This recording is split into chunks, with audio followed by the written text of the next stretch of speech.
Oscar Degani Asa. I think Nakuset was coming up. Not yet. Okay. What hora is a wagwego, gateruni ni waksanoda, wagenyatu dano gahnawagani de wagenu. I'm Gateruni Iris Stacy. I'm Turtle Clan from Gahnawaga, and I'd like to welcome everyone today. So I'll be moderating the proceedings throughout the week along with Wahesu Cheyenne Whitebeam. And so just to start, we're very grateful for the words that were shared this morning. And we carry those teachings forward throughout the week so we can stay grounded to what our purpose is over the duration of our 5 days together. I'd like to welcome everyone gathered here in Jokjaga today, as well as those of you listening online. So the Permanent People's Tribunal on Missing Indigenous Children and Unmarked Graves will surely be a very emotional week for many, as we'll hear the experiences, truths, and historical injustices suffered by Indigenous peoples from expert witnesses and survivors on this global stage. So as the organ, helping to keep us on track, and the organizing committee has taken very thoughtful steps in their planning and secured supports for all in attendance. So if you need to take a break or need any emotional support throughout the week, there are helpers here as needed. For those of you listening online, there's a number at the bottom of your screen that you can contact at any time if you'd like to speak with someone as needed. Because of the heavy content we'll be hearing, I encourage listeners to try to recognize when you might need a break, you might need a moment, maybe to get water, step outside for a deep breath. There's even bubbles by the door that you could take outside, or you could utilize the supports that are available over the next few days. And we have tents set up in the back for you as well. So for the tribunal, there'll be many truths to be told and shared over the short time that we'll have together. So we're going to do our best to stay on schedule and really honor this space of the people, of everyone who will be sharing their stories throughout the week. So we'll put our minds towards them and offer them strength to share their stories with the world. So just some housekeeping. You could see behind me, there's a display of moccasins. It's very beautiful. You're welcome to look at them throughout the week. And as you're looking, we ask just not to handle them or hold them. And they were put together, the collection by Jessica Hernandez from Gahnawaga. Also, some housekeeping. There's washrooms on this floor as well as the second floor. They'll be available to make your way if this one's here. If we see lineups, you can make your way upstairs as well. At the same time, you could make your way to, we're going to have the ceremonial fire that started this morning is going to be burning throughout the week. You can make your way there if you'd like to take a break for a bit. I just mentioned that there's bubbles by the door. If you just need to step out, you could take those out as well. And you will see there's paper bags throughout, and you could put your Kleenex in there, and those will also be taken at the end of each day to the fire. And Jeremy, after you're on, we're going to have just a little break so we could reset the Wi-Fi. And currently the Wi-Fi, all the focus is on our streaming. So have some patience with us, and we'll get that up back up after, hopefully after Jeremy's performance. And I think that was it for the housekeeping. And I'd like to call up Gatna Sohon, Doga Osatun Datsage, Dokarani Gawana, Asawana, what's that one is Ardade. Nyawaza Wakwego.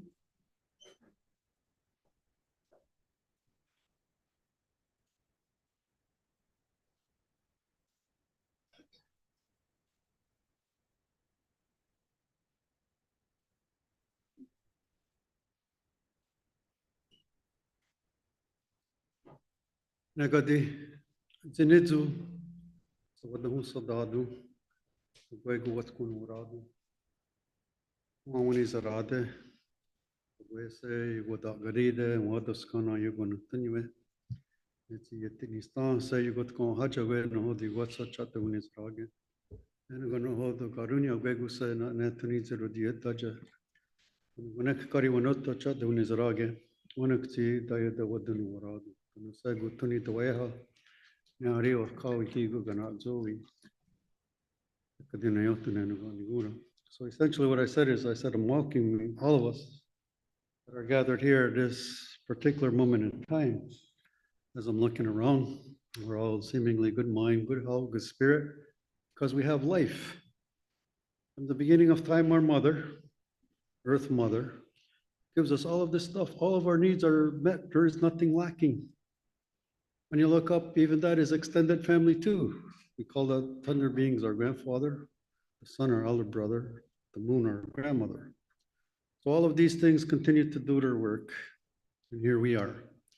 We're supposed to have an attitude of gratitude. And for us, it gets expressed through sacred ceremony, song, and dance. In our drum, there is water here. Why is there water? Because from water comes all life. The plant people, the plant nation. Then from there comes us, the skin, all the animals, the four-leggeds, the warm-blooded, even the cold-blooded. Everything is held by a ring, natural law. And all of us, when we're born, we come into this world.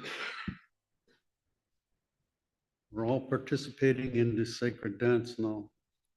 And if you don't believe me, you just have to look down at your chest, and what are you going to find? Your chest is expanding and contracting. Look at your heart muscle is expanding and contracting. The snow comes and the snow goes. The snow comes and the snow goes. The snow comes and the snow goes.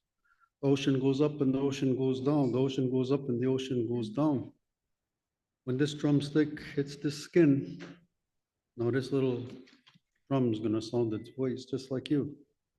From the moment of your birth till now, you've been sounding your voice. Now, I'm just going to sing one little part of what we call in my language, Chonhekwa, which is our life supporters, because all of us have to eat every day. Doesn't matter who you are, animals, everything has to eat. We all have to put something into these bodies that it'll fuel it and give it the strength. So we talk about the corn, beans, and the squash. So we're just going to acknowledge all the plant people in the plant nation that continued to give up their life so we could have life.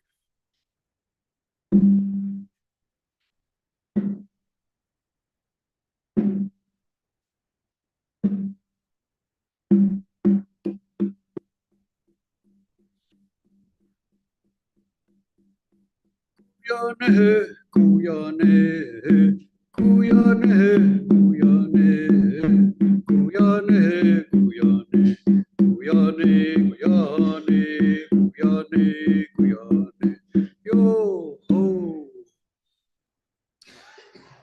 So there we have it, sacred dance of life. Yesterday's history, tomorrow's a mystery. Have the power of now. What can we do now together equally to make it better? We all know of the sad history, what happened. When Europeans got here, we made what we refer to as the supreme law of the land. And we said that what would happen is we would be in a relationship, us in our canoe and you in your ship. And we would travel this river of life. The early Europeans, we know that they wanted this land. And we said, what else do we need to know about you? Well, they said, we're coming with God and his son Jesus. We said, tell us that story. When they got done, our ancestors said, that's okay. We understand that there's only one great spirit. So what we're going to do, we're going to smoke the peace pipe. We're going to bring God and Jesus. We're going to bring our ancestors. It's all that same sacred energy. And we're going to travel the river of life. And if we ever have a problem, we'll sit down and we'll smoke the peace pipe and we'll remind each other about this relationship. We're going to dress like our people. We're going to speak our language and who we are, and you likewise. But we all know what happened, right? The papal bulls, the doctrine of discovery, and it went like this. This attitude of superiority. And here we are now. But there are things that are happening. Our Earth Mother, our ancestors, so many things are causing us to now speak truth to power. And hopefully we can put back in equilibrium and balance, because right now, everything is, you just gotta look around. Everything is almost like disintegrating before our eyes. You know, things are disappearing because some people have lost sight as what does it mean to be a human being? We have to ask a question. Where did we come from? Why are we here? And where are we going when we leave this place one day? Because as sure as that sun rises and that sun sets, we're all setting one day.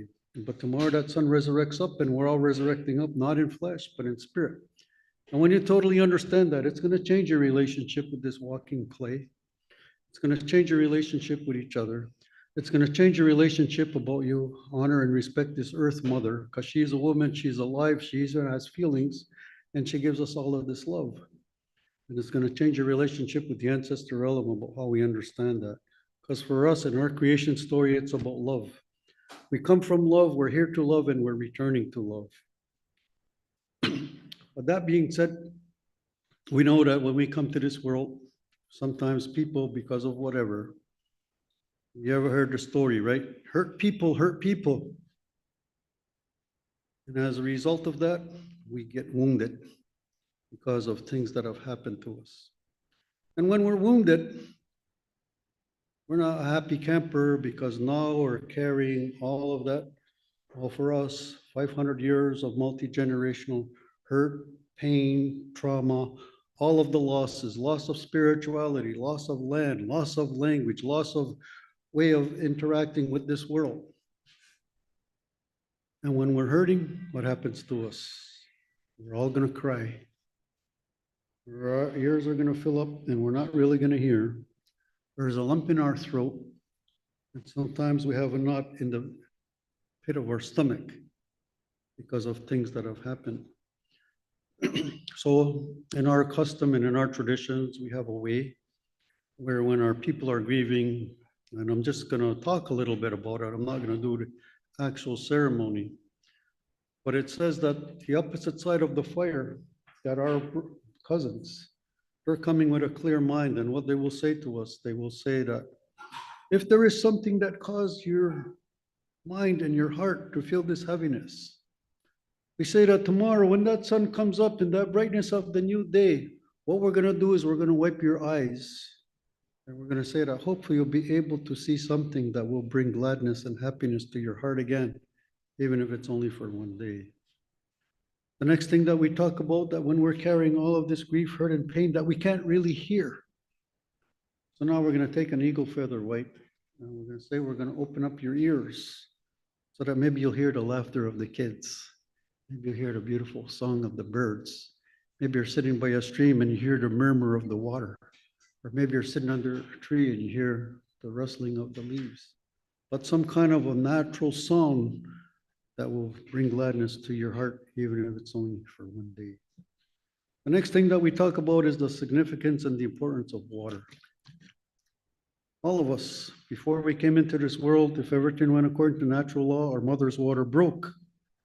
And then we were literally pushed down to the birth canal, or channel, whatever we want to call it, pathway, and then look around how beautiful it is. Here we are. In our creation story, it's the same story. Sky woman follows the water and she comes to this lower world. Everything we talk about in our creation story and our own actual birth story is the same story. So that being said, so now we're going to symbolically look, and we're going to say that if we could look and in our minds imagine the most finest, beautiful, crystal clear water, because we know that water is life, water is healing. So now we offer it to you in a symbolic way. And we say that as you feel it on the roof of your mouth, and as it goes down to your throat, if there's any constriction or tightness there, that'll open it up. And as that water settles in your stomach, and now your stomach will absorb that, that'll go into every cell in your body and rejuvenate each one of those cells, that tomorrow, even if it's only for one day, that your body, you will honor it, you will love it, you will cherish it. It'll make you feel good, even if it's only for one day. So these are some of the things that we talk about in my culture. I was asked now to say a few words to open. We had a beautiful ceremony this morning. And we asked all natural powers of the universe to intervene and to help us so that we'll have the right type of mind thinking. From there, we'll have the right type of words.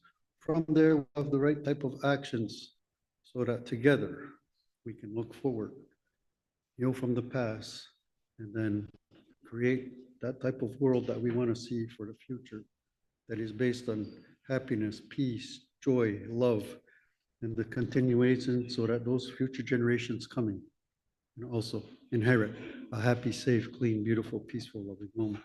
So this is what I say to all of you, and thank you all for being here. Merci beaucoup.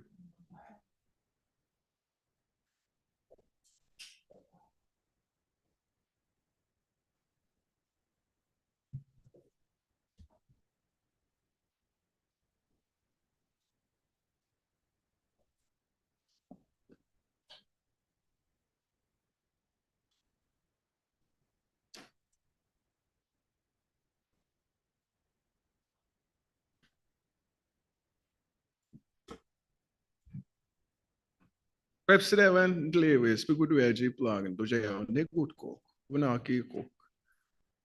Maga, Ejibuli the Hazi, Bemgiska, Kehuda, Tiochage, Lewen, Jogaki Muji, the Gaki Gami, Makuza.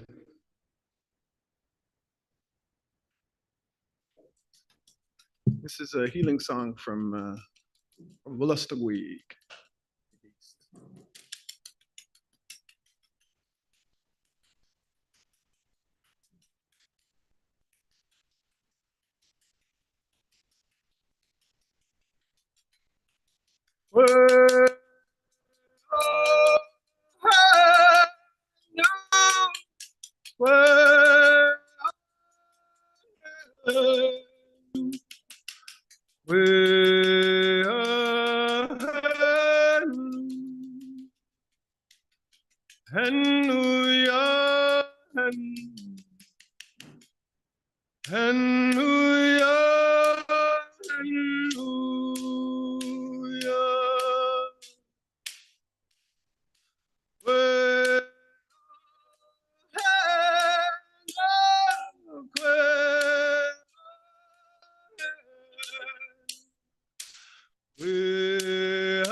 Hallelujah,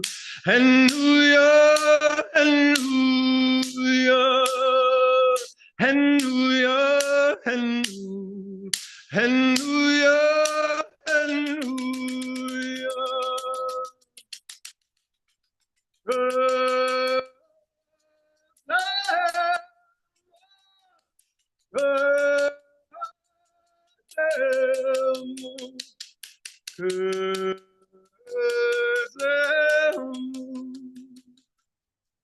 Hallelujah, hallelujah,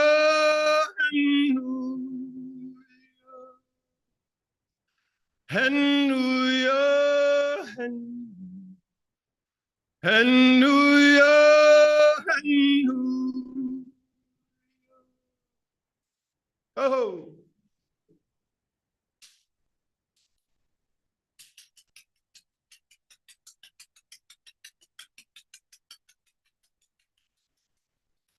It's a humble song.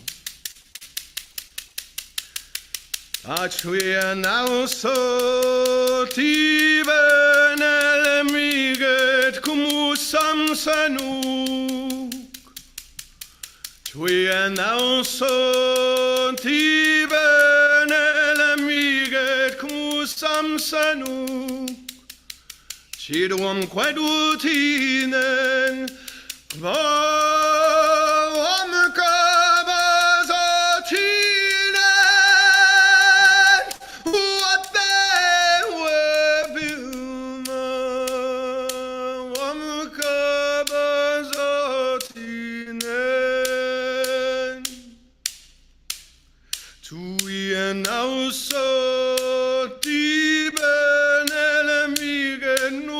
Sano,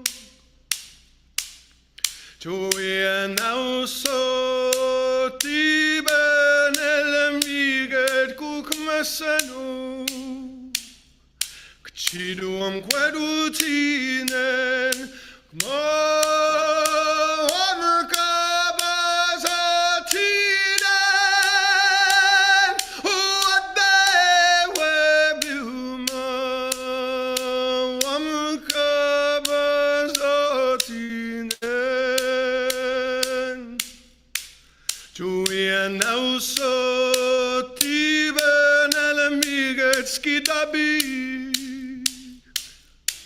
Chuia now so tiben elemiget skidabi. Chiduam quedutine, come on, kabazatine. What they were buma, kabazatine. Chuia now so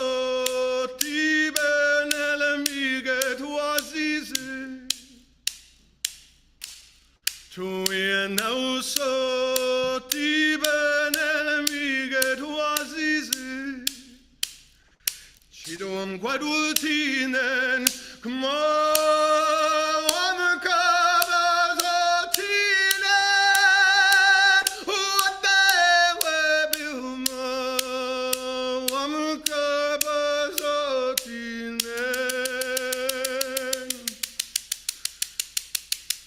Chuia now so tiben elemiget apijik. Chuia now so tiben elemiget apijik. Chiduam quadutinen,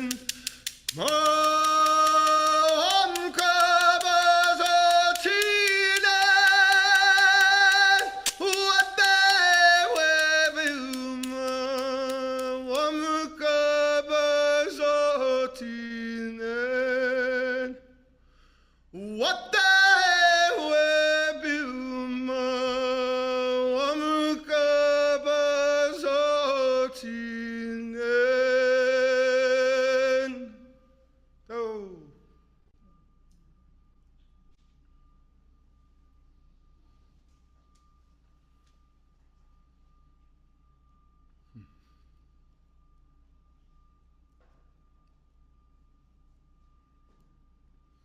think songs are a really powerful form of medicine and healing. And so I just wanted to say thank you for the opportunity to come and share some songs from where I come from. And this next, last one is an honor song that's sung by our neighbors. But is kind of, anytime we gather on the East Coast, you're gonna hear this song. And so I just wanted to bring it into this space and honor the work that's happening here. Yeah, Wayne.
oh, hey, hi, well, hey, hi, well, hey, hi, hey, oh.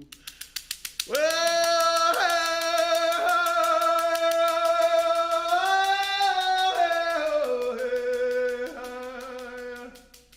well, hey, hi, well, hey, hi.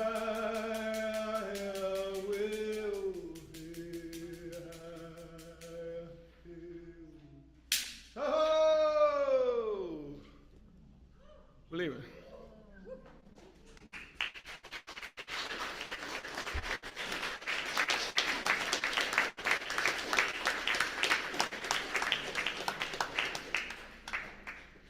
Nyawakoa Jeremy is the Garanios din agwe yung guadaraswi o dinigo was guadaranotase. So Nyawa to Jeremy for his beautiful songs and for grounding us in a good way for the work that we have ahead of us this week.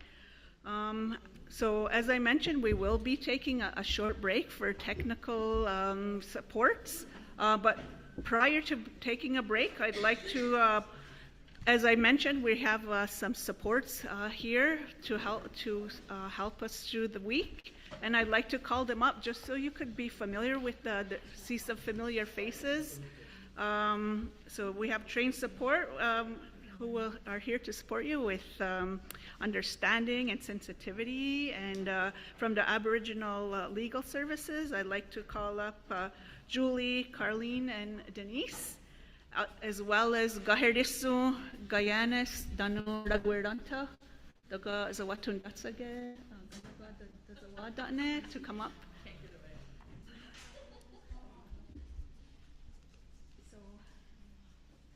Nyawako as a wagwego.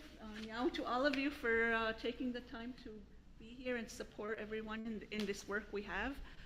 So you'll see that we have tents set up in the back. They might be at the fire, but you'll see them out and about, and you'll recognize them with some of them in their orange shirts.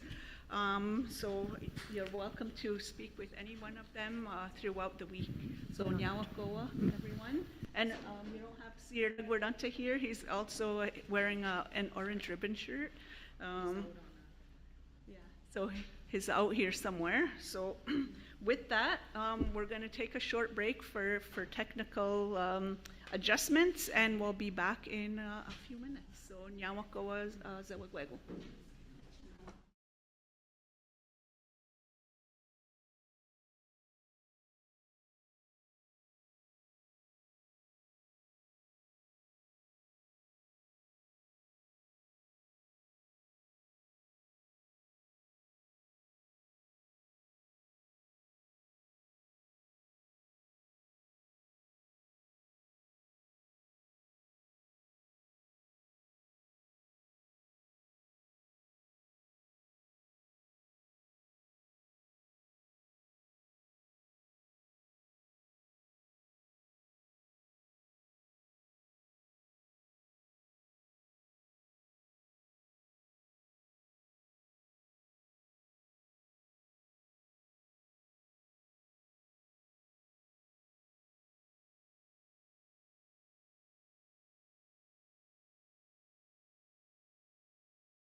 we're going to continue with our session with welcome. I'd like to welcome for the welcoming address from the requesting organization. I'd like to call upon Nakuset, Executive Director of the Native Women's Shelter of Montreal.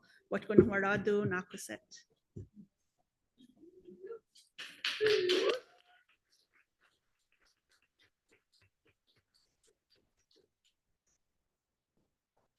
Hey, good morning. My name is Naguset. I'm the Executive Director of the Native Women's Shelter of Montreal. I'm free from Lac La Ronge, Saskatchewan, Treaty 6. My mother, Janet Murray, went to the Prince Albert Residential School. I'd like to just acknowledge there's a lot of people that made this happen. It's almost 3 years. I want to thank Jeremy Dutcher, who just walked away. Jeremy is someone who has supported the Native Women's Shelter time and time again. He did a concert not too long ago to fundraise for the shelter. He's just incredibly generous and incredibly talented, and I thank you, Jeremy. I need to begin with thanking the Native Women's Shelter. We are a shelter, and we are here to support Indigenous women and children. And it's not very often that we ask for a permanent People's Tribunal to come down, but we have. And I just want to acknowledge my distinguished guests here, my judges. Thank you for being here. So the Native Women's Shelter, it's our board of directors that has supported this entire initiative. And I just want to mention their names. So Dana Marie Williams, Dr. Mel Lefebvre, Lara Kramer, Autumn Godwin, Justin Charland, Veronique Desprez, Loretta Loon, Micaiah States, and John Ethan Rankin Kistabish. This process, I really needed a good lawyer. And I knew Krista, and I asked her if she'd be willing to take this on. It's a huge initiative. So thank you to Krista Big Canoe, to Sarah Glickman, Brianna Rowe, and the team at Aboriginal Legal Services. Also, Alyssa Lombard with Lombard Law. There's also Sarah Mainville, Erica Volakner, excuse me, Christina Gray, and the team at JFK Law. And there's also, Krista was amazing at bringing in a group of Indigenous lawyers to take a look at the work that they were doing and to ensure that it was done in a good way. So the Indigenous Legal Advisor Committee includes Brenda Gunn, Janice Makosis, Jasmine Redfern, Erica Bachlander again, and Megan Sagewolf. We also want to we needed to have international human rights lawyers help us. So Eloise Ouellette Descoste helped us, and she had her students from the University of Quebec, or UQAM. So we thank those students who helped. Also, Eric Sullivan, who's an international human rights lawyer and was involved with another PPT, Virginie Lefebvre, Jonathan Ellison, and the students at the Clinique des Droits International Penal et Humanitaire at the University of Laval. I need to thank Beth Solis, Nicole Marion Patola, Ryan Shackleton, Blake Butler, and they are the team at No History. And also Catherine Cassiers. I need to thank Daphne, this beautiful space that we're in. It's really something, I didn't want to do this in a courthouse. I needed to do it in an Indigenous spot. So I have to thank Gowanati because she allowed this to happen. And Lori Beavis and Amanda Ibarra and Hannah Claus and the student Zoe Lee, our intern. I need to also thank Saba Khan from the David Suzuki Foundation, our partners, Cyril Maison, and also Melissa Mullen Dupuis. And when we started this whole process, I needed help from elders and survivors. So we have the elders and survivors groups that starts with Kevin Deere, Ed Tecumseh Connors, Ida Baptiste, Eleanor Hegland, Diane Longboat, Elizabeth Marquis, Lucy Togarjuk, Alma Brooks, and Fred Kelly. I've had some incredible staff that has been running around with me through this last couple of years, and that would be Bonnie Hanna, Nikki Mulder, Stephanie Fuba, Larissa States, and Samia Kulbo. I want to thank Guyana Sky because she helped a lot with this, and it's also going to be helping afterwards with the gathering that we're going to hold in October. We have a communications team, Tashina Buzwa, Tabitha Curley, and Crystal Castellan. I have to thank Amnesty International Canada Francophone, Colette Lefebvre, because they were the ones who started with us. I want to thank the City of Montreal. We have 2 members here from the city, Randy Lugo Rankin and David Fraser, who are in the crowd. Wave, guys. There you go. And we're going to thank the funders later on. There's a whole bunch of incredible people, the Future Generations Foundation and the David Suzuki Foundation, and I'm going to forget names, so I'm so sorry. And we also want to thank the Survivor Secretariat, Laura Arndt and Ashley Montour, for their help and partnership. And I'm sure I'm forgetting a lot of names, but I thank you all for being here, and I wish you a good day.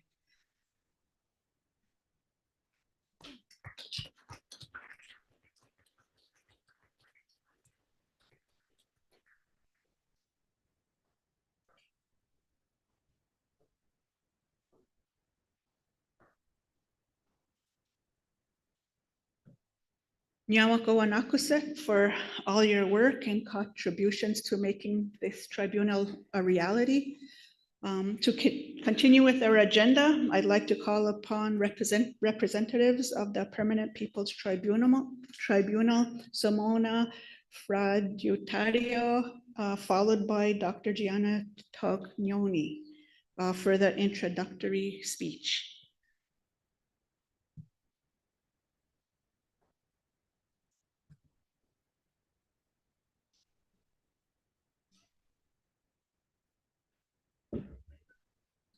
Can we have the mic, please, at the panel? Okay, you're good. Can you hear me now? Good morning, everybody. I would like to thank all the requesting organization for initiating and running this session. My name is Simona Fraudatario, and I'm speaking on behalf of the Permanent People Tribunal General Secretariat. It is an honor to open this 57th session of the Permanent People Tribunal, the PPT, on Indigenous children and unmarked burials. As is customary in the opening of the tribunal sessions, we would like to briefly situate this session within the historical and jurisprudential development of the PPT over nearly 50 years. Emerging from the experience of the Russell Tribunal on Vietnam and the second Russell Tribunal on Latin America, the PPT was established in 1979 to deal with forms of violence, dispossession, and impunity that remained insufficiently addressed by the existing institutional mechanism. Conceived as a permanent tribunal of peoples, it has since worked to provide visibility, legal qualification, and historical recognition to violations that are often denied, fragmented, or rendered politically invisible. In this perspective, it's important to recall that over the course of 56 sessions, the Permanent People Tribunals has operated in an historical context marked by significant transformation in the role of the international law of a global stage. In this regard, the peoples, in their historical struggle for dignity, have repeatedly faced a recurring condition. They have experienced the structural absence of fully adequate international judicial mechanism capable of responding in a comprehensive and effective manner to the demands for justice emerging from their historical experiences and the persistence, even in the era of the international criminal justice, of only partial and incomplete responses. It is precisely within this gap between lived historical experience and the limits of legal and institutional framework, that the specific epistemological and juridical function of the Permanent People Tribunal becomes clear: to render legally and historically intelligible what remains otherwise denied or fragmented within dominant legal frameworks.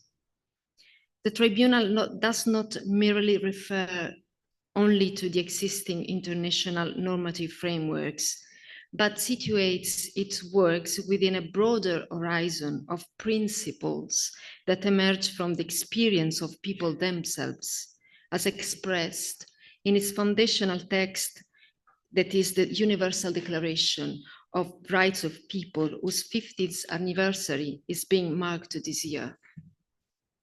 Within that foundational framework, a central principle is affirmed, namely that the guarantee of the life and dignity of people depends upon the substantive recognition of the rights of self-determination in its political, economic, environmental, and cultural dimensions, understood as intrinsically interconnected. This principle is particularly relevant to the present session, that address the broader legal and historical structures through which Indigenous people have been subjected to the systematic denial of their right to self-determination.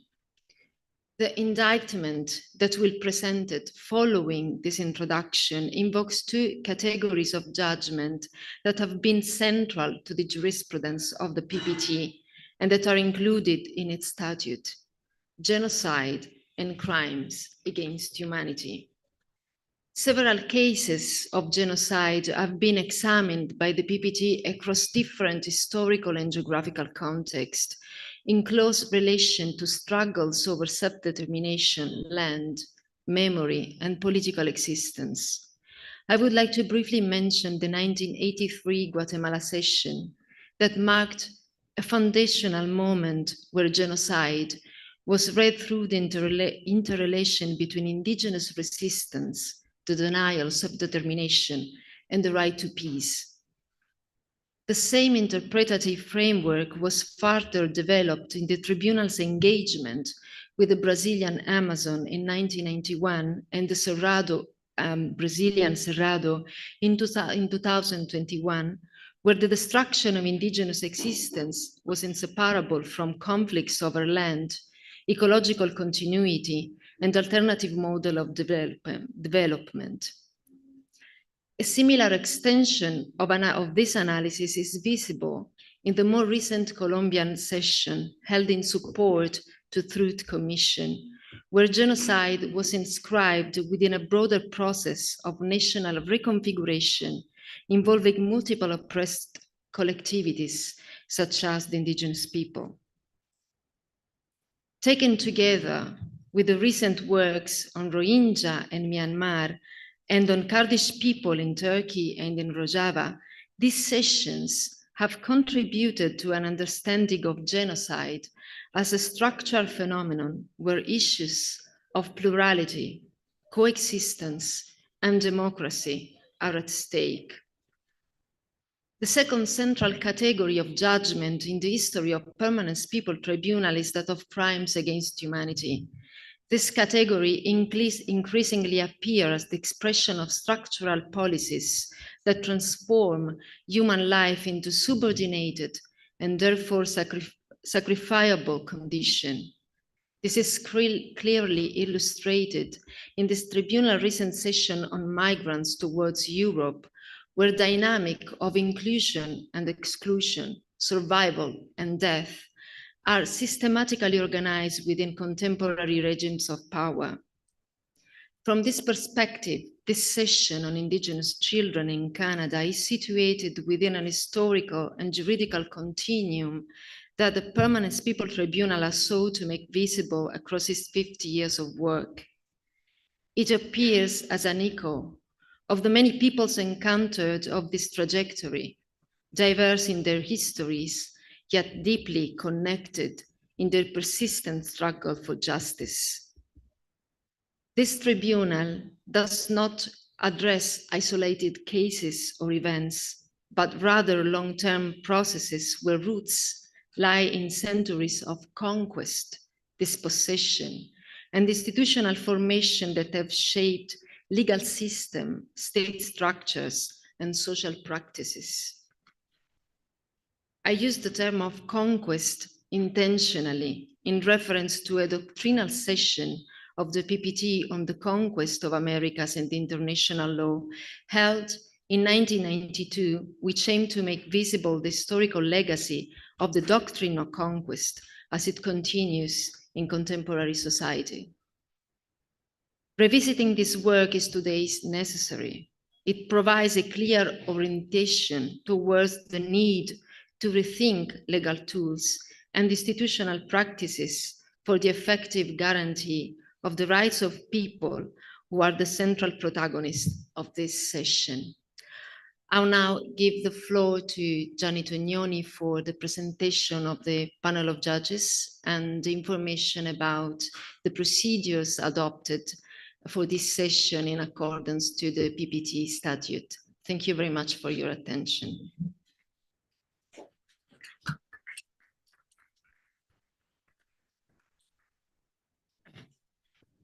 Morning to everybody. As Simone has been just said, I have simply to specify some of the points which refer to the criteria that the Tribunal has chosen to choose the judges of the Tribunal, and then how we manage the presentation of the request presented to the Tribunal to the authorities.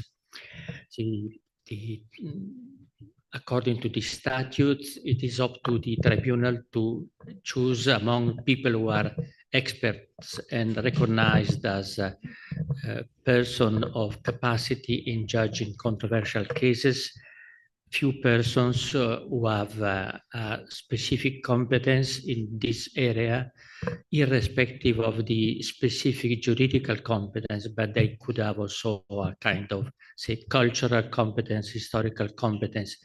The People's Tribunal is not simply a juridical or legal tribunal, it is a representative of people.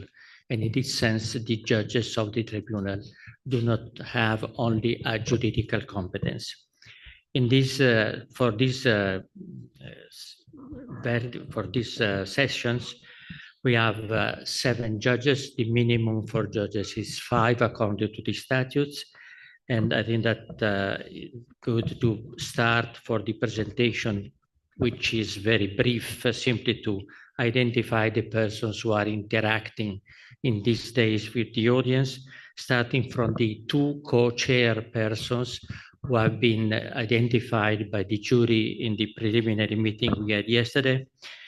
Balmain Toki from New Zealand, who is a lawyer and legal practitioner of Ngāti Rewa Ngāti Ngāti descent. She has served as an independent expert for the UN Permanent Forum on Indigenous Issues at MRIF. Researcher and lecturer on Indigenous people's rights, she has delivered conferences and seminars in leading international universities. The other co-chair is Frances Weber from United Kingdom, lawyer and expert in refugee law, migration, and human rights, honorary vice president of the Aldean Society of Socialist Lawyers, and author of major publications in the field. She has been trustee of the Institute for Race Relations for over 40 years. She has participated in important international litigation, including the Pinochet and Windrush cases. As I said, we are simply giving few data without pretending to summarize what are the profiles of these persons who could be found in the website of the tribunal. Then I think that it's better, to identify better the persons. Starting from my left here is Carlos Beristain, who is a physician, psychologist, expert in psychosocial assistance for victims of human rights violation. He has collaborated with the Inter-American Court of Human Rights, the International Criminal Court, and several truth commissions in Latin America, including those of Guatemala and Colombia. He coordinated the report Guatemala Nunca Más and is the author of more than 25 books and scientific publications. Then we have Andrew Woolford from Canada, Emeritus Professor of Sociology and Criminology, member of the Royal Society of Canada College, and former president of the International Association of Genocide Scholars.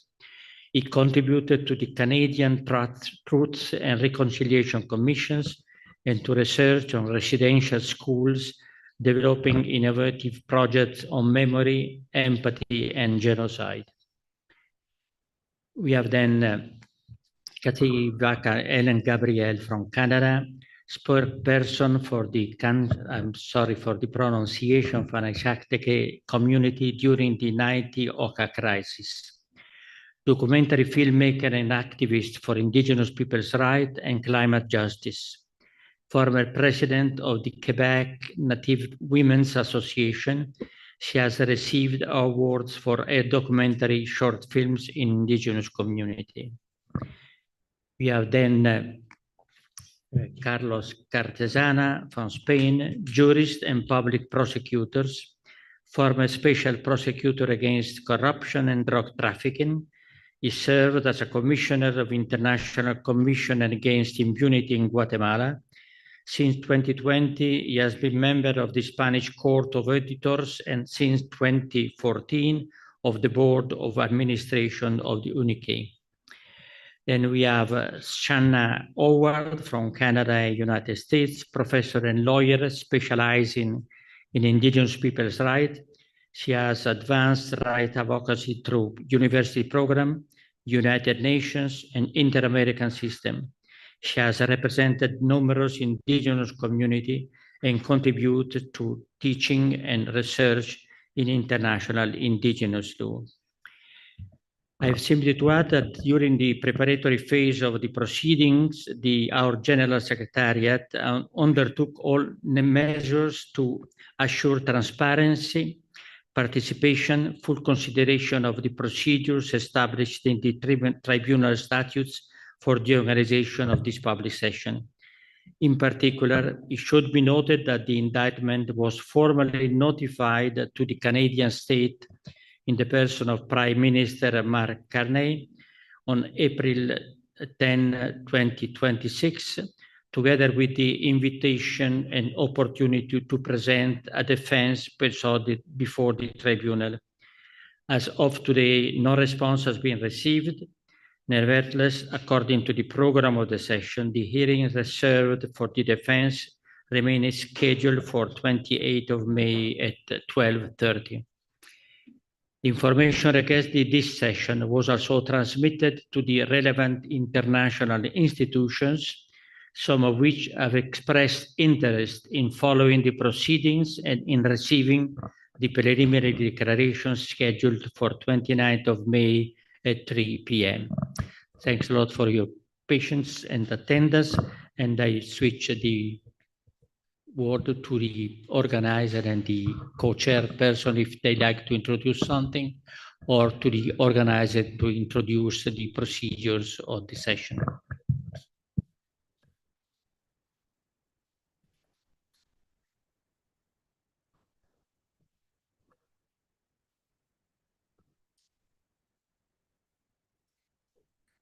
Yawako for the highly informative introductory speech from the PPT. Dano, Yori Hawana, Guego, Aguasana Garada de Zididi, Zawayo Doserio. And I'd also offer an acknowledgement and an Yawakoa to each of you for your impactful work and for being here for joining us in this session for this week. I'd like to now call upon Krista Bigcanoe of the Aboriginal Legal Services, which is the lead prosecutor for the session, and she'll be reading the indictment. Following the reading, we will have a short break, and I'm calling upon Krista at this time. Yeah, Krista.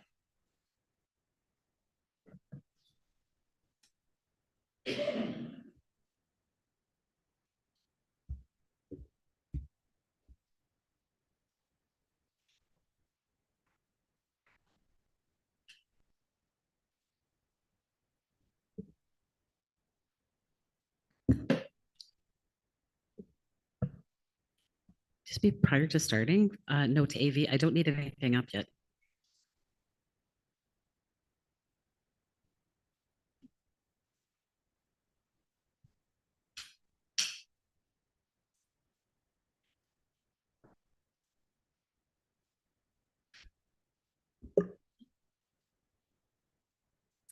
Ani Winabujo, Krista Kichichimon Nadishnakas, Nigig Dodam, Georgina Island Donjaba, Ogimakwe Ganund Majig, Gakina Gui Wabama Debwewin, Miigwet Shemnado, Nokamisic, Shosmisic, Miigwet, Distinguished Judges. I'm just going to translate that for you. That was an Anishinaabe. And I'm also going to say Sego. My Duda is actually from this territory, but I grew up in the Anishinaabe Win community of Georgina Island First Nation. So I was introduced, and I am Krista Big Canoe, and I explained to you in Anishinaabe Win that I'm the little chief, because there's no translation for legal director.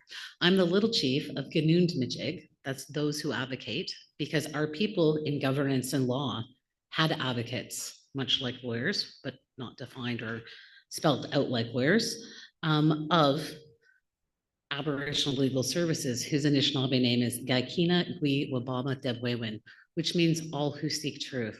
I've been with ALS since 2011, and in every forum that we are in, that's what we try to do. We try to breathe life to the truth of circumstances, whether it's in an inquest, in a courtroom, whether it's just advocating or assisting individuals through processes. Each and every day, we see Indigenous clients who are facing the brunt and force of colonial legacy. They are caught up in systems that were not created by them. They are caught up in things like mass incarceration, in massive apprehension of our children. In fact, at the highest rate that has ever happened in Canadian history, even more than at the height of the residential school systems. And each and every day, that colonial legacy and those intergenerational traumas have a huge impact on the way Indigenous people navigate in Canada. But what also exists is intergenerational strength, that blood memory our people carry, the fact that we are reclaiming languages. And it's in that vein I wanted to start. First, and you've heard Nakaset already listed off and acknowledged a number of folks, and I won't go through the same list she has, but I do want to acknowledge Kevin Deere this morning for opening us with the tobacco burning, and the elders and the firekeepers that were present. Everything starts in ceremony. I was fortunate a couple of weeks ago on a weekend to be part of a sweat, which is one of the ceremonies we do, and in that sweat, I prayed for all of the survivors that will listen to this testimony. I asked for prayers for all of the witnesses to be able to strongly share their truths. I prayed for judges to have wisdom, kindness, and some hope in my heart that you'll be able to see the evidence we provide you and the truth that's being shared. I also, in that particular ceremony, it was a well-known and respected elder, Hector Kopageg, who's an Anishinaabe elder that did it. And that gave us an opportunity to sort of start things in ceremony. And we've been doing ceremony all along in this process. So what you don't see behind the scenes when you see this legal work, this Canadian legal work in front of you, is that the Indigenous laws and ceremonies have also been taking place. So I must start there, and I do that by acknowledging the clan mothers and the grandmothers and the folks in the room that did the work and have been doing the work for some time. I also, and Nakaset very nicely listed off the list, so I won't give you each their names, but I will ask that if there is any of the legal advisory committee, so the international lawyers, or any of the members of the Indigenous Legal Advisory Committee, or the staff lawyers on my team, if they can stand for a minute. Yeah.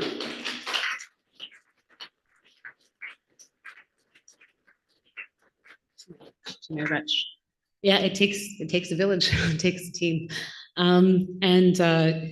Then you also heard earlier all of the support people. We see them all here, lovely in orange. These people, they're here. They're for everyone, even judges if they need to have a moment or want to talk or have support, any of the witnesses, anyone in this room. They're in this space and they give of themselves to also listen to these tough truths, but to provide support and strength to anyone listening.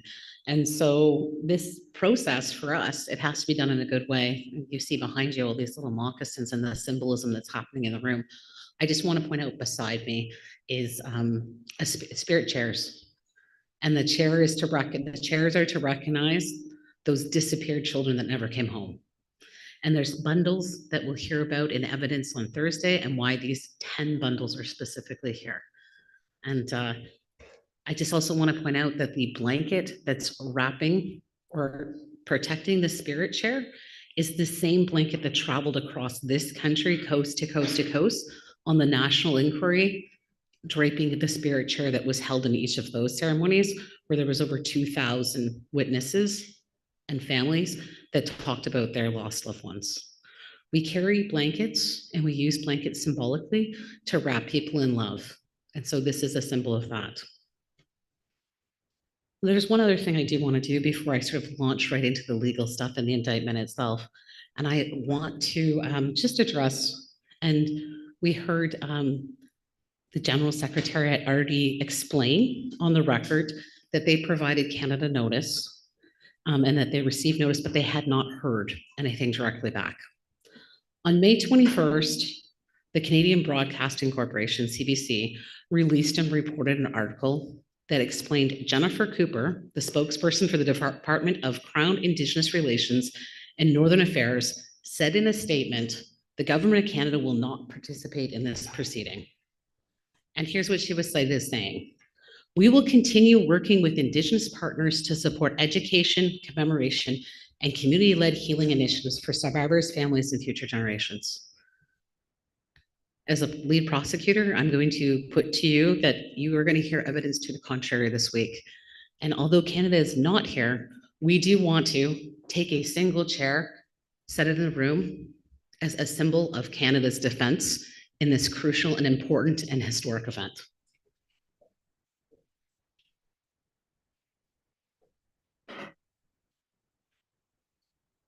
It's highly unlikely it will fill before the end of the week, but that's the defense.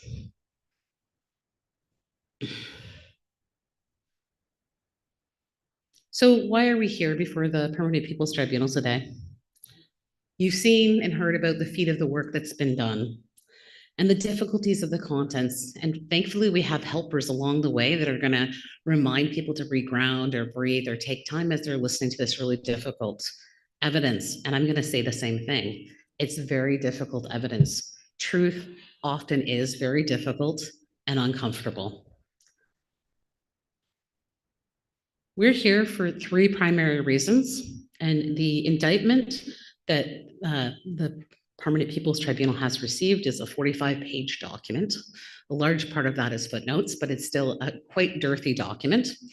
And it highlights three particular issues: missing and disappeared Indigenous children, unmarked burials, and I want to be clear, I don't mean just graves at Indian residential school sites, but unmarked burials that are in a number of locations. And the evidence you're going to hear this week, it ties it not just to Indian residential schools, but to Indian hospitals, sanatoriums, municipal places, a lot of spaces where children went, disappeared, and have never been relocated or returned to their families. And finally, we're also going to be talking about the issue of forced and coerced sterilization of Indigenous people in this country, both in its historical context and it's in a contemporary context. Because yes, that is something that is still happening to Indigenous women and people in Canada currently.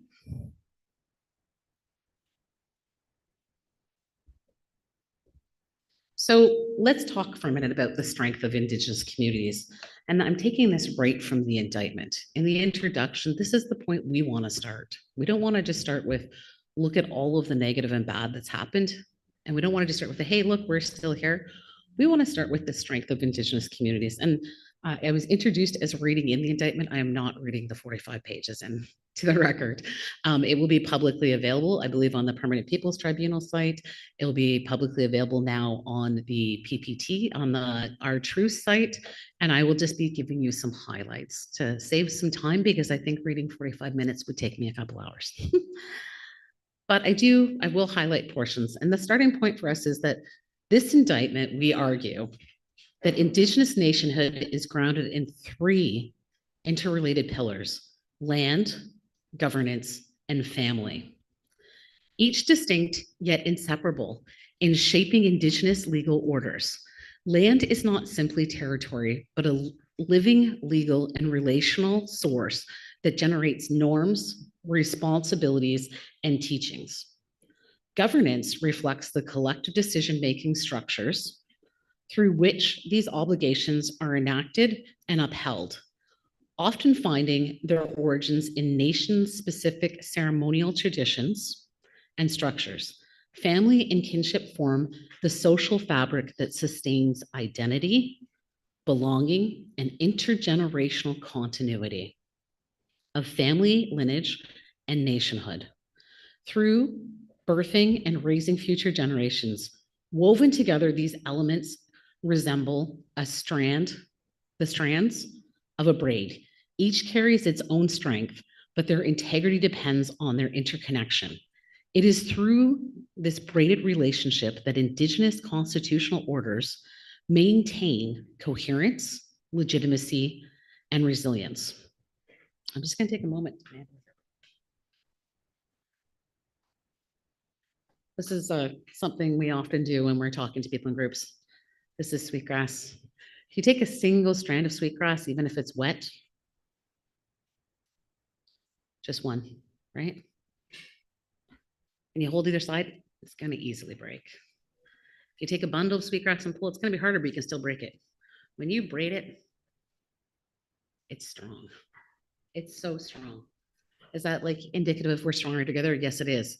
But there's intention in every weave. Just like Indigenous people with land, governance, and family, it's an intentional weaving of the way we are, the way we existed, and the way we will continue to be.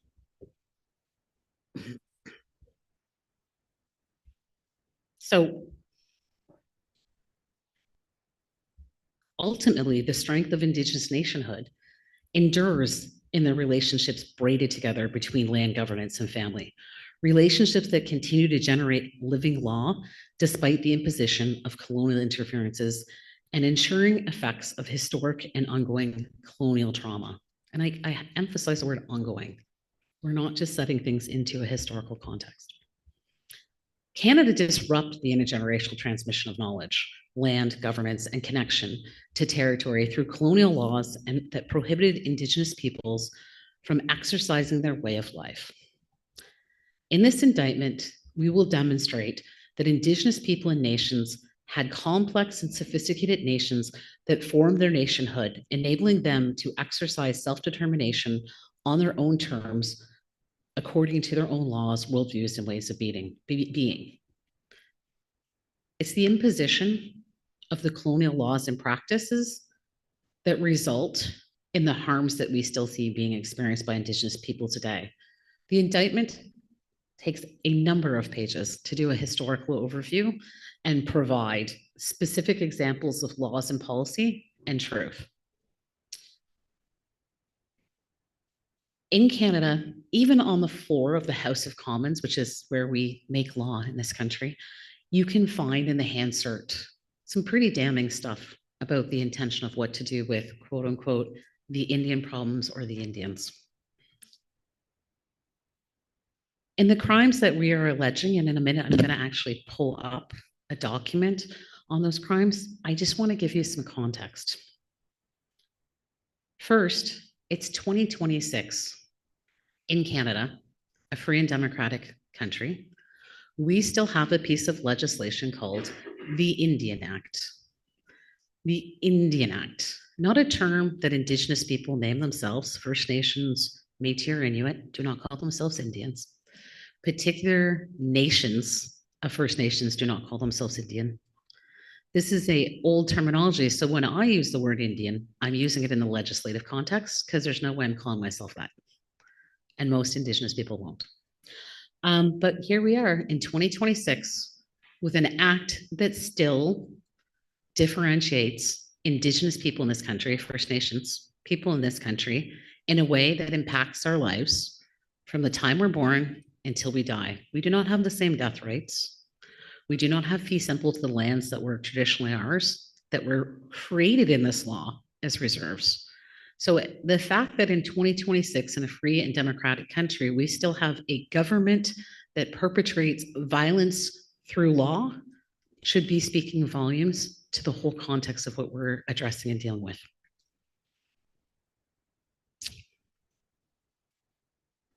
I'm going to actually now ask at this point for the document to be pulled up. So this is just an excerpt from the actual indictment, which you guys have full copies of. And the title at the top you can see is Crimes Alleged Against Canada. So the prosecution, on behalf of the Native Women's Shelter of Montreal, is alleging that Canada is in breach of its duties under the Convention on the Prevention and Punishment of the Crime of Genocide.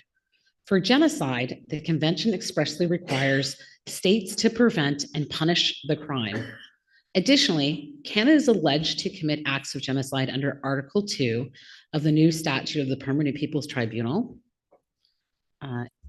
And specifically, it's being alleged that Canada is in breach of this convention for killing members of the group, causing seriously bodily harm or mental harm to members of the group, deliberately inflicting on the group conditions of life calculated to bring about its physical destruction in whole or part, imposing measures intended to prevent births within the group, and forcefully transferring children of the group to another group. These are kind of known as the 5 acts of genocide, right?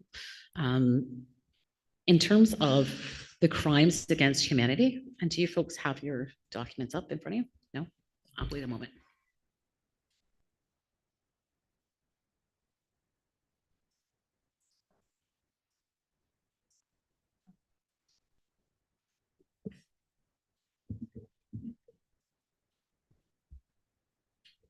We'll take a moment so to make sure to have it in front of them.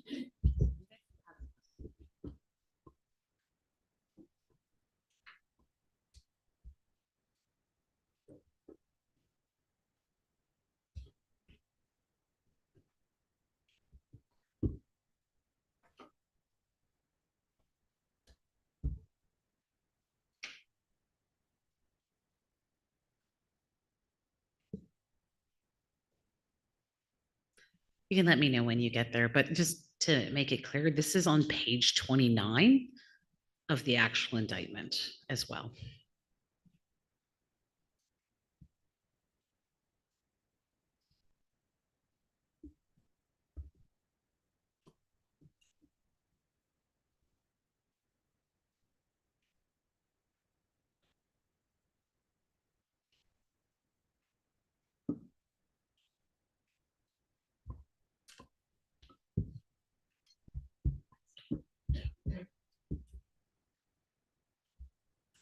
So give you a moment to catch up. We just had covered genocide, and I'm going to turn my attention now to the crimes against humanity. The prohibition of crimes against humanity as a jus cogens norm means that the resulting duties of investigation and punishment as obligations is incumbent upon the state itself. If conduct affecting Indigenous peoples is proved to constitute crimes against humanity under the applicable international law, and the acts or omissions are attributable to Canada, then Canada should incur international responsibility as a state. Additionally, Canada is alleged to commit crimes against humanity under Article 3 of the new statute of the Permanent People's Tribunal in Rome, that dated December 27th, 2018. Specifically, the crimes against humanity that are being alleged in this case are murder, extermination, enslavement, deportation or forcible transfer of populations, imprisonment or other severe deprivation of physical liberty in violation of the fundamental rights of international law, torture,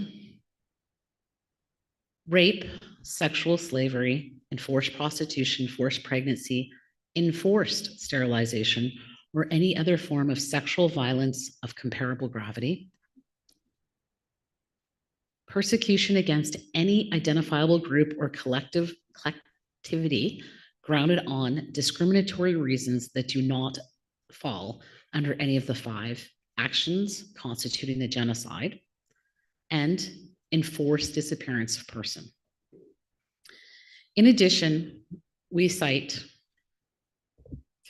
some other international law, including the Convention on the Prevention and Punishment of the Crime of Genocide, Convention on the Rights of the Child, the International Covenant on Civil and Political Rights, the Declaration on the Protection of All Persons from Enforced Disappearance, International Convention for the Protection of All Persons from Enforced Disappearances, and the United Declaration on the Rights of Indigenous People. Genocide is not about the outcome or results.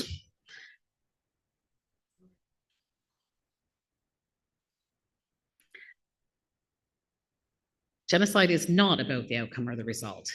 It's about the intent to destroy. In Canada, Indigenous people, including First Nations, Métis, and Inuit, are a protected group, constitutionally and legislatively. We submit that Canada committed all 5 of the prohibited acts of genocide with the intent to destroy. I'm just going to give you but a couple of examples from the indictment that actually relies on Canada's own laws and policies that actually exemplifies this. Canada's intent to destroy Indigenous people as distinctive nations is demonstrated around the time of Confederation. The Prime Minister selected Minister of Citizenship, which included the Indian Affairs at the time, was transparent about the intentions of the government of the day. This is an oft-cited quotation by Duncan Campbell Scott because it so clearly demonstrates the state's true intentions. I want to get rid of the Indian problem. Our object is to continue until there is not a single Indian in Canada that has not been absorbed into the body politic, and there is no Indian question. Intent can be proven by a state's policy and conduct to physically, biologically destroy, and to destroy what creates ties or binds as a social unit. Undeniably, the Indian residential school system, the federally funded Indian residential school system, federally funded Indian hospitals, sanatoriums, and other federally funded institutions attempted to do just this to Indigenous people. Notably, in the 1920s, the Indian Act was amended, and the educational provisions underwent significant changes, prompted by the church's pressure and the federal government's acknowledgement of its limited control over students' discharge policies. The object behind the 1920s amendment of the Indian Act was explicitly articulated by Duncan Campbell Scott, then Deputy Superintendent General of Indian Affairs, who stated the goal was to continue until there is not a single Indian in Canada that has not been absorbed into the body politic. It's imperative to emphasize Indigenous people were consistently excluded from decision-making processes. Laws were written and created, debated and argued, and put into place based on a government agenda without any consultation or consent.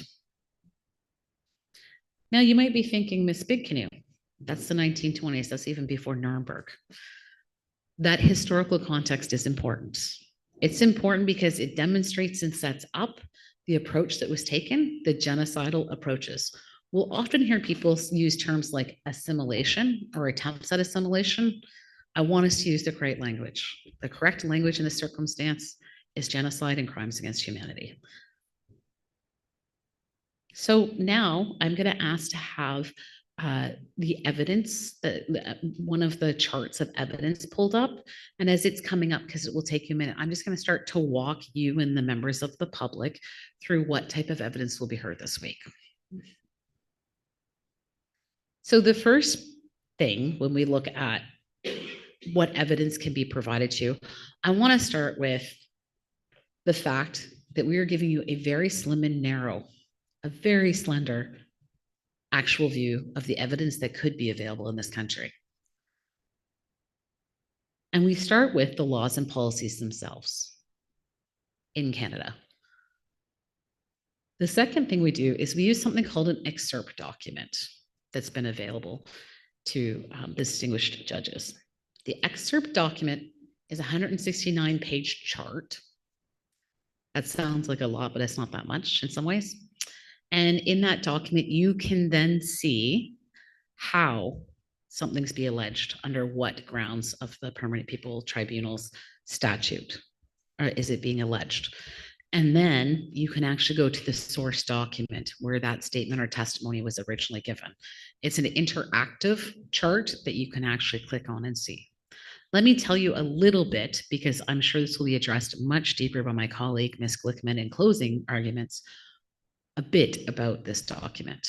This document starts with no history, putting together over 2,000 documents for us, our excerpts for us.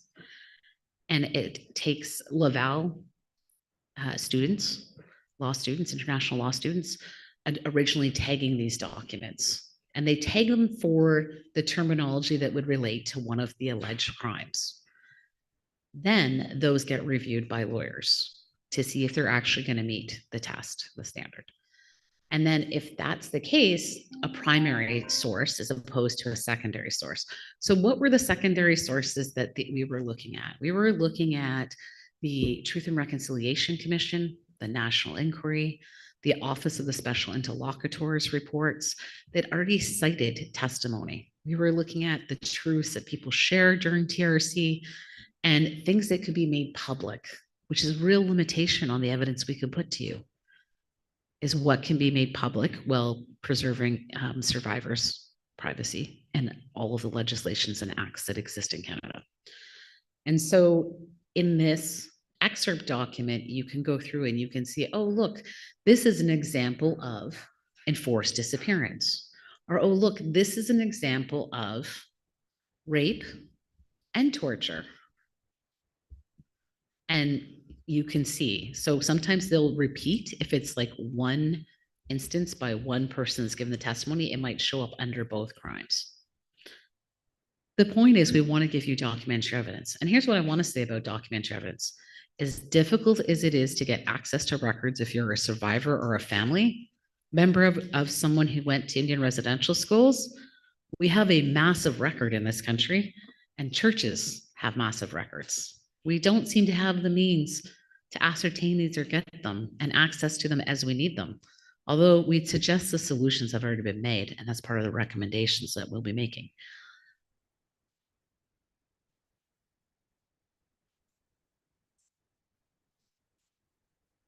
And now I'm going to turn to the third type of evidence that can be expected to be heard throughout this week.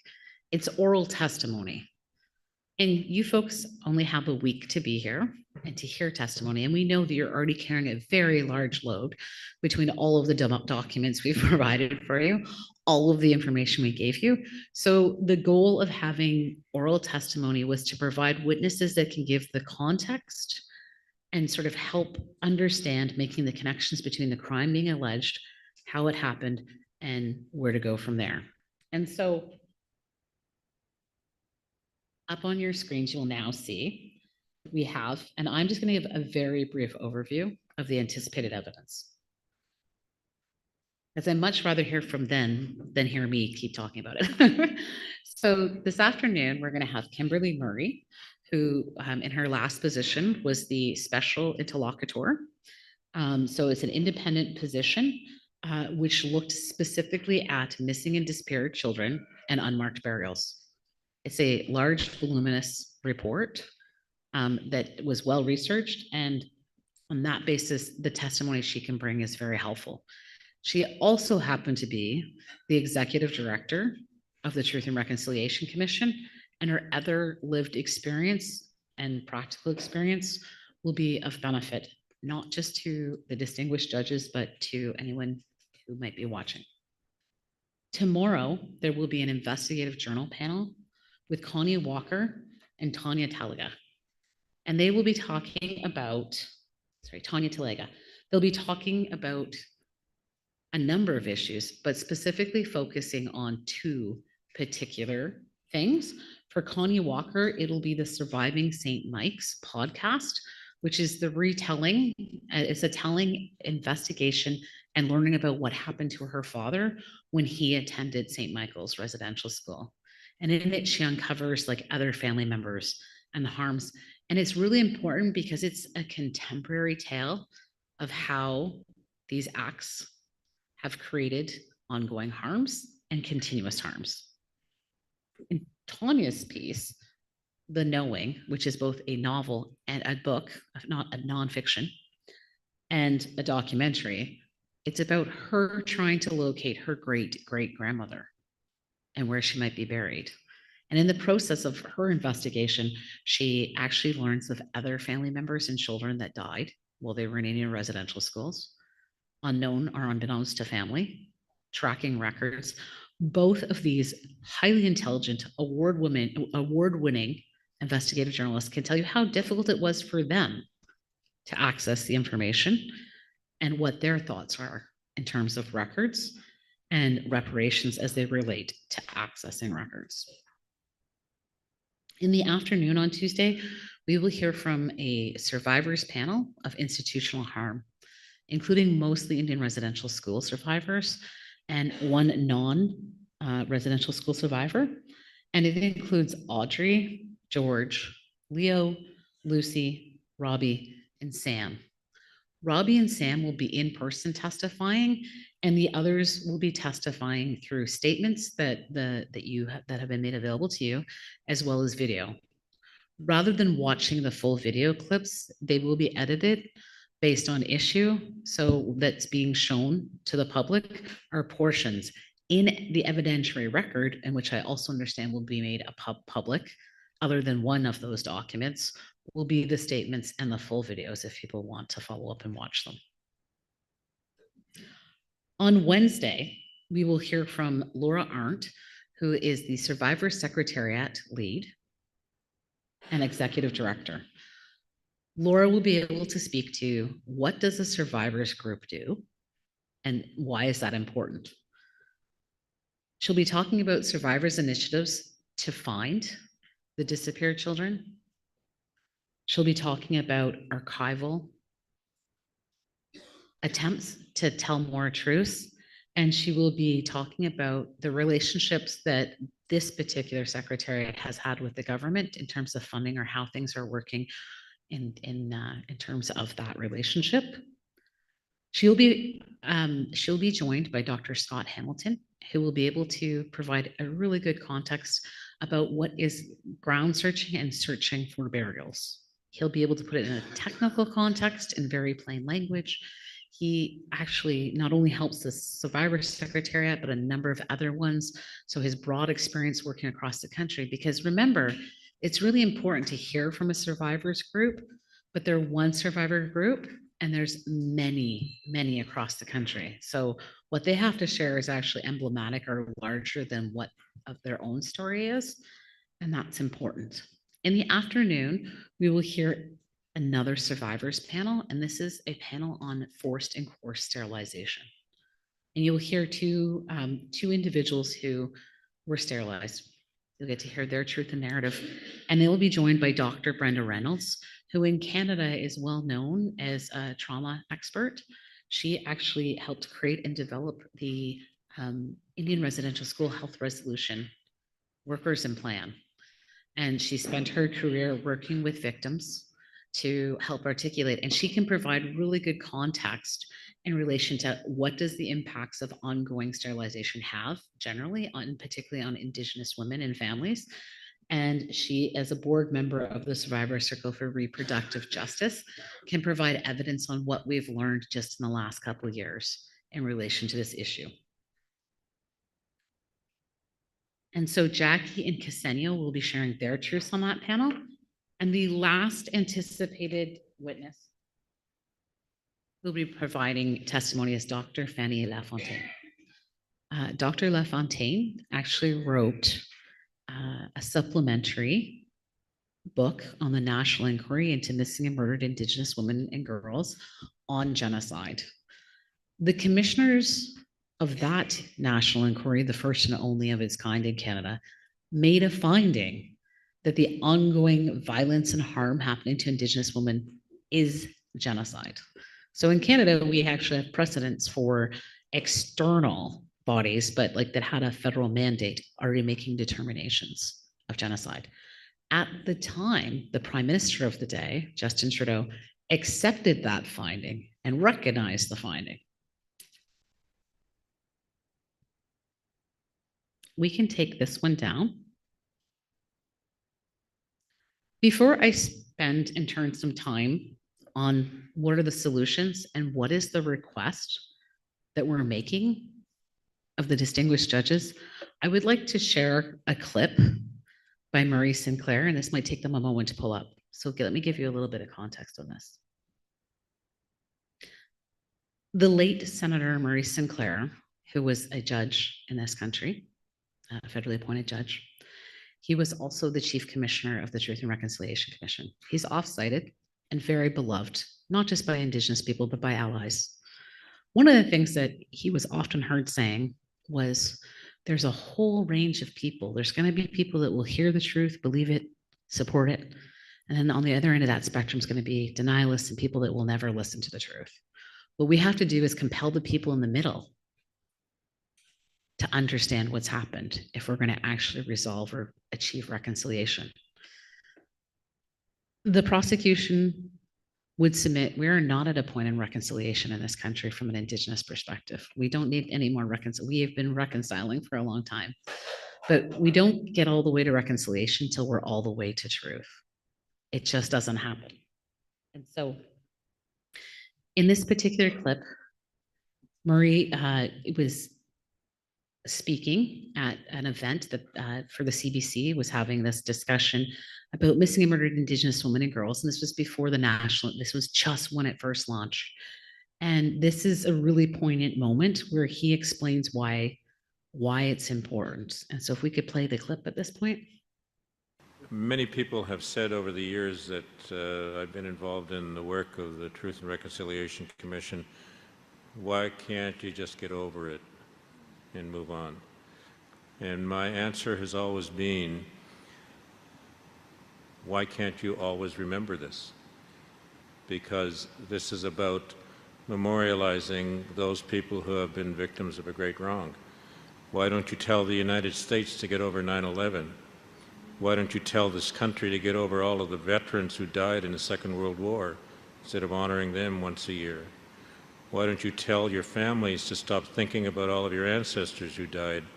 Why don't you turn down and burn down all of those headstones that you put up for all of your friends and relatives over the years?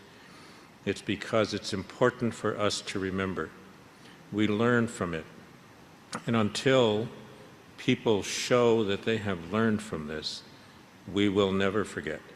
And we should never forget, even once they have learned from it, because this is a part of who we are.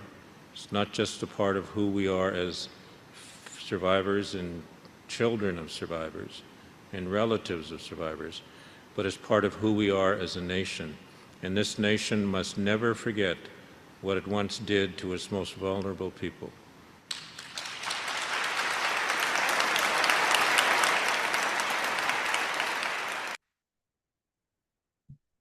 And it goes beyond commemoration. He's talking about the reason why we need to remember. And this is not as much a plea to the judges as it is to general public, to the people watching who are like, why are we still talking about this? Why does it matter? No one can say it better than Marie. So we shared Marie's moment there for a reason.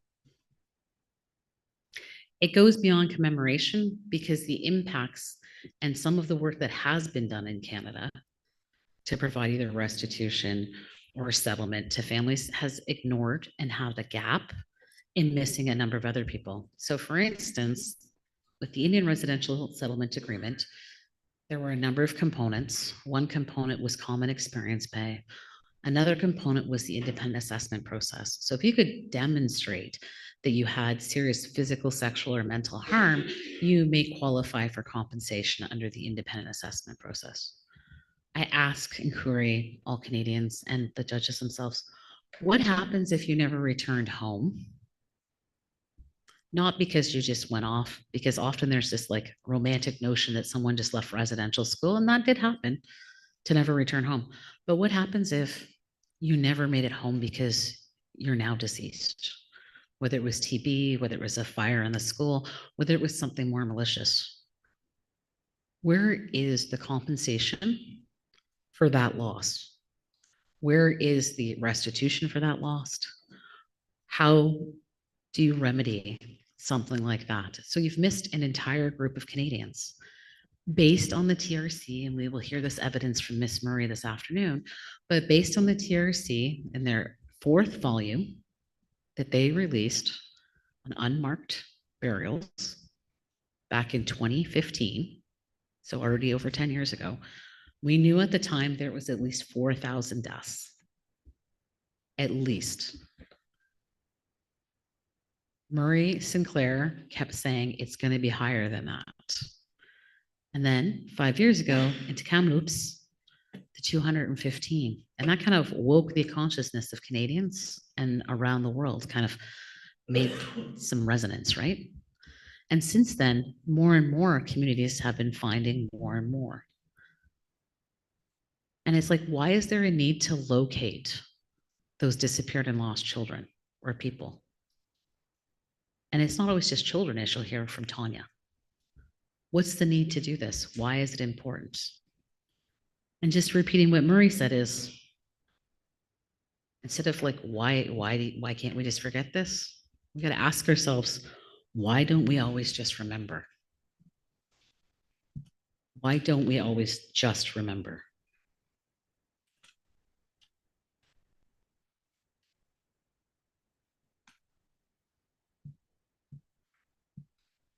The tough task that you as distinguished judges will have is not envied. Not only do you have this large body of evidence and records and testimony to hear the truths and deliberating and contemplating if each and every single one of the alleged crimes have been, like the elements have been met, that's something you will be charged with weighing and balancing. We submit respectfully that we're giving you the tools to be able to make that determination. And specifically, in the indictment itself, we have an entire section where we have specific requests. So what is it we're asking of you as the judges? First and foremost, we're asking for a declaration. We're asking for a declaration that we're seeking a declaration that Canada committed the crimes as charged based on the evidence heard by you and the evidence reviewed by you. The goal of the indictment is to address and have acknowledged the crimes that have been perpetrated by the Canadian state against Indigenous people, international legal recognition of the, pardon me. It's a little too small for me. Sorry. Recognition of the harms that colonial genocide by Canada has caused Indigenous people is but one means to hold a state accountable. That the state laws and policies contribute to negatively impact Indigenous people and Indigenous nations in their original territories is telling. Canada should be held to account and meet its international legal obligations. The prosecution asserts that such declaration and appeal to the international community would increase support for ongoing civic resistance, accountability efforts, and legal reform. In addition, we ask for supports for survivors, families, and communities.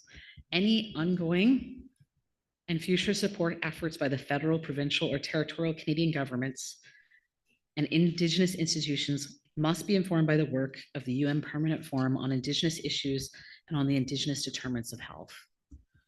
The Canadian government needs to stop making announcements that they're going to cooperate by education or community-led initiatives, and then tell the communities exactly what they're allowed to do and not do. That is not a restorative approach, nor is it adequate or appropriate, and it's not the support that's required. Investigations, and this is a big point that you're going to hear a number of the witnesses speak specifically to. Truth finding and reparation. I had said earlier, we don't get to reconciliation until we have all the truth. For a lot of us, we haven't heard all the truth. All the truth seeking and all the truth speaking have not yet occurred. So it's important. It's one thing to hear a survivor share kind of their worst moments of what happened to them in a narrative. That in of itself is kind of a gross indecency that we endure to listen to. That's part of the truth telling. What about the truth finding? What about in the fact in some circumstances, the assailants are still alive, but the Canadian government, through the arms of things like the RCMP or police services, have failed time and time again to investigate or prosecute the individuals responsible. You'll hear debates and arguments even now, well, they're very elderly now. They're very old. There were individuals that in any other circumstance who had caused those types of assaults, abuse, or harms. If it had been an Indigenous person, they would be in custody. When it involved Indigenous children or people, where's the justice? So investigations is a key component. There's been a lot of writing done on it through the TRC and through the special interlocutor, and you'll hear specific recommendations and examples on it. In terms of other reparations that we believe that the government needs to take into account is records.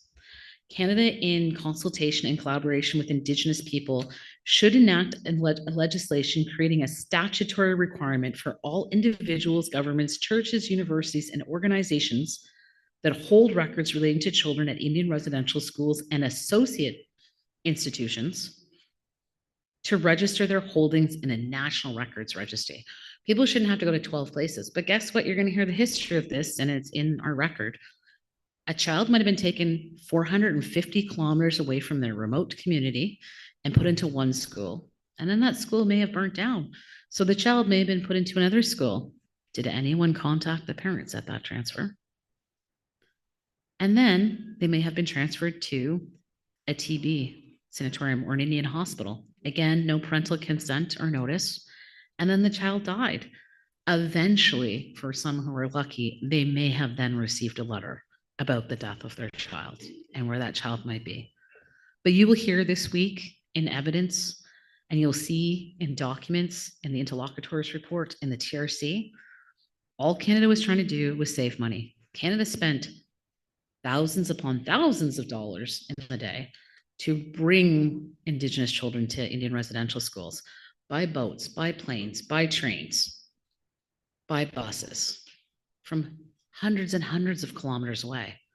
And when a child died, was there any money to make sure that child could be returned home? No, because first there was no policy. And then when there was, it was do it as cheap as possible. So there's unmarked burials across this country of children and Indigenous people who suffered at these institutions and never even got the common decency of what either their Indigenous legal rights to death ceremony were, or the needs of their family and community. You want to unbind family? That's one of the most distinct ways to do it.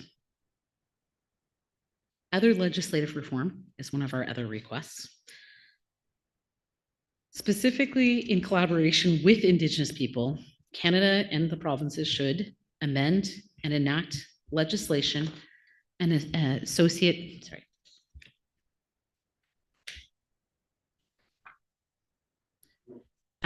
regulations, policies, processes, and effective enforcement mechanisms to create Indigenous burial site designations to protect these sites. I anticipate this afternoon, Ms. Murray's going to talk a lot about this and what can be done. Combating denialism. This is a tough one. I mean, I've been talking around it a bit, right? Like, well, people are like, why are we still talking about this? Or is it real? Is it real? Like, we know how many children already died in schools. We have well-researched and well-documented information on that. We know that there's estimates that it's higher. How does anyone deny that what the Indian residential schools did to Indigenous people was beneficial? Like, I mean, that they take the position it was beneficial and that no harm occurred. I don't know where that comes from. But what I do know is there's a big denialist body in this country that promotes propaganda that is challenging and asking to see the bodies. And I ask you to think of any other genocide act, whether it's a very large scale, one-time massacre or otherwise. Where do you ever see the people demanding for the bodies to be dug up to prove that they died? It's unconscionable. It's not okay. And there are ways that in law we could address this. And Canada is not doing that. It's something that needs to be done. Apology and acknowledgements. Well, you're going to hear mixed bags. You're going to hear some of the survivors say, you know, when the Indian Residential School apology came out by the then Prime Minister Stephen Harper, some people it meant something, or the Pope's apology. Some people it meant something. For others, it didn't mean anything. Something Dr. Cindy Blackstock always says, apologizing means you don't have to do it again. If you say it, mean it, change it. For some people, apology or public acknowledgement through apology is an important part of reparations. As it relates to forced and coerced sterilization, I anticipate the distinguished judges will hear from that panel that the law is actually changing in Canada, that now, based on advocacy work of survivors, that there will be a new legislation coming in that criminalizes the act of forced and coerced sterilization. So in 2026, a law may actually pass. But guess what? It always existed in Canadian law. Just no one would enforce or persecute or prosecute doctors who are doing these acts. So you'll hear some advancement of that, but the actual request as it relates to forced and coerced sterilization speaks specifically to, it's a very specific request we're making of this particular panel of judges that, you know, in 2016, so again, 10 years ago, the United Nations Committee Against Torture, CAT, commonly known as CAT, published its observations of Canada's implementation of the Convention Against Torture and other cruel, inhumane, and degrading treatment or punishment. In its report, CAT acknowledged the information received from Canada representatives on forced and coerced sterilization of Indigenous women. It expressed concerns at the time regarding the implementation of the calls to action outlined in the Saskatoon External Review, particularly with respect to providing reparations to the women who were pressured to undergo sterilizations. CAT called on Canada specifically to ensure that the allegation of forced coerced sterilizations are impartially investigated, that the persons responsible are held accountable, and that the adequate redress is provided to the victims. Also, to adopt legislative and policy measures to prevent and criminalize the forced or coerced sterilizations of women, particularly by clearly defining the requirement for free, prior, and informed consent with regard to sterilization, and by raising awareness among Indigenous women and medical personnel of that requirement. So there has been some progress since 2016, for sure. But one, that act is not yet enacted. It will be potentially in the near future. But the other part of it is the enforcement, because you can put into place a law, but whether it's actually going to be used in policy or enforced, or that all the adequate resources are put into place to properly roll out and implement that law, including the portions on awareness to doctors or medical, that's all important stuff.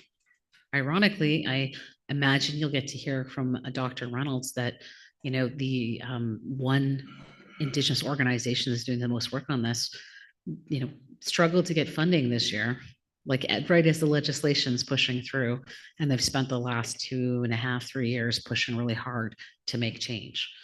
So there's got to be better solutions, and it looks at legislation, but it has to look beyond legislation. And so those were the particular requests, but I want to encourage the judges. You're going to hear the same evidence that every member of the public is. Eventually, the record's going to be before the public and accessible to the public, so people will get to see it. But you're in the room. You're going to be able to gauge the testimonies you're hearing. You're also going to be able to live with the documents you have access to review. And it's not an easy feat. Identify the gaps, identify the issues. So don't just be limited to what we, the prosecutors, are asking you to implement. Use your own lived experience as it relates to your own professions and the work that you've done over the years. You will hear from some of our witnesses undoubtedly some recommendations that may be worded different than the way the prosecutorial team worded it. Maybe their wording's much better than the silly lawyers that wrote it, right? So I want you to keep in mind that you may have ongoing or hear ongoing recommendations that are part of the solutions. And my closing point on this particular thing is, I want to point out the TRC, 2015, the national inquiry, 2019, the special independent interlocutors came out 2024. So in the TRC, there were 94 calls to justice, calls to action. How many of them have been implemented? In 2019, June 3rd, 2019, the commissioners released their report. There were 231 calls to action. Canada has completed 2. They have a lot of like propaganda up that talks about how they're actioning another 115, but they completely confess in that same space that only 2 have been completed. And then we'll get to hear from Ms. Murray this afternoon. How the placemat that she put to them in priorities for survivors, how's that going? We spend all this money in this country to learn about these issues. We bring in experts, we bring in all of these people, and it has helped. If you talk to someone before the TRC, they didn't understand Indian residential schools or the impacts on survivors. We have generations of children coming up with so much more knowledge and mindfulness about the issues. But how is it, after all that hard work was done, after all those really good solutions were recommended or encouraged, that we're still where we're at? We believe the prosecutorial team, on behalf of Native Women's Shelter of Montreal, believes that a declaration from you with a finding of genocide and crimes against humanity will go a long way to encouraging public will to understand the issues, to having the international community recognize Canada is often seen as like this peacemaking nation. And I'm not saying in all ways they're not, but certainly as it relates to their Indigenous people, it has not.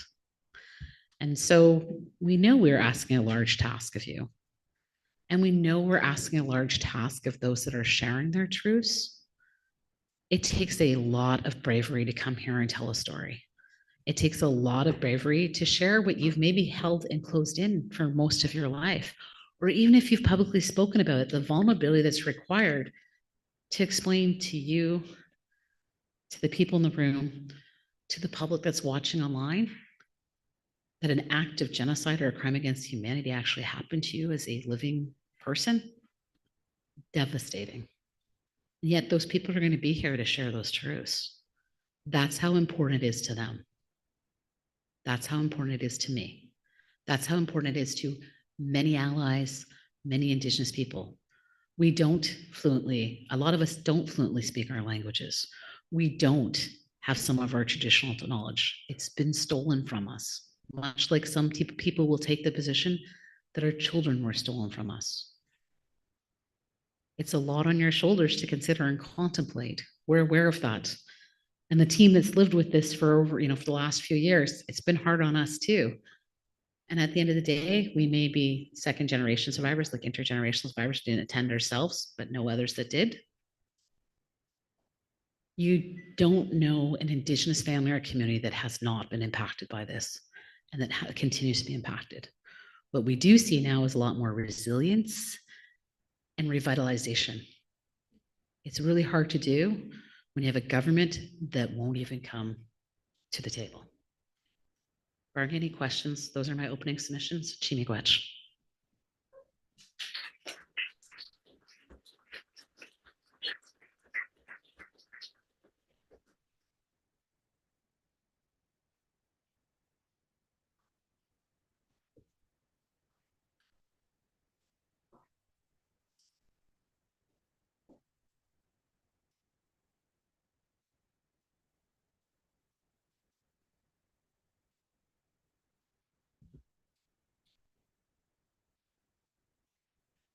Yawakoa Krista for your words, for grounding the session situating the purpose of the tribunal and reading the indictment.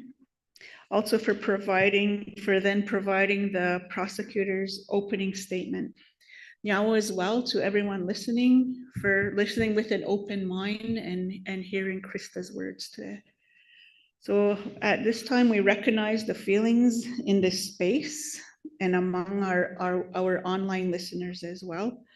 As we transition into a short break, I want to encourage everyone to take a moment for some self-care, maybe get some water and stretch a bit, or talk with one of our supports that were introduced earlier. They're ready and out in the tents and around the room if you'd like to work with them. And we're going to take a short break and continue with Krista after that. Nyawa za wagwego zinidzi weza wadahunsadade. Nyawa.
audience here within Daphne, but also those of you who are live streaming.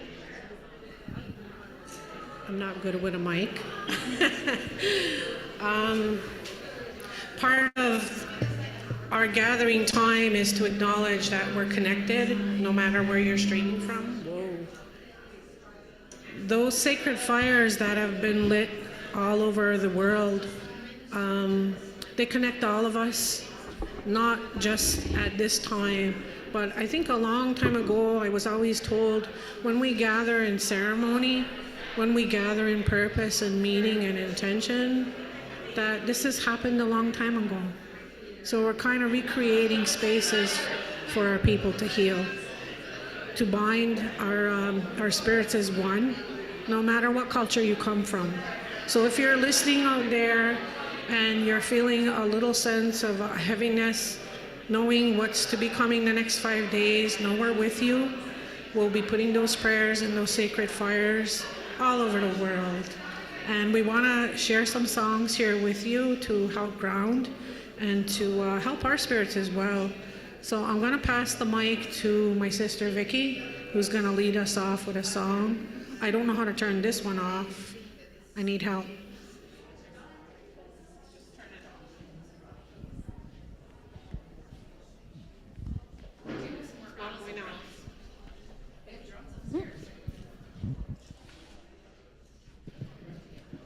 So interesting, this song. I was just singing what I had learned from some women over in the Gatineaus, and then my sister Fran said, "Oh, I know that song, but in the version here." So I'm going to do one round, and then we'll go into the other rounds.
I was asked to just share what this song means to the Haudenosaunee Nation, and that's one of our songs, what we would call our Wadat Saroda.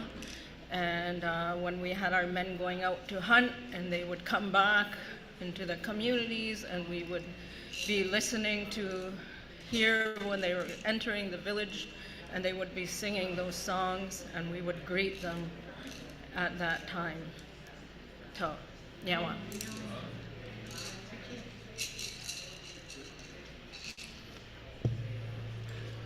So when I was taught this song, it was more about singing. I was with some of the water keepers, the grandmothers that had been walking with the buckets, and so we were singing the song to the waters. And and that song that was in 2017 it was the solstice, and as time went on, that song just kept getting stronger for me because it represented so much healing. And so in those times as well, there was a lot of loss in our family in 2018, including one of them was my sister-in-law was the woman. She was a settler, Dutch heritage, and but her life was taken over in Ottawa, and right downtown it was a national story.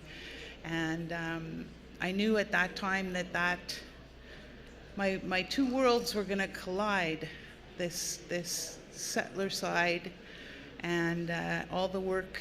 At the time I was here in Montreal working closely with the urban community and with Nakuset and First Peoples Justice Center, and I had to drive to Ottawa for this, and something in me was telling me to get ready because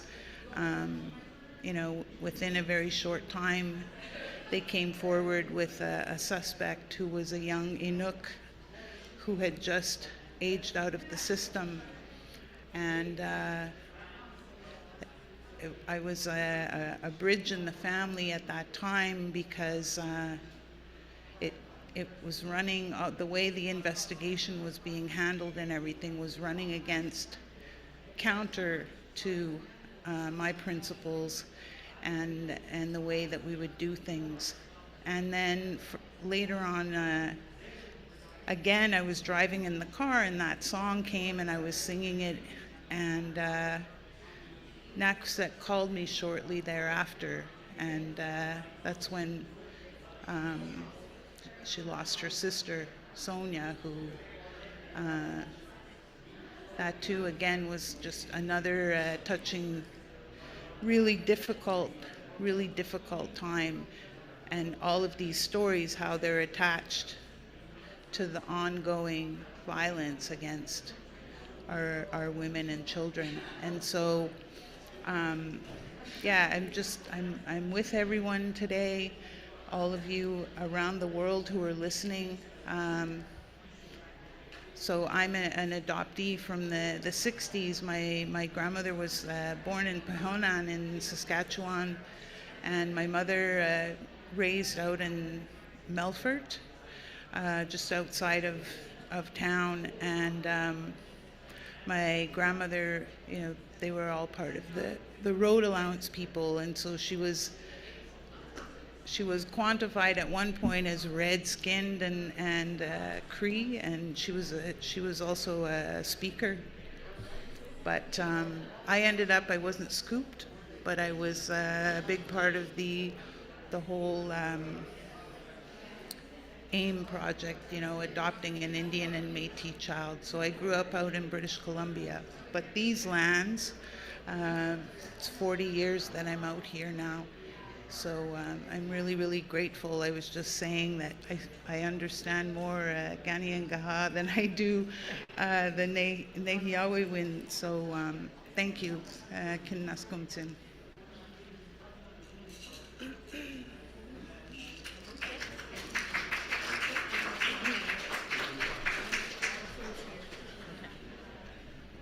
We're almost ready for lunch, so we were asked to just do a verse to honor the women.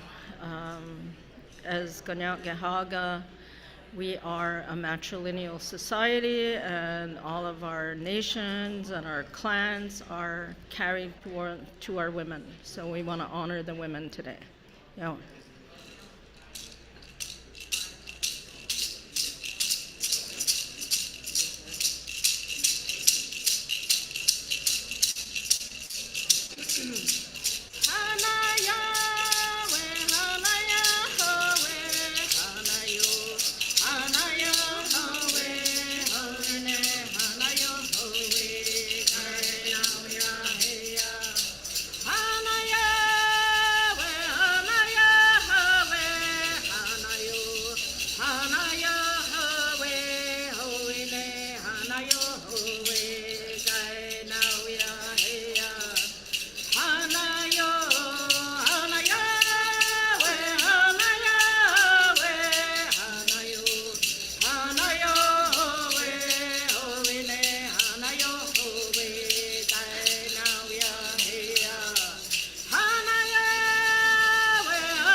take a health break, have some nourishment, drink some water, and we'll see you after lunch.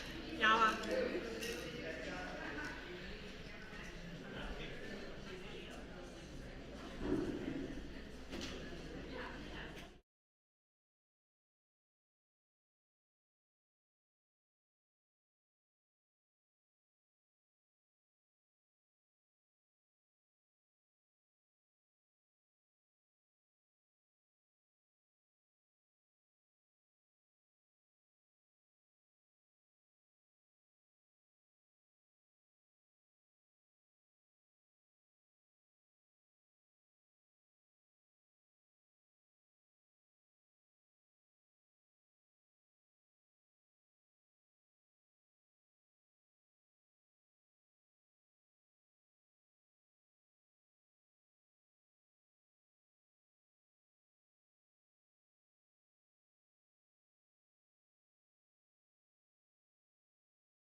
The thing that she asks of us is to have an attitude of gratitude. And for us, it gets expressed through song. And what we do is we humble ourselves to the natural world. And we say to all of these elements, hey, don't give up on us. We acknowledge you. We're giving you thanks. So from the beginning of time to today, you are still being consistent. And we are being consistent too, to the best of our abilities, to still carry on our sacred songs, our dances, our speeches, so that those future generations, those future faces that have not come out of the earth yet, that when they will be born, that they will still be able to inherit a happy, safe, clean, beautiful, peaceful, loving home. So we acknowledge everything on this lower world, to all the waters, to all the plants, to all the medicines, to the insects, to the plant people, the plant nation, to the strawberry, the leader of the fruit. And then we acknowledge our life supporters, the corn, the beans, the squash. Then we acknowledge the four-legged, the ones that give up their life, the deer, the moose, the caribou. And then we acknowledge all these forests, all of these trees. When we get done with that, we acknowledge those birds. The birds that come and sing all their beautiful songs. You listen to them throughout the day. And we acknowledge the bald eagle, that's the highest, strongest bird that we say is a messenger from time to time. When we finish with this, we look up. Now we're going to acknowledge the four winds. Those big winds, the hurricanes and the tornadoes, and even the smallest wind and the sacred breath that we take every second of our life. From there, and we acknowledge our grandfather, the thunder beings. About a month ago, they came through in our longhouses again. We did thunder dance, thunder ceremony, and we asked them that throughout this growing season, that they will bring the rain so that our crops could grow. Just this past weekend, we did seed ceremony where the women sang their songs. They honored and put their power in those seeds so those seeds would grow. So now we're going to come harvest time, our stomachs will be full again, and we'll say, yeah, it was another great year. So to our grandfather, the thunder beings, we humble ourselves and we say to them to do their work. Next, we acknowledge our elder brother, the sun. That sun, our brother, comes out of the earth, reaches a midway point and begins to set. And he reminds us of our path. All of us come out of the earth. We're here for a short period of time and we're all sitting in there. Tomorrow that sun resurrects up and we're all resurrecting up. Not in flesh but in spirit. And we understand that. It's going to change your relationship with this walking place. It's going to change your relationship with each other. It's going to change your relationship to this Mother Earth. And it's going to change your relationship to the ancestor realm. And all we understand that, as we're all going to be one. give or take less than 100 years. From there we acknowledge our Grandma Moon. This is her daughter, Mother Earth, in our cosmology. And our Grandmother Moon, she determines when we hold ceremony. She determines when we plant. She determines the time of month of women. She determines when children are born and come into the world. So we ask her to continue her work, her duty, her responsibility. Then on a beautiful night, we look up and we see all those beautiful stars. And we still have some star stories and some star knowledge. So we acknowledge them and we give them thanks for their role. It's said that early in the morning they put the dew in the grass to help them in case it's a hot day, that they have some moisture to make them help them make it through the day. Now we're going to go into the ancestor relic. All of our loved ones that have gone before us, that are now part of that sacred energy. And then we acknowledge the messengers of the Great Spirit. We acknowledge those ones that come in our dreams. Because all of that sacred energy, we don't see it, but it's there. And from time to time, don't make their presence known. For us, there is no such thing as death. We are Oguahue. Uwe is a person. Uwe comes from Zinawa, which is forever. So essentially, we're all spiritual beings having this human experience. We come from the great mystery, the great spirit. We're all here for a short time and all going back home. And that's forever. But while we come here to the lower world, we're under the auspices of the Creator and His brother. Our Creator is all about life promotion. His brother, on the other hand, brings death, he brings disease, he brings sickness. But it's all about understanding this duality and keeping yourself in equilibrium and balance. So to all of that energy, we bring our minds together and we honor and thank them. Now we're going to bring our minds to the holder of the sky. We say, Garu Yawagu. Because he has a mother. And we have a common mother. His mother is Mother Earth. But he too comes from the other side of the sky. He is family of origin. And we take them all to the great mystery. So now that great mystery, whatever we want to call it, doesn't matter what we say, but we all know that there is something, that all of this came from a thought.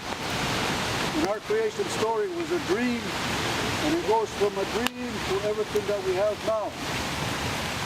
So now we're going to say that this particular moment in time, that we're all gathered here. We're looking at some of the sad history that went down, and we're trying to say now, how do we look at reconciliation? How do we look at healing?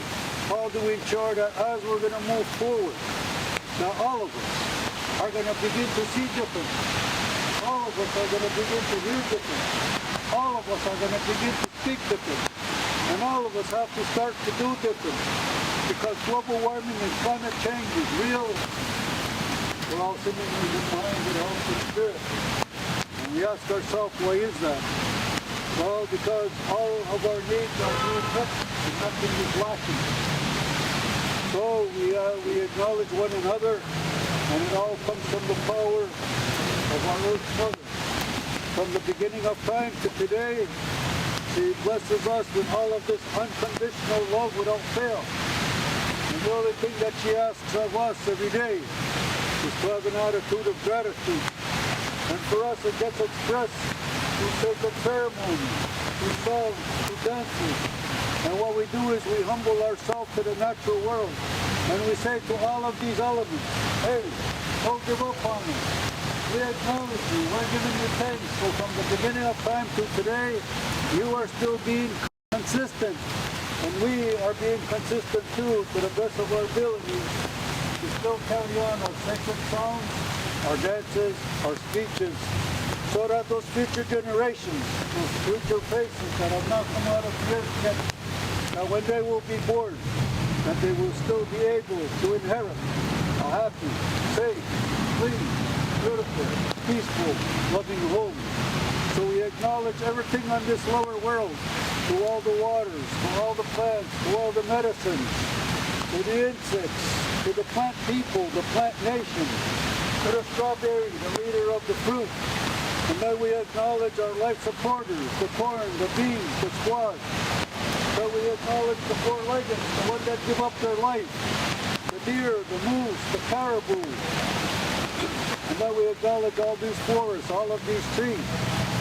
When we get done with that, we acknowledge those birds. The birds that come and sing all their beautiful songs. We listen to them throughout the day. And we acknowledge the bald eagle, that's the highest, strongest bird that we say is a messenger from time to time.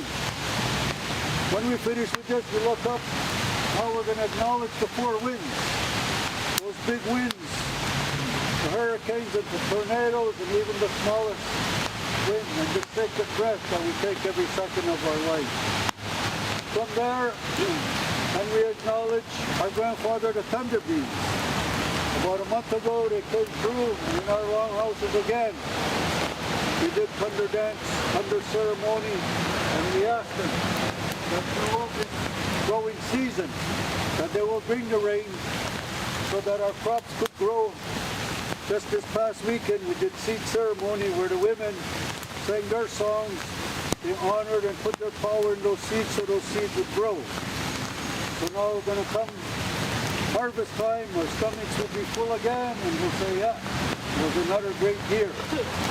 So to our grandfather, the thunder beings, we humble ourselves and we say to them to do their work. Next, we acknowledge our elder brother, the sun.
And we acknowledge the bald eagle, that's the highest, strongest bird that we say is a messenger from time to time. When we finish with this, we look up. Now we're going to acknowledge the four winds.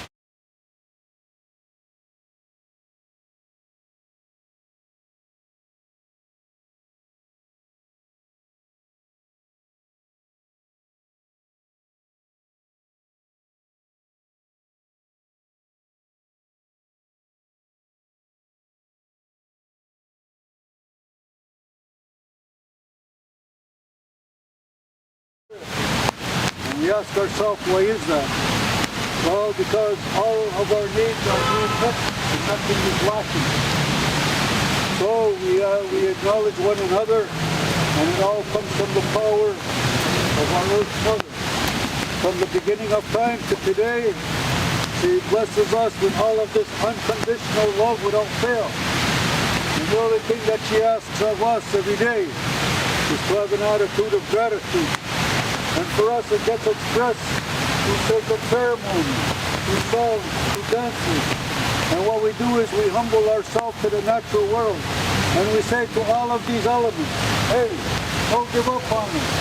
We acknowledge you. We're giving you thanks. So from the beginning of time to today, you are still being consistent. And we are being consistent too, to the best of our abilities, to still carry on our sacred songs, our dances, our speeches, so that those future generations, those future faces that have not come out of the earth yet, that when they will be born, that they will still be able to inherit a happy, safe, clean, beautiful, peaceful, loving home. So we acknowledge everything on this lower world, to all the waters, to all the plants, to all the medicines, to the insects, to the plant people, the plant nation, to the strawberry, the leader of the fruit.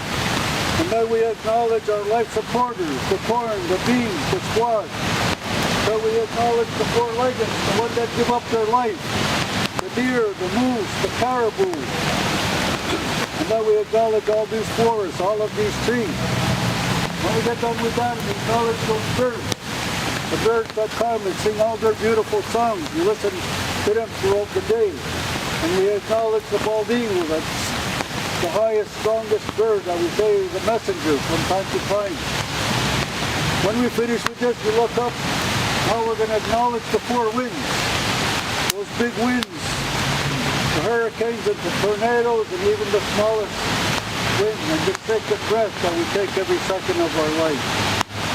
From there, and we acknowledge our grandfather, the thunder beings. About a month ago, they came through in our longhouses again. We did thunder dance, thunder ceremony, and we asked them that throughout this growing season, that they will bring the rain so that our crops could grow. Just this past weekend, we did seed ceremony where the women sang their songs. They honored and put their power in those seeds so those seeds would grow. So now we're going to come harvest time, our stomachs will be full again, and we'll say, yeah, it was another great year. So to our grandfather, the thunder beings, we humble ourselves and we say to them to do their work. Next, we acknowledge our elder brother, the sun. That sun, our brother, comes out of the earth, reaches a midway point and begins to set. And he reminds us of our path. All of us come out of the earth. We're here for a short period of time and we're all sitting in there. Tomorrow that sun resurrects up and we're all resurrecting up. Not in flesh but in spirit. And we understand that. It's going to change your relationship with this walking place. It's going to change your relationship with each other. It's going to change your relationship to this Mother Earth. And it's going to change your relationship to the ancestor realm. And how we understand that, that we're all going to be one. Give or take less than 100 years. From there we acknowledge our Grandma Moon. This is her daughter, Mother Earth, in our cosmology. And our Grandmother Moon, she determines when we hold ceremony. She determines when we plant. She determines the time of month of women. She determines when children are born and come into the world. So we ask her to continue her work, her duty, her responsibility. Then on a beautiful night, we look up and we see all those beautiful stars.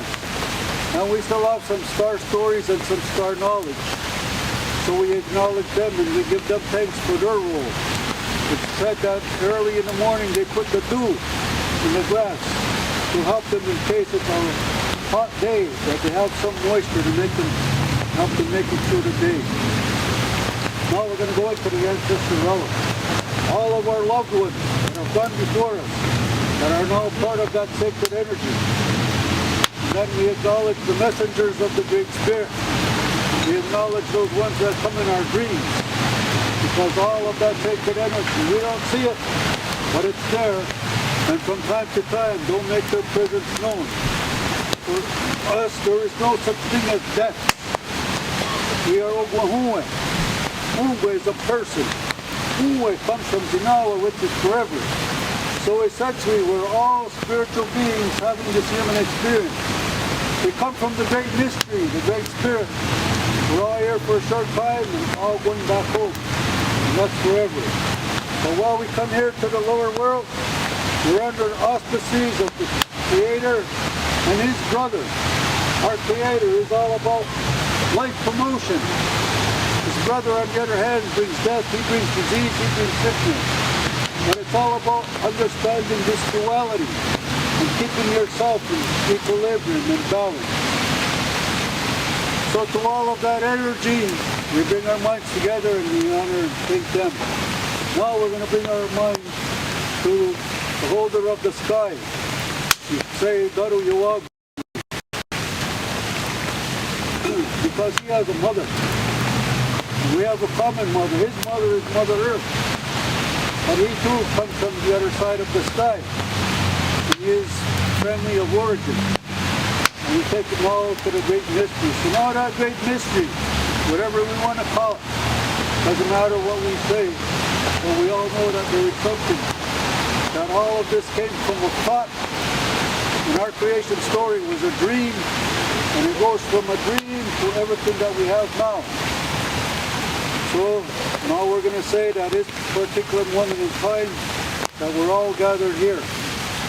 We're looking at some of the sad history that went down, and we're trying to say now, how do we look at reconciliation? How do we look at healing? How do we ensure that as we're going to move forward, that all of us are going to begin to see different. All of us are going to begin to hear different. All of us are going to begin to speak different. And all of us have to start to do different, because global warming and climate change is real, and this attitude that the earth is just a thing that we have dominion over is over. If we maintain the status quo, we will all be gone in a very short period of time. But we're at this time now where everything is coalescing. Why did 215 kids' spirits resurrect up from the dead in Kamloops, British Columbia? Why is every child matters? Why is it the color of that fire orange? Because we are resurrecting up and we are speaking truth to power. And we are saying that the time has come now that the indigenous wisdom and knowledge of this land has to be taken to heart. We have to change the trajectory that we are on. And the only way we can do it is having love in our hearts, opening up our minds, acknowledging what we've done, and saying, okay, now how can we move together equally into the future? Because right now it's still like this. We still have these colonial governments that have this attitude of superiority, that we're superior to you, we're going to take all your lands, we're going to eradicate you to a reserve, we're going to legislate you from the womb to the tomb.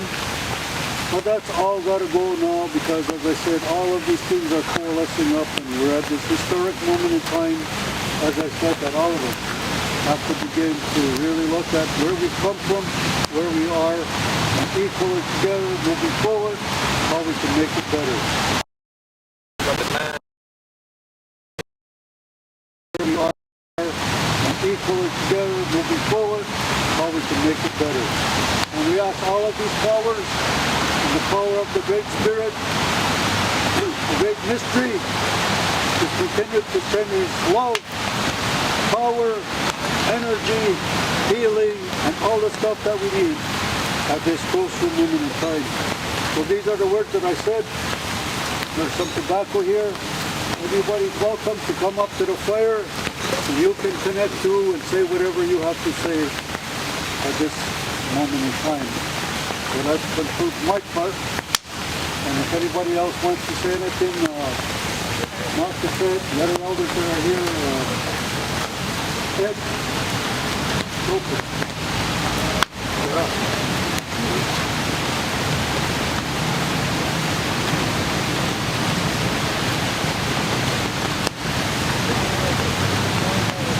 So I'm also known as Tecumseh, as well as Wabanobane Sissipetchen. I raised my pipe, and this pipe actually is of passion as the ways that our ancestors actually fashioned their pipes on this land, even before we moved from this land and went back down into the Mohawk Valley, and then returned home to our land here. But I raised it up with the recognition of all our people across the land, because in over 40 years that I've traveled across the land and been with all of our people across the land, I've recognized that we all have the mind that Kevin has spoken of. That mind that he speaks of, it was our minds that we're bringing back and recovering. It lies within our languages, and we have common understandings, all of which match with what Kevin has shared here. So those words are words for all our people across all Turtle Island. Because as we gather here and we speak to the things that have gone wrong, we're recognizing how we can make it right. All that knowledge that lies within us, that comes from our ancestors from here and from across the land, is what he's spoken to, that we need to return our minds to in order to survive as humans on this earth, and so that everything can survive on earth, and so that our mother can continue to feed all of us. We're grateful for all those gifts. We give thanks for those, and we bring our minds together, as he says, as one. That is our minds of all Indigenous peoples on the land, and those as well that are coming to understand that knowledge and bringing it forth and supporting what we are all trying to do now. It's that time. We're in that healing time. I've heard it over and over from elders right across the land that we're in this time of healing. And this is a powerful moment in that healing. So we bring our minds together now as one in that way for Mother Earth, for all of creation, and for all of humans and all that exists, the Creator has created. So we give thanks for all these things today, and for what will come from what we do as we bring our minds together in this way now. Well,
Welcome back after lunch, our lunch break. It's nice to still have everyone with us here today and online.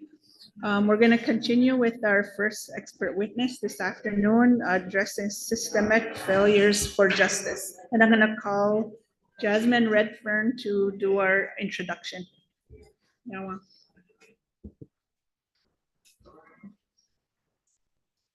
Nakome, unosakut, maligaleriyet. Ilisapingo yunga, maligaleri yunga, amma echalumio saya. Good afternoon, distinguished judges. My name is Jasmine Redfern. I'm a member of the Indigenous Legal Advisory Committee to the prosecutorial team. The first witness being called is Ms. Kimberly Murray. She's an internationally respected lawyer, scholar, and advocate whose work has significantly advanced truth-seeking, accountability, and reconciliation efforts concerning Canada's Indian residential school system and its lasting impacts on Indigenous communities. Ms. Murray most recently served as the independent special interlocutor for missing children and unmarked graves and burial sites associated with the Indian residential schools. In this role, she led national engagement and policy initiatives relating to Indigenous data sovereignty, burial site protections, access to records, and pathways towards accountability and commemoration. Previously, Ms. Murray served as Executive Director at the Truth and Reconciliation Commission of Canada, where she worked alongside the commissioners to oversee implementation of the Indian Residential School Settlement Agreement, as well as the research, writing, and editing of the Commission's final report. She also served as Assistant Deputy Attorney General for Ontario's Indigenous Justice Division, where she was responsible for establishing and leading initiatives focused on Indigenous justice reform and the revitalization of Indigenous laws. Earlier in her career, she was the Executive Director and a lawyer with Aboriginal Legal Services in Toronto for over 15 years, where she practiced in areas including human rights, public inquiries, administrative law, charter litigation, as well as Indigenous legal advocacy. Ms. Murray has received numerous honors recognizing her contributions to Indigenous justice and social advocacy, including the Lieutenant Governor's Medal of Distinction for Public Administration, the National Aboriginal Achievement Award in Law and Justice, as well as multiple honorary Doctor of Law degrees. She has the designation of Indigenous Peoples Council, that's IPC, from the Indigenous Bar Association, and she currently serves as an associate professor and the Queen's National Scholar in Indigenous Legal Studies at the Queen's University Faculty of Law. Ms. Murray often describes herself as a jack of all trades, master of none. It's precisely her breadth of experience as a leader in truth and reconciliation efforts that makes her uniquely qualified to assist you, distinguished judges, in providing the necessary context, and understanding of the realities surrounding the missing Indigenous children and unmarked burials associated with Canada's Indian residential schools. Krista Bigcanoe, lead prosecutor, will be guiding Ms. Murray through her evidence before a question and answer period led by your esteemed panel of judges. Nakome.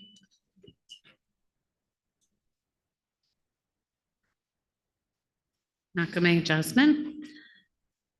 Good afternoon, Ms. Murray. May I call you Kimberly? Yes, you may. And you may please address me as Krista. You deserve to be called whatever you like, Ms. Murray.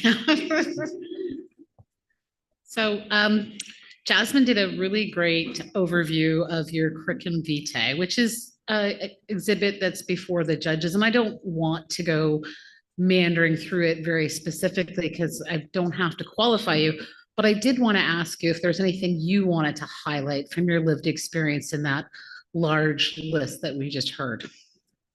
Oh, I would just say that probably the greatest learnings and teachings I've received are from working with the people on the streets of the city of Toronto, Indigenous people from Aboriginal Legal Services. When I worked there for 15 years, I saw the lived impact of Indian residential schools on the survivors, the living witnesses of these institutions and of their families. And from that experience and those teachings and learnings from those individuals, I know that their truths are something that this country needs to acknowledge, recognize, and provide reparations for. And until we have those reparations, we're going to continue to see those harms and that intergenerational impact of these institutions on Indigenous people across the country.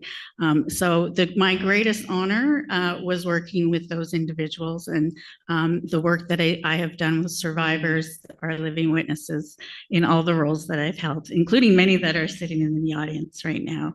And I just want to acknowledge them and say hello. And I recognize you and I see you. So now I thank you. Thank you. And just so we can let the distinguished judges know, we are going to visit some of your roles and how impacted they were, but we actually wanted to start first with the video that was produced as a result. It's your role as the special interlocutor. So I kindly ask the AV team to pull up the video and if we can watch it.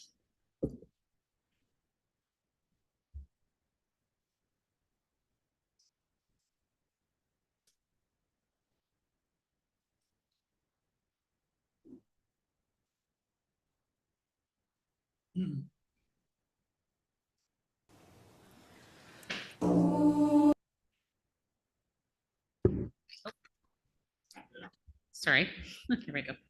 Let's take a moment.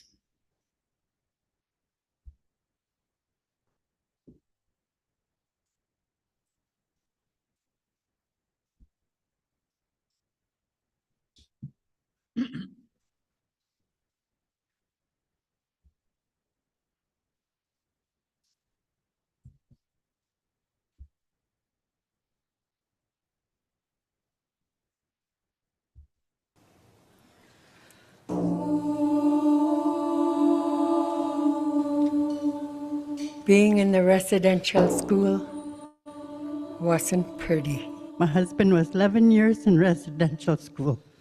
He never held my girls because he was too scared to break them. That's residential school. That is the impacts of it. They tried to take our spirits away. They tried to take the Indian out of us. I was kidnapped in broad daylight, right in front of my parents, when I was being taken away from our outpost camp to go to a residential school. The children have been taken from us, and we want them back to make the world safe for the children we now have and the ones that are coming. Le système est brisé, il est malhonnête, the system is broken, it's unequal, it's not fair for everyone. What can we do? What we suggested to the government to do to correct this behavior? It is so impactful and hurtful to think of children who would be given such disrespect in life and in death. When you die, you should be buried, you should have a proper burial. We had a distinct way to honor the people who left us. There were ceremonies, there were songs, and for the children at our schools that are in unmarked burials, they have yet to receive this. You don't get to the point of religious equality, racial equality, unless you understand foundational inequality in Canada that is steeped in centuries of colonialism and racism by European settlers who imposed their will in a colonial and racist manner. I'm in a room right now full of survivors who have been through unimaginable abuse and torment, only because they were simply born Indigenous. Like we were not human. The number one law is not to harm a child. And that's exactly what the government did. Children disappeared at residential schools and other institutions, buried in unmarked graves, forgotten, erased. But they were not forgotten by their families, by their communities, by their people. We can't bring these children back, but we can empower ourselves to ensure that our traditions and communities don't just survive, but thrive. We couldn't speak our language. We couldn't even use our name. I was given a number. I still remember my number, and that's how they called you, a number. I was broken spirit since then. I didn't know who I was. I lost my culture, my spirituality, my beliefs, my value. Some of the young girls, they would go missing for months on end. The priests and the nuns would hide those girls when they got pregnant, and they wouldn't see them for 9 months while they were carrying their babies. And then after that, my mom and 2 of her cousins were responsible for wrapping those babies and burning them. As a boy in that residential school, mission school, the burning of little babies being thrown in the furnace by 2 nuns, and the screaming. A young woman was disciplined by the nuns and the children, and the man whipped her until she died. The building was run by the heat from the big stove only in the furnace. There was a lot of babies that was burnt in there. Some of us didn't know how to deal with our feelings.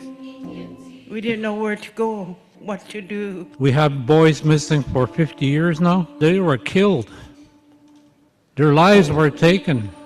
They were murdered. We don't know how many survivors are left. Many of them don't even want to come forward. They chose to forget what has happened to them and not be a part of this. They don't want anything to do with it.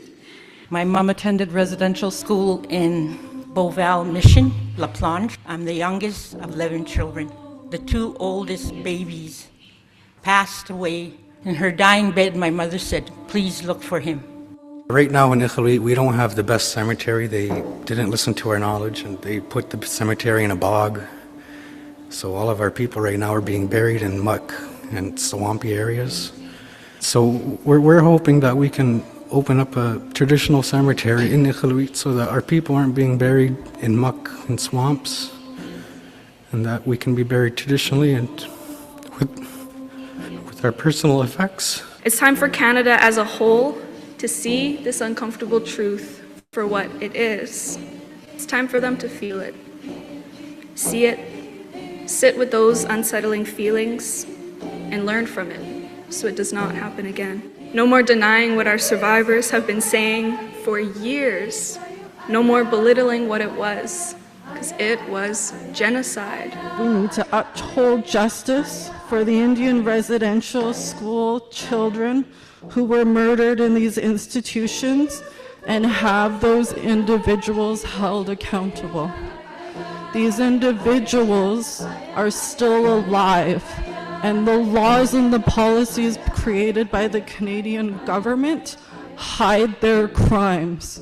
And in order for us to have justice, these people need to face justice with Canadian laws. Orange Shirt Day and Every Child Matters was created to honor survivors and their families and to remember those that never made it home. There's very few people that have that gift and that strength to stand up and speak on behalf of people. And when you have that passion in your heart, that's what drives you to do the good things for your people who need a voice. It's an honor and a privilege to announce the appointment of Kimberly Murray as independent special interlocutor for missing children and unmarked graves and burial sites associated with Indian residential schools. There are children buried on the grounds of Indian residential school, and we need to find them and we need to know who they are. We will survive and we will strive to see our children grow. We have to educate our younger generation of the pain, the suffering, the loneliness that we went through. We are all human beings. That's what we say in our language to everyone, no matter where you come from. We are all people. We are one nation in this land. Any culture in the world, be proud of your own culture. We are just starting to heal. We're starting to talk. We're finding our voices. It wasn't easy for any survivor to find our voices. I can consider every one of the survivors a big miracle. No matter how much tragedy, you're just like a diamond, precious and can't be broken. What we are carrying through life from the residential schools is a very heavy burden. When someone is talking to you and sharing with you, they're sharing a part of who they are. Let's put our minds and our hearts together and build a future for our children, a good future. What we're suggesting is a formation of a team composed of forensic medical examiners, archaeologists, anthropologists, spiritual leaders working in tandem in order to identify the remains of those children who will be found.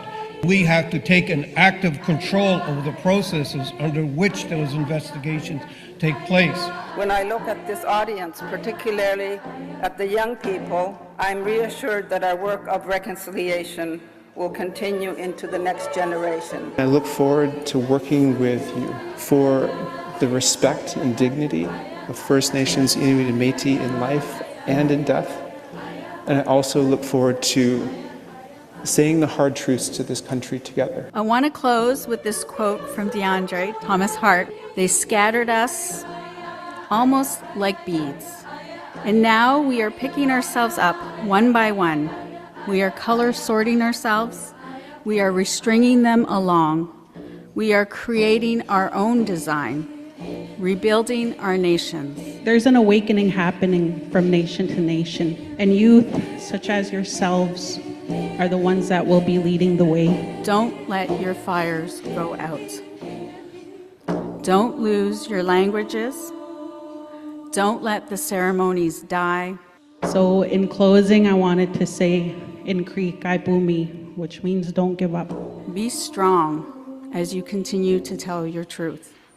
Be strong as you continue to fight. I'd like to thank each and every one of you for all of the wonderful work that you do for all of the survivors, for our communities, for our families.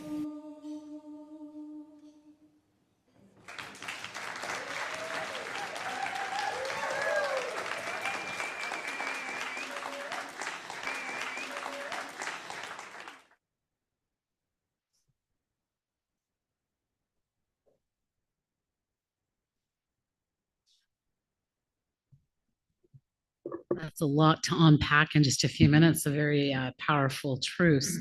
But before we sort of hop into the path that got you to that point, I again want to see if you have anything you want to say based on what we just watched, a preliminary thought or a heart thought or anything, being that you experienced all that live. Maybe just to give a little bit of background, I will be talking about the mandate, but this video captured 6 national gatherings that I hosted over 2 years in my mandate, where I brought communities, survivors, families, leadership experts that are doing the important and sacred work of searching for the disappeared and missing children. And so these are clips from those gatherings of those doing this sacred work. I showed this video at my release of the final report, and that's why you saw the photos of the different volumes of my final report. It is on the website. I know you had trouble seeing it in some of it, so you can watch it again. It's live on the website, and you can watch it over and over again. But yeah, so thank you, Chris. Thank you. And so if we might, Kimberly, One of the things that has come up, and I know it's an important point, is we often hear missing Indigenous children in unmarked graves as the language that comes from Canada, like the committee that set up your mandate. We see it on reports. We saw on the TRC. It just, in terms of like the language around that, is there a more appropriate way to characterize it instead of just the missing Indigenous children in unmarked graves? So I would say that the issue of missing children in unmarked graves has been discussed and around in this country for decades, even before the Truth and Reconciliation Commission of Canada was established. Survivors, living witnesses, and communities have been talking about the fact that many, many children died in the institutions and were buried on the grounds of the institutions. We have examples of burials being desecrated, examples of burials being washed up because rivers overflowing before we had a Truth Commission. And the term missing children in unmarked graves, I only started to reflect on that term when I became the special interlocutor and started speaking with international experts around enforced disappearances. And I started to reflect on, where did that come from?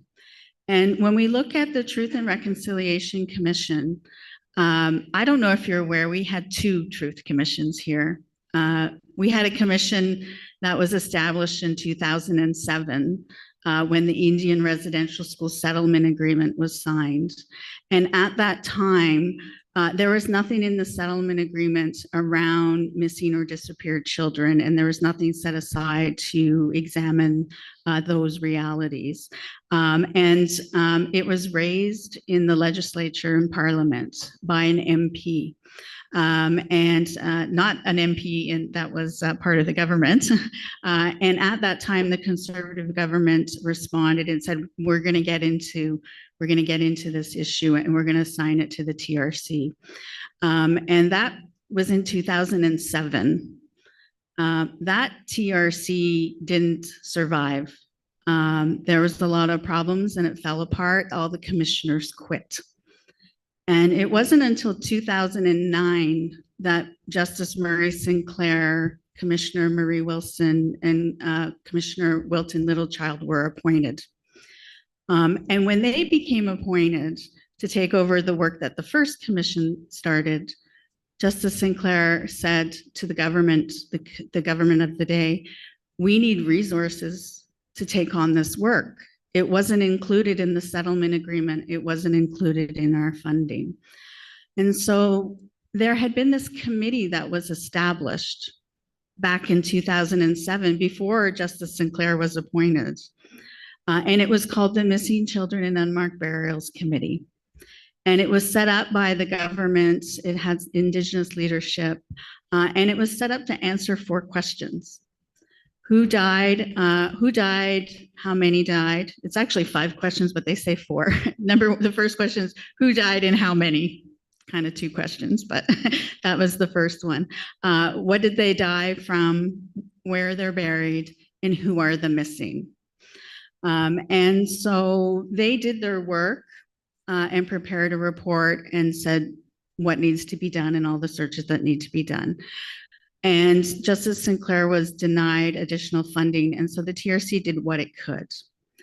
But when it comes to the term missing, I find it interesting now when I started doing my work as an interlocutor, when we call them missing children, it lets the state off the hook. There's no accountability for what they did. It's somehow these children went missing on their own. And it was the state policy to take them away and not return them home and not tell their families when they died.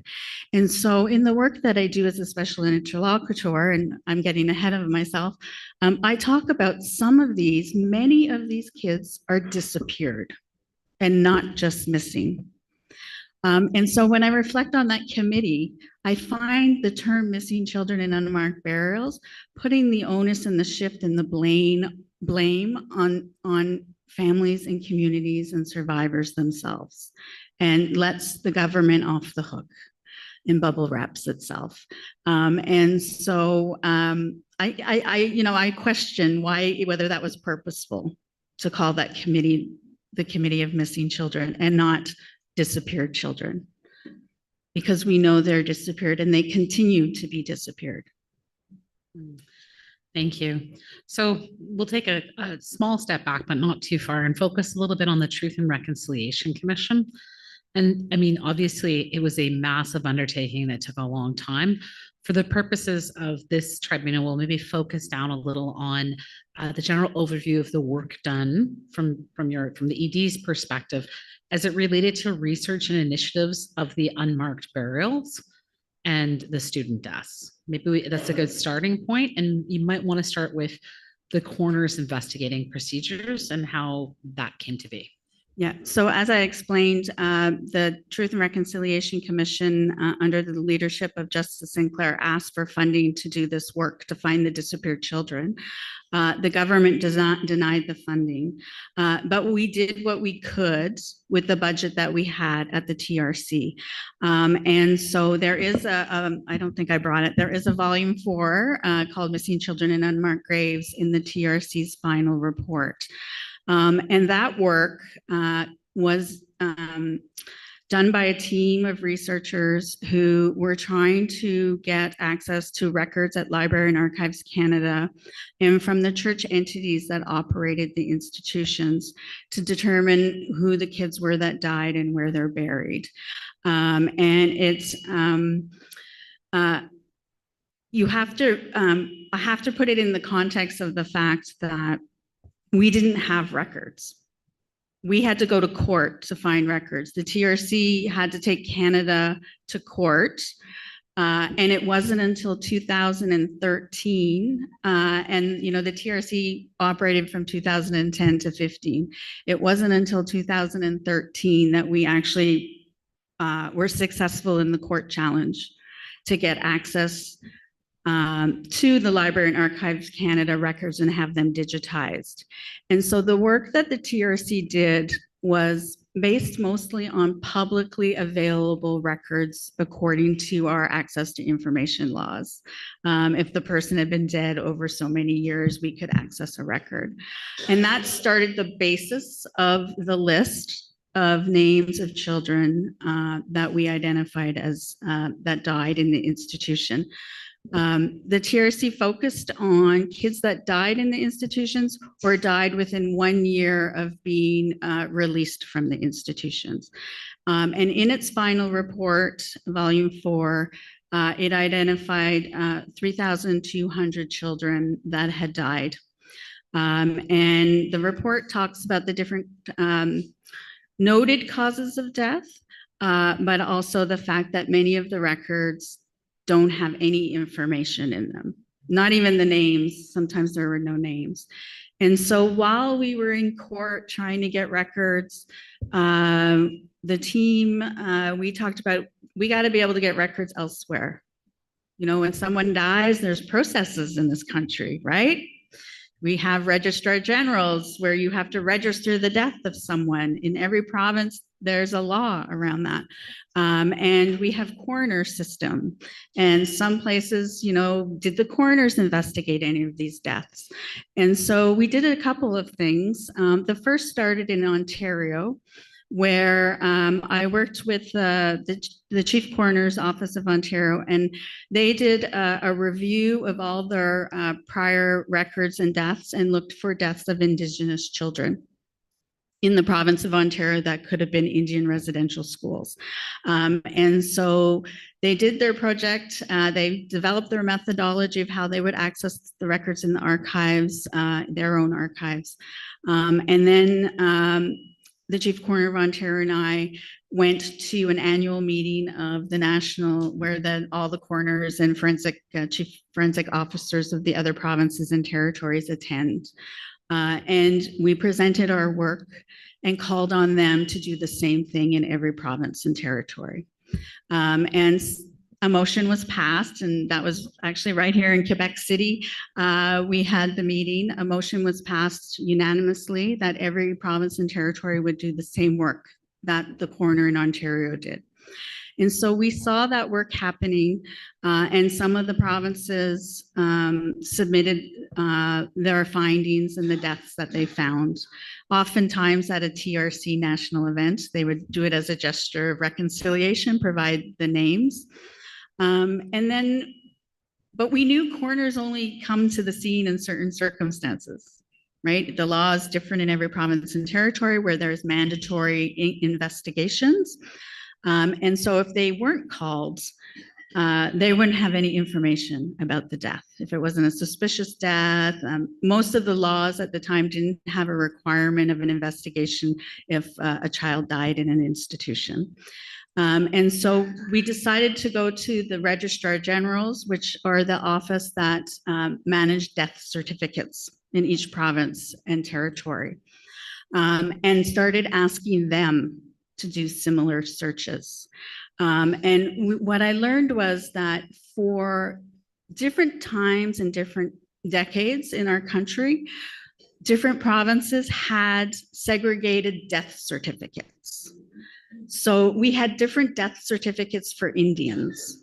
And I use that term as Ms. Krista identified earlier because of the Indian Act. We have death certificates in this country that say death of an Indian. And they had them at different times and different decades. And then they got rid of them and then they brought them back again. And every province and territory is different. And the government of Canada also has a death of an Indian form. And so we said, we need to get those deaths of an, that's a good starting point. Even though there could be deaths of Indigenous people in the regular registrar, let's start with the deaths of Indian forms. And so many of the provinces did that work and provided their records. The first province was British Columbia. They were very helpful, provided all the deaths of an Indian forms to the TRC. And so that helped us with the work that we did to identify the 3,200 names. Alberta provided their forms. Northwest Territories, I think I'm going by memory here. So let's just say some provided and some didn't. And the TRC has a call to action on the other registrars to provide their death records. So I think that, did I answer that question? Helpful. Sorry. No, that's very helpful. Thank you. It gives some good context. So the volume 4 is in the general material, particularly chapter 2, but also one of the things to be aware of is the calls to action. You just started to mention one. And at this point, I'd ask our AV to pull up the KM2 as a starting point, please. May I add something to the record question? Please. I also, so prior to 1935, there was no requirement on the head of any of these institutions to report a death to the government. And we see policy coming into place in 1935, and what I call the Form 414 is the form that principals of the institutions were required to complete. And they were required to complete this form around who died, the cause of death, get a medical opinion, and they were to hold a board of inquiry. And so when we were doing the work at the TRC to identify the kids that had died, we were also looking for the forms, for the 414 forms. And there's not that many that are still in existence because of the destruction of records that the government has made. In my report as the special interlocutor, I have a chapter on the failures of death investigation systems, and I provide a number of examples of the 414 investigations and board of inquiries and the failures of those inquiries, where they didn't follow the rules. They would blame the kids for their own death. They would have an inquiry really quickly, where it was either an RCMP officer or the Indian agent that led the inquiry. Very few times did they ever have a witness statement attached to the inquiry. But you can read that in my in my final report the many examples that I provided of those inquiries. Thank you. So if we could have, yeah, thank you. So that's the first page. If you can scroll to the next page of this. Thank you.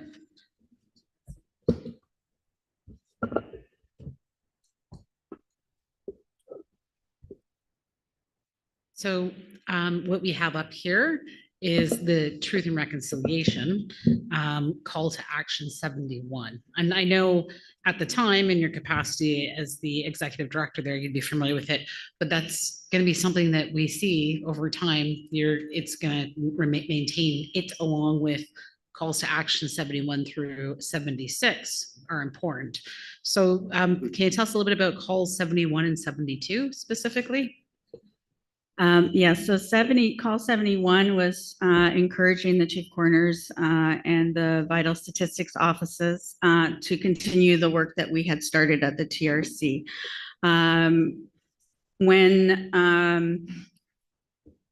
When, as I said, not all the provinces and territories had provided their information to the TRC. And so the TRC wanted that work to continue and for those documents to be provided to the National Center for Truth and Reconciliation, where all the TRC documents and work is housed. And so when we fast forward to 2021, when Kamloops announced disclosed the potential recovery of 215 burials at Kamloops Indian Residential School. I'll just note that Ontario had not provided their death certificates to the National Center for Truth and Reconciliation. So that was like, you know, how many years after the TRC. And so I don't believe all the provinces have provided. I'm pretty sure Quebec hasn't provided, but you'd have to ask someone from the National Center for an update on that. But there continues to be work that needs to be done in that area to provide that information to the National Center. But more importantly, to get that information into the hands of the communities that are doing the searches.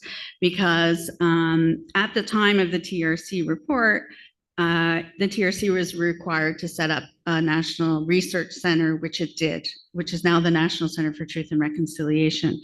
But at the time, we had no idea that this was going to happen in our country, that communities were going to be doing these searches and all these unmarked burials and graves were being found and determined, and communities were doing the work on their own, Indigenous led.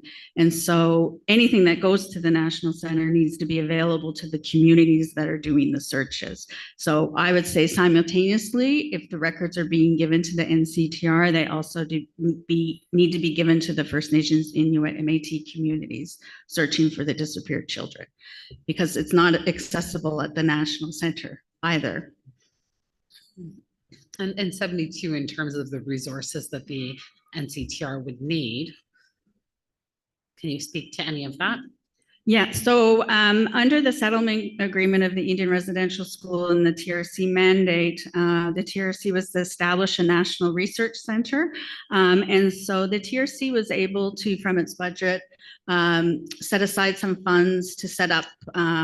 I mean, there was a whole process, a bid process, and people, different institutions applied to be the National Research Center.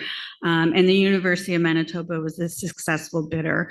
But the TRC only had a limited amount of funds. You know, it has $60 million budget for its entire mandate, plus $6 million to respond to government reports.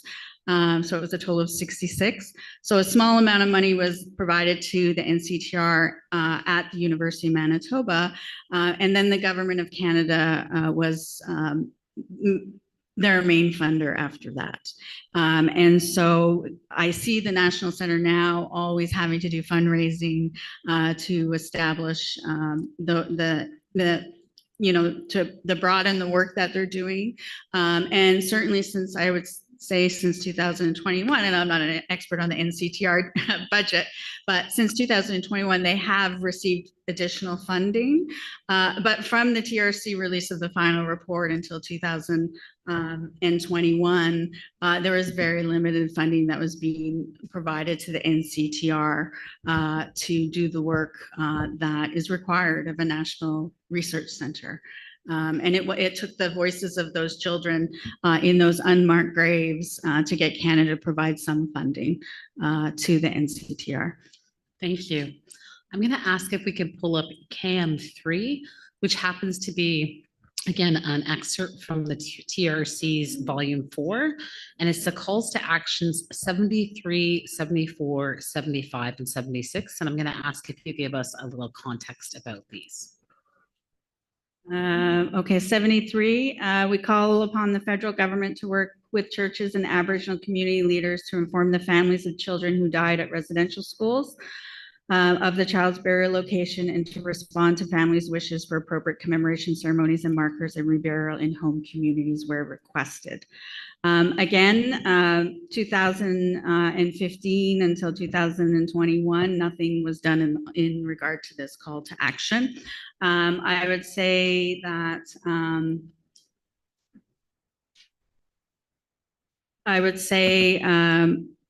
very little has been done since 2021 as well. There has been some funding that has been provided that started in 2021, but it has caps and limits, and it's a funding program. And to be honest with you, when I think about the search for disappeared people, I actually don't think it should be a funding program through the government. You know, Canada has, I say, an international legal obligation to support communities to find the disappeared. And I look at these calls to action now, and I think that if we had approached it from a different perspective, from the viewpoint that these children have been disappeared by the state, that maybe the wording of these calls to action might have been stronger.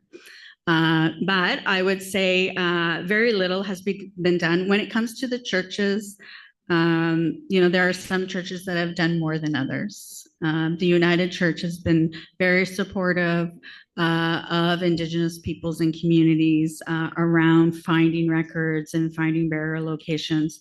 And the Anglican Church also provided the TRC, when it was in operation, a list of all of the kids it could identify as having died in their institutions.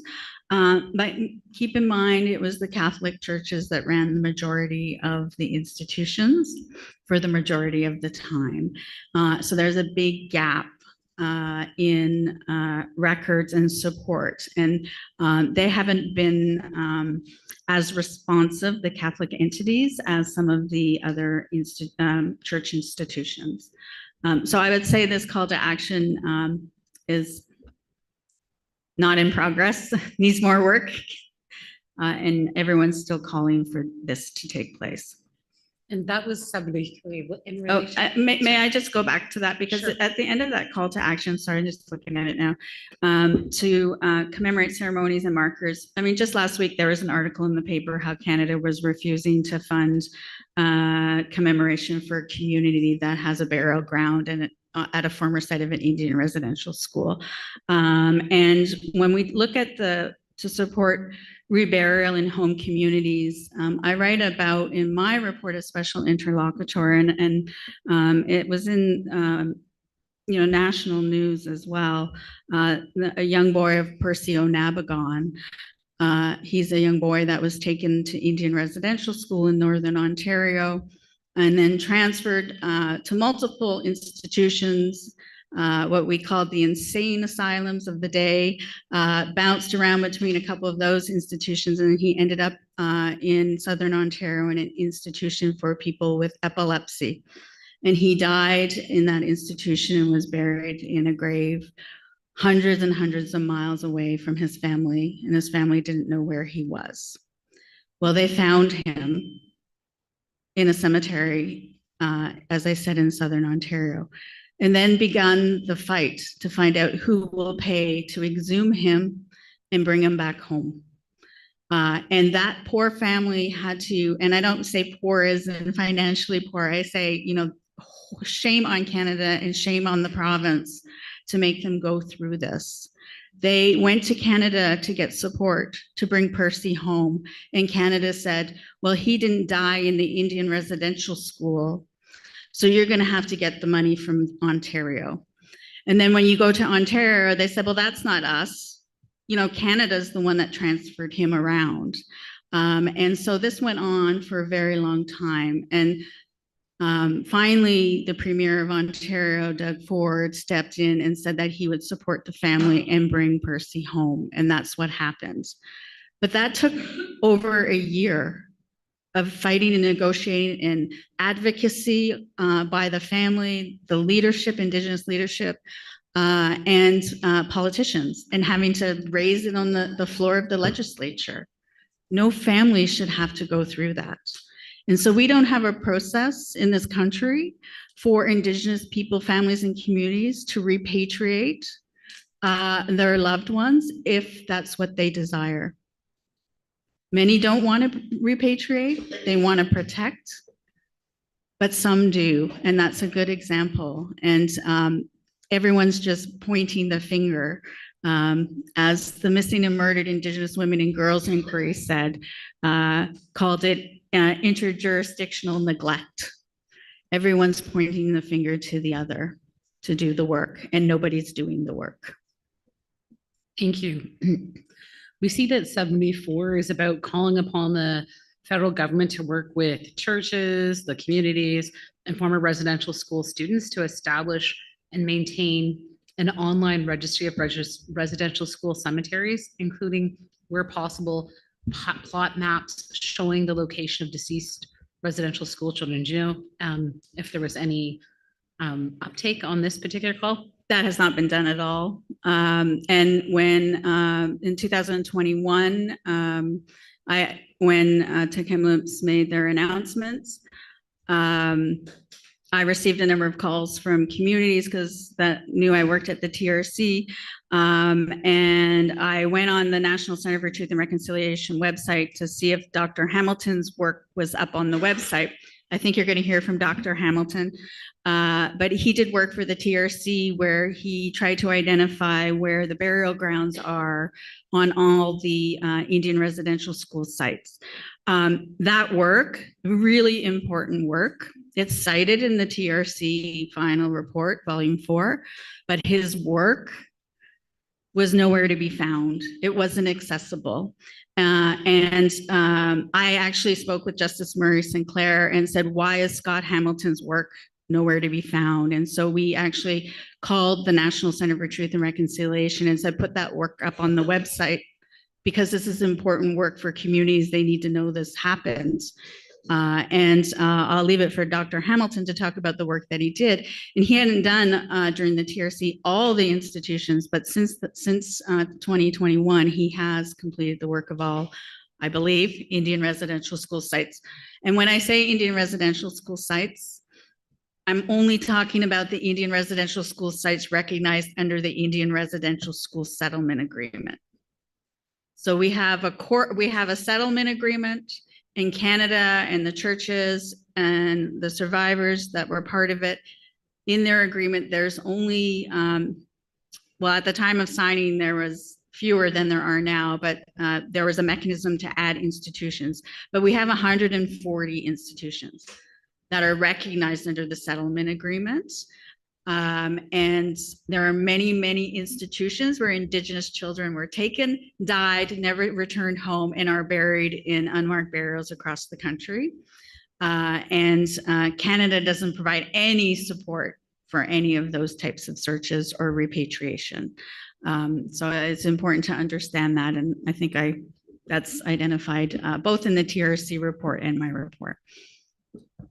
And 75 was calling upon the federal government to work with provincial, territorial, and municipal governments, churches, Aboriginal communities, former residential school students, and current landowners to develop and implement strategies and procedures for ongoing identification, documentation, maintenance, commemoration, and protection of residential school cemeteries, or other sites at which residential school children were buried. This is to include the provision of appropriate memorial ceremonies and commemorative markers to honor deceased children. Do you know either subsequent to this or as part of your work, whether this call to action has been implemented? I would say no. There was, under the settlement agreement, $20 million set aside for commemoration, and the TRC did the work of evaluating the proposals that came in. Many of those proposals were about commemorating the cemeteries and marking the cemeteries at former Indian residential school sites. And so some of those communities, everyone that applied for funding back then would have received some funding. So you could see across the country, some institution sites have a cairn, a commemorative marker, but not all of them. And there's currently, it's challenging to know if Canada will provide funding for commemoration today. They say they do, and then they say they don't, and then they say they do again. And that's an issue that I'm sure the Survivor Secretary can speak about, because first it was included in their program, and then they said it wasn't included, and now it is. But then we see a newspaper article last week that, you know, one of the sites of Indian residential schools is being denied funding to do commemoration on the site. As far as provincial, territorial, municipal governments and churches, again, I think it's like a mixed bag across the country. Some churches are better than others that will support commemoration, but it's also not enough financial support to do some of the things that communities want to do to commemorate the sites.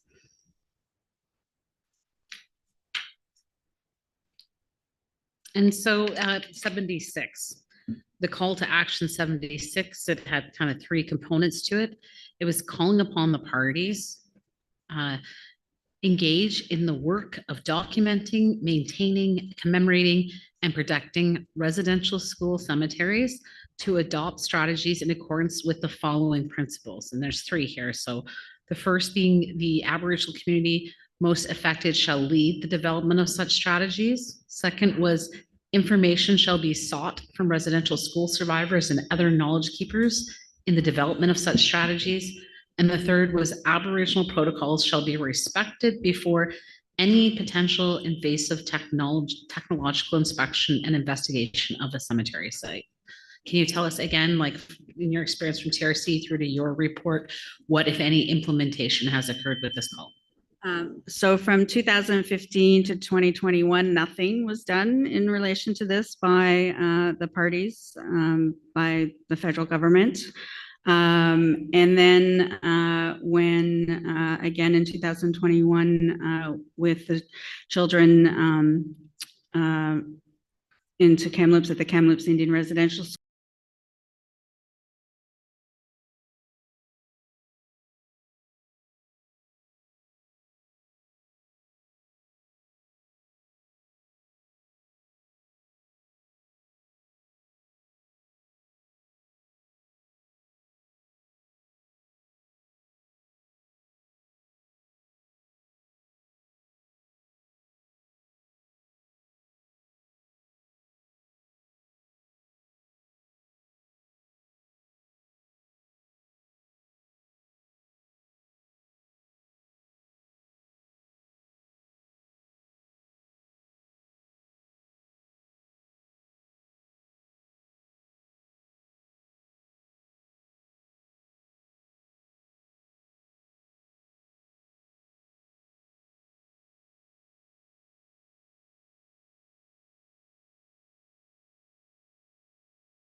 I'm testifying.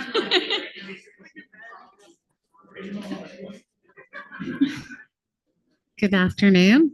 If we can get started again, I'll just get everyone's attention in the audience. Thank you. So thank you.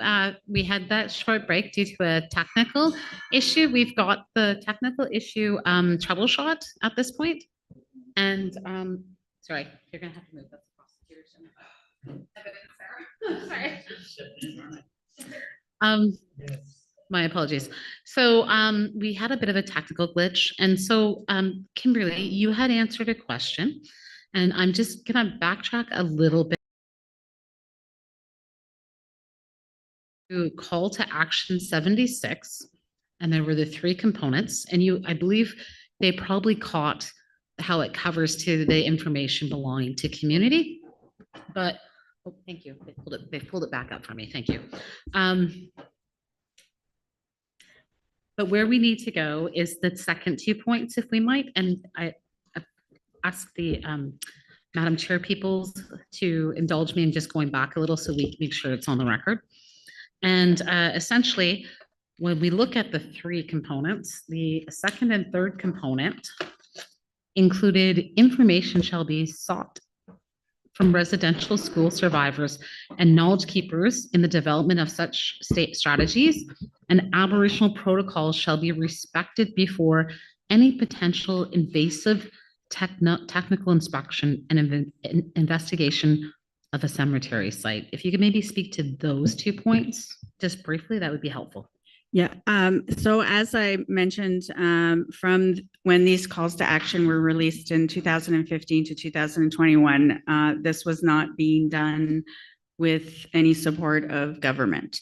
There are communities that were doing the work on their own and partnering with potentially academic universities who have expertise in this area. Under the funding program that exists now in Canada that started in 2021, communities that are doing searches for the missing and disappeared children and unmarked burials are able to receive some funding to gather evidence from and testimony and knowledge from knowledge keepers and survivors and living witnesses. But again, as I said, it's a funding program. It's limited. There is more requests than funding available. So every community isn't able to access it. Almost is a first come, first serve. Once the money's gone out, there's no more. You have to wait until there's a new funding cycle. People have been up in the air whether any funding would continue post, we had an election and whether there is funding in the new budget. The program, my understanding, still exists, but again, it has a cap, and the government is not able to provide this support to communities that are doing the work. I would say that there's probably been a shift in the country since 2021 with a recognition and understanding that it has to be Indigenous led. It has to be communities and survivors doing this work and not the government. As I say, the government are the perpetrators of these harms and these burials, and their job is to support communities financially and open up the archives and maybe change some of the laws that they've created to protect themselves and deny access to information. But certainly this is happening in communities because communities are doing this and requiring it. Thank you. So the next thing we're going to move to, and I'll note just for the purposes of our distinguished judges, there is some notes about Kim's time at the Survivor Secretariat. We have Miss Laura Arndt, who will be testifying on Thursday. And I would suggest if an issue in your questions comes up in that area, Kimberly would be happy to answer them. But just to sort of keep on pace, we're going to move to the next section, which includes the appointment as the independent special interlocutor for missing children and unmarked graves and burial sites associated with the Indian residential schools. And so you keep referring to it, and I see it's right in front of you. And I keep. the work that the office did, and what was the time frame you were working with? I had a 2-year mandate and required a little extra time to finish the written report and have it translated. So it ended up being 2.5 years. So let's take a step back to the early days, like why an independent special interlocutor was even needed.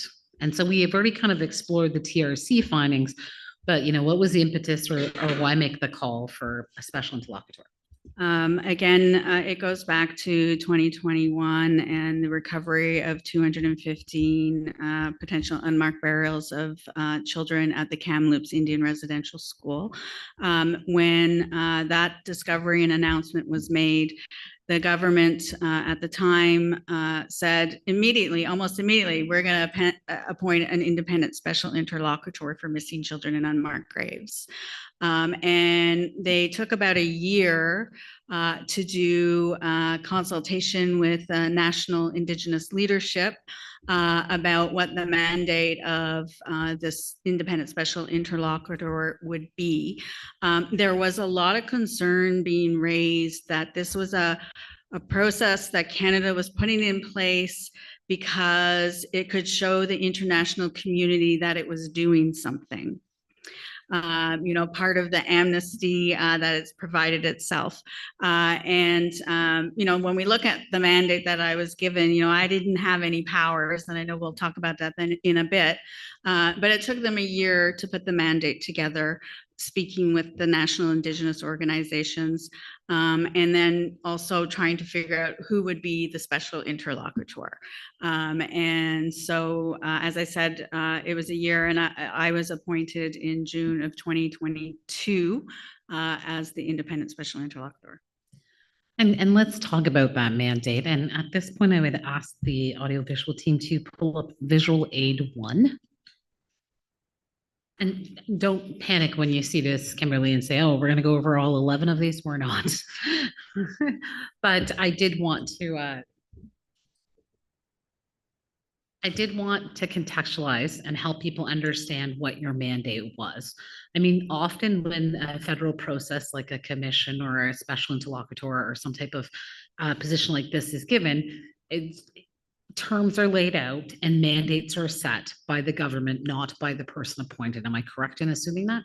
Oh, yes, this mandate was established by the federal government with input from some leadership. I'm not clear on the full extent of the leadership, Indigenous leadership that was involved.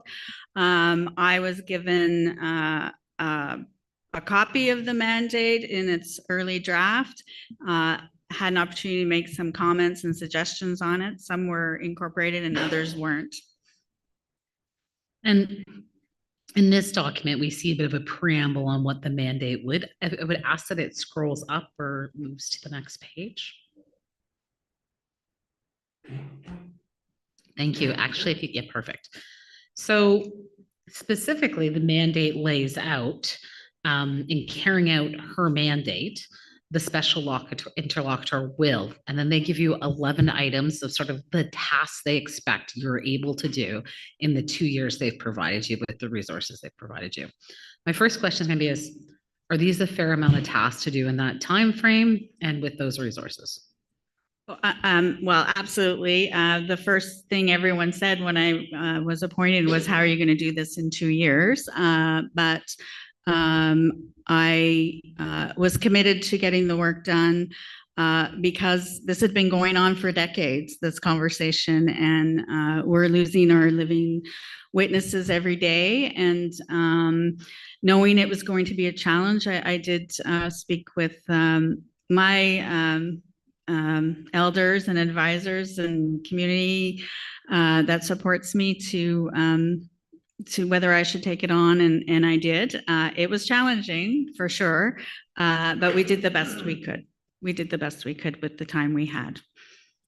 And I mean, part of again, I'm not going to go through it. This material will be available, posted now that it's part of public record, and our distinguished judges have an opportunity to see this in their material. But some highlights are that you're expected, or your mandate is to engage between First Nation, Inuit, Métis, and Canada. And that there's certain tasks that you're expected to do in that role, as well as examining existing federal, provincial, and territorial laws, regulations, tools, policies, and practices that currently apply and have applied to protect unmarked graves and burial sites. They let you do some identification of gaps, I understand, and if we can continue to scroll. They asked that you identify needed measures and make recommendations around a new federal legal framework that respects the dignity of unmarked graves and burial sites of First Nation, Métis, and Inuit.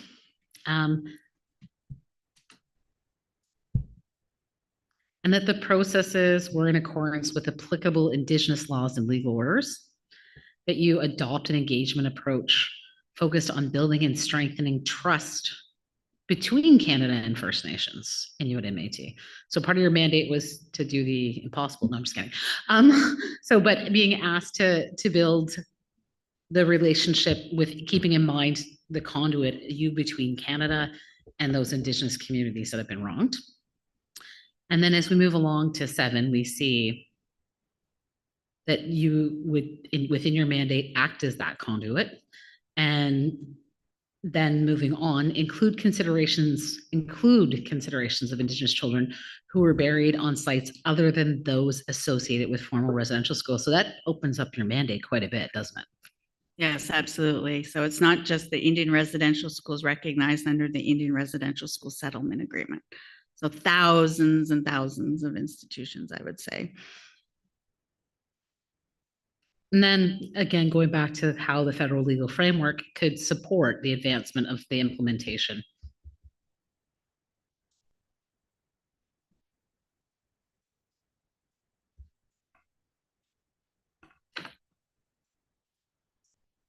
Sorry, my machine has stopped on me, so I just need a moment. If I could just say something. It's a really, it's a legal document created by government, and I would go into communities and have to explain what is an interlocutor.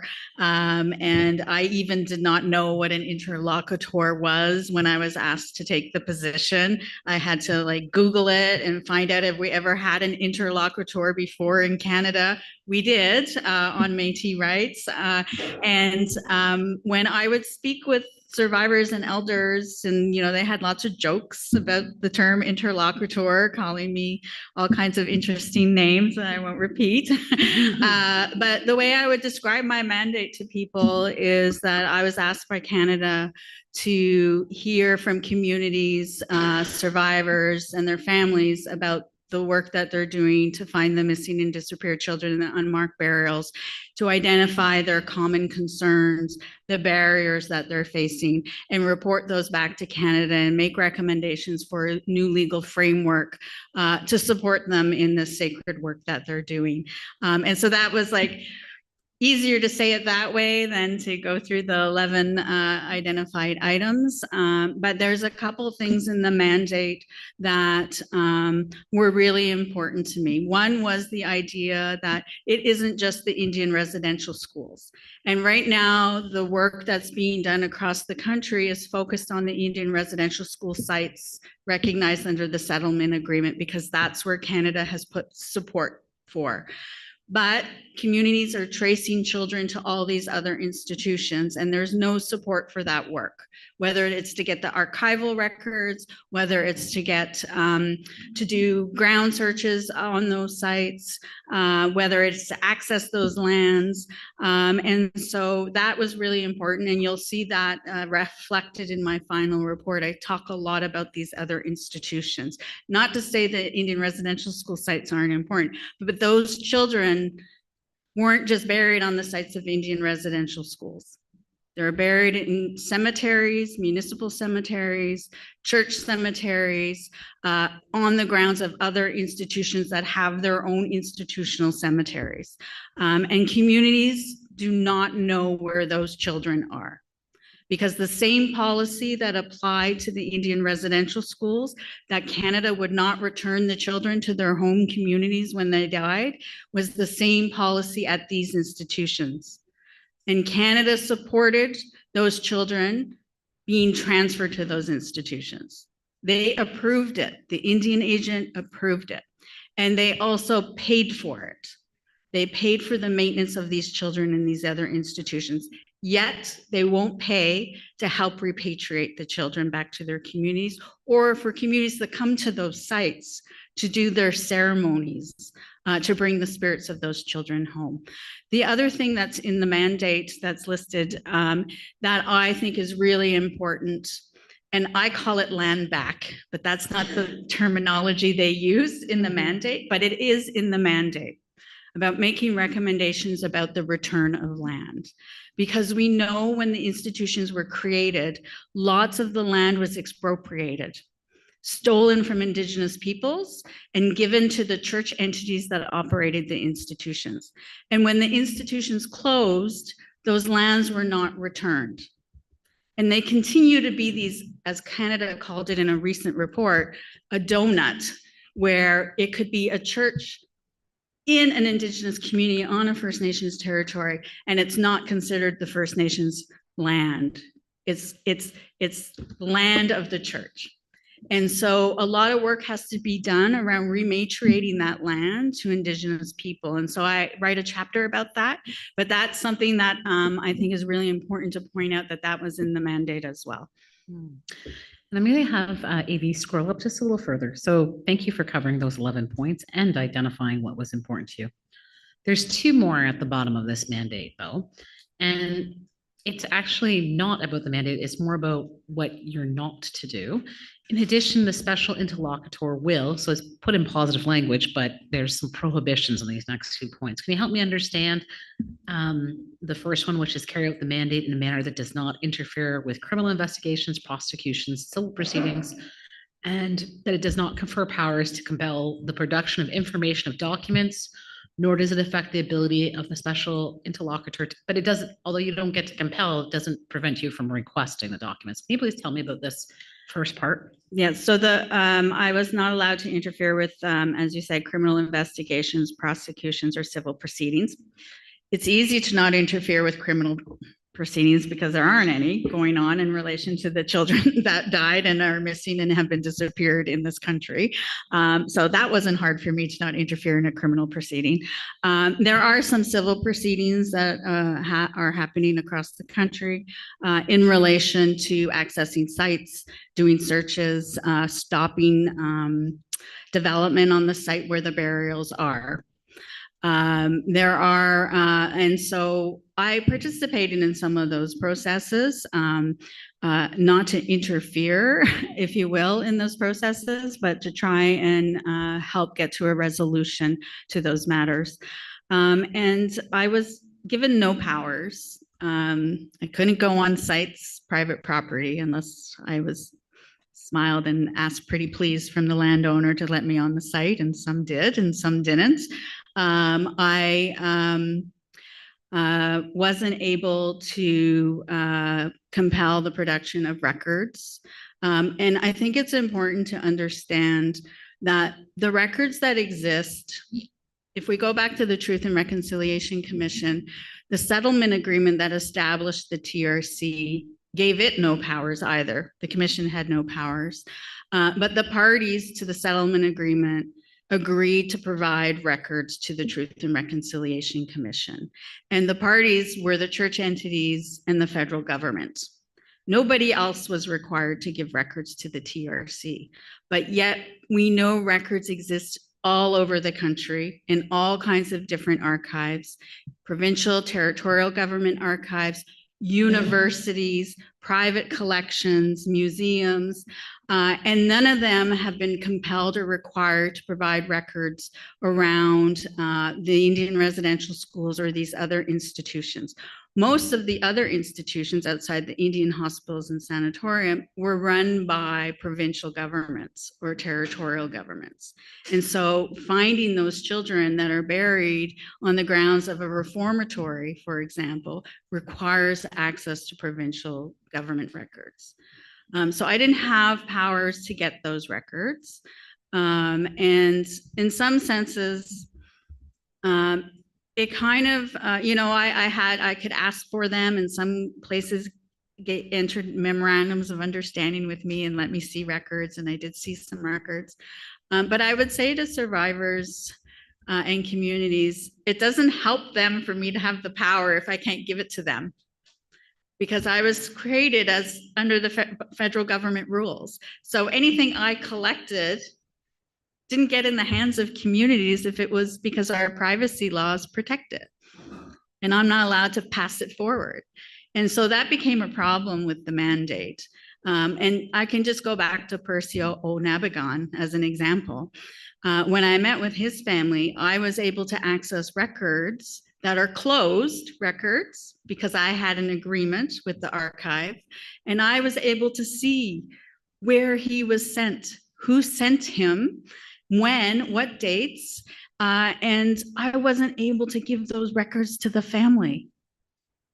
And then when I gave them the information and said he went to this institution, this institution, this institution, without the records, I received a record from the archive telling me I was breaking the law and that I shouldn't be helping this family, that it wasn't my job. I said, what are you going to do? Put me in privacy law jail? No family should have to fight to get access to these records. And our laws are stopping families from getting these records. And so in some senses, yes, would I have liked to have those powers? I would have liked to take it even further, that I had the power to also decide who I got to give those records to. And the last one here actually lets you make additional recommendations, right? So it's a little more permissive. Is there anything you want to add about the last one? Well, I interpret that very broadly. As you can see from my report, I went a little bit beyond, I think, what they thought I was going to do. If you look at the full report, I didn't make recommendations, and you'll see that I've identified 42 obligations that I say that the country has. And I call them legal, moral, and ethical obligations that they have under international law, Indigenous law, and the United Nations Declaration of the Rights of Indigenous Peoples. And that's how I framed my, if you will, recommendations in the final report. And you'll see there's 42. Now, you had mentioned to the distinguished judges earlier, in relation to the video, this was me going all across the country. And there were a number of gatherings, just so we have a little context for anyone who's following along online as well. So there were a number of gatherings, and these gatherings had different purposes. Can you tell us just a little bit, very summarily, about the different gatherings that you held? Yeah, can I go just, I really wanted to maybe read something before the gatherings, and I just put a note on my book here, because before I started the work as the special interlocutor, I worked with elders and knowledge keepers and survivors to identify what are our guiding principles. What's going to guide this work that we're doing over the next 2 years? And so I just want to read them to you so you know what they are. The first one was, the bodies and spirits of the missing and disappeared children must be treated with honor, respect, and dignity. And that is so important because, as we know from the TRC work and from hearing from communities and survivors, they weren't provided with dignity and respect when they were living. And so it was really important, as we were hosting these national gatherings and going into communities, we always kept that front of our mind. And, I want to recognize the chair that's been placed before you. At all our events, we always had a chair, and it's to symbolize and recognize those children that have been disappeared. But it's also to invite the children's spirits into the room. And you have all those moccasins behind you. They're in this room right now. Their spirits are with us today. And that is our number one priority, is to do the right thing for those children.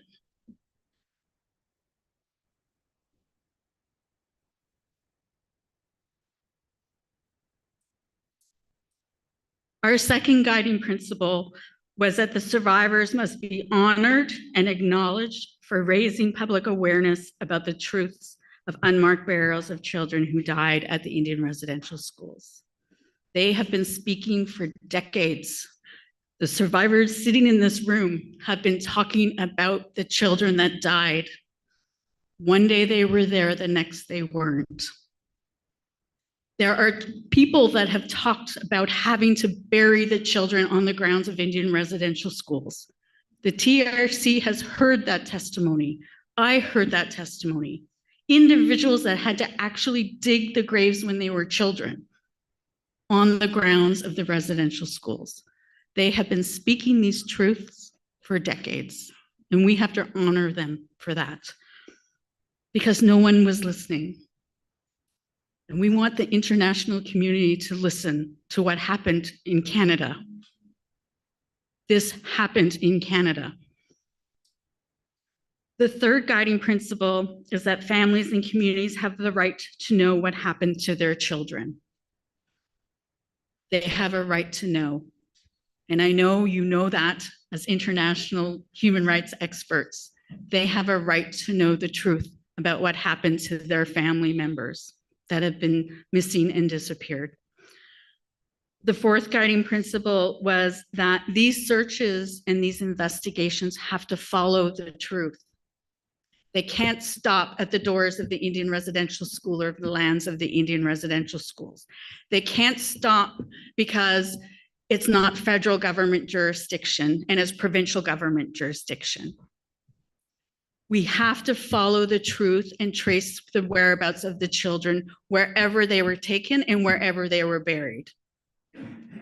And we need the federal government and the provincial governments and territorial governments to understand that. They can't keep pointing the finger at each other to avoid accountability around the missing and disappeared children. And the fifth guiding principle is that all this work has to be governed by Indigenous law and the UN Declaration of the Rights of Indigenous Peoples. Indigenous people have their own laws and protocols on how we bury our children, how we protect our ancestors. And I can tell you, it doesn't include putting a campground on top of the burials of children. And that is happening right now in this country. People are camping on top of the burial grounds of children that died in Indian residential schools. And the province of Manitoba and the government of Canada are doing nothing. This has been going on for decades. The UN Declaration of the Rights of Indigenous People has strong articles to protect burials of our ancestors. And they're not being implemented in this country, even though we have a UN Declaration Act that's supposed to implement the UN Declaration. Anyway, I'm sorry, those were the 5 guiding principles. Now I need a break. And we can have a 5-minute break. Are you sure? Yes, I'm fine. No, and I mean, obviously, taking Indigenous law to be your guiding principles and doing the work with the elders and the survivors is important. And it really seems to set the stage for all the work you do moving forward, including your gatherings. And we don't need to spend a lot of time on the gatherings, but just so there's some context for those, like you did that work, you had the guiding principles, and then you didn't just write a report, right? There were stages and steps between where you actually had gatherings. And some of the gatherings are more general, where you heard from survivors, and we saw some of that in the video. And some were like dealing with some specific issues that either tied to your mandate or the guiding principles. So if you just want to give us a little bit of an overview about traveling across the country with your gatherings, please. You saw in the mandate that I was to meet with communities. And so there are different things that I did. I obviously did not cold call. Like I did not cold call communities and say, can I come and walk the burial grounds and see the searches you're doing? Because not everybody wanted an independent special interlocutor. But I was available for communities if they wanted me to come and if they wanted to share with me what they were doing. In between these national gatherings that I held, I went to many communities across the country that are searching for missing and disappeared people. I walked the grounds of cemeteries. I met with families that have missing family members and tried to help them. And I did help a number find records and find where their child or their family member is buried. But at the beginning of the mandate, our team met and we decided that we would host these national gatherings. That it was really important to bring the communities together because Canada's a big country, right? We're a big country. And these searches are happening from coast to coast to coast. And teams are doing the work, and we really wanted to connect the teams together so that they could share what they're doing and learn from each other and also share information. One community might have records about another community's children because they were taken across borders, across provincial borders. And so we hosted 6 national gatherings. The first one was in Edmonton.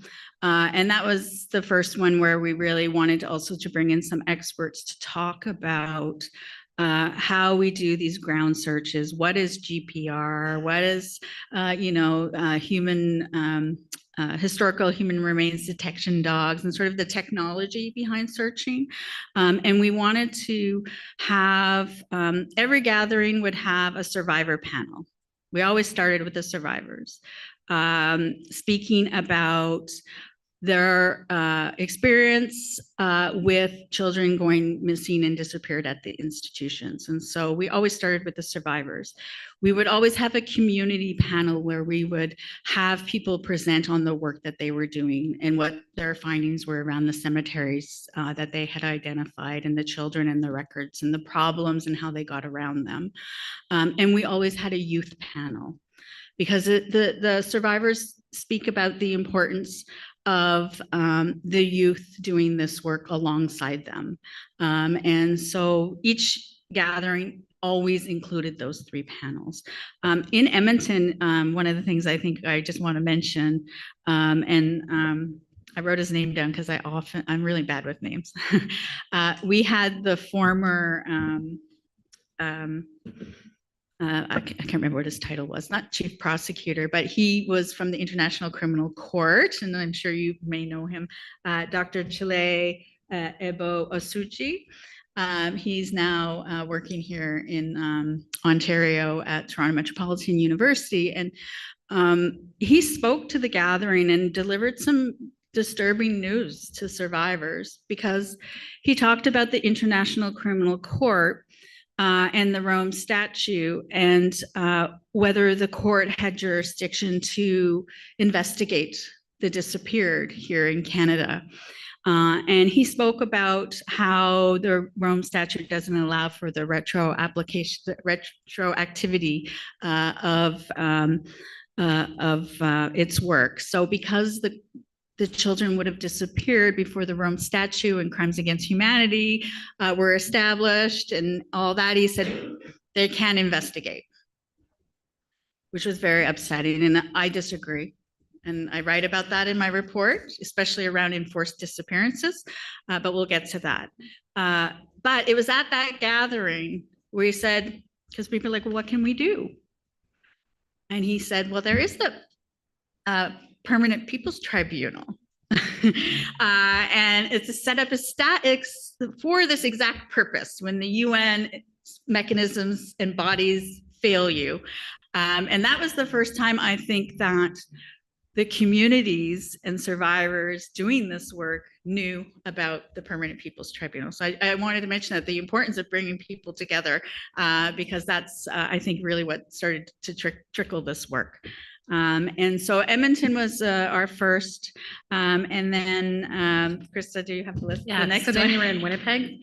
Then we went to Winnipeg, and Winnipeg focused on wellness supports or the lack of wellness supports and how we support families and communities doing this sacred work. There was a big focus on ambiguous loss. That feeling of families and communities of not knowing where their loved one is buried, of not even knowing if they're dead or alive.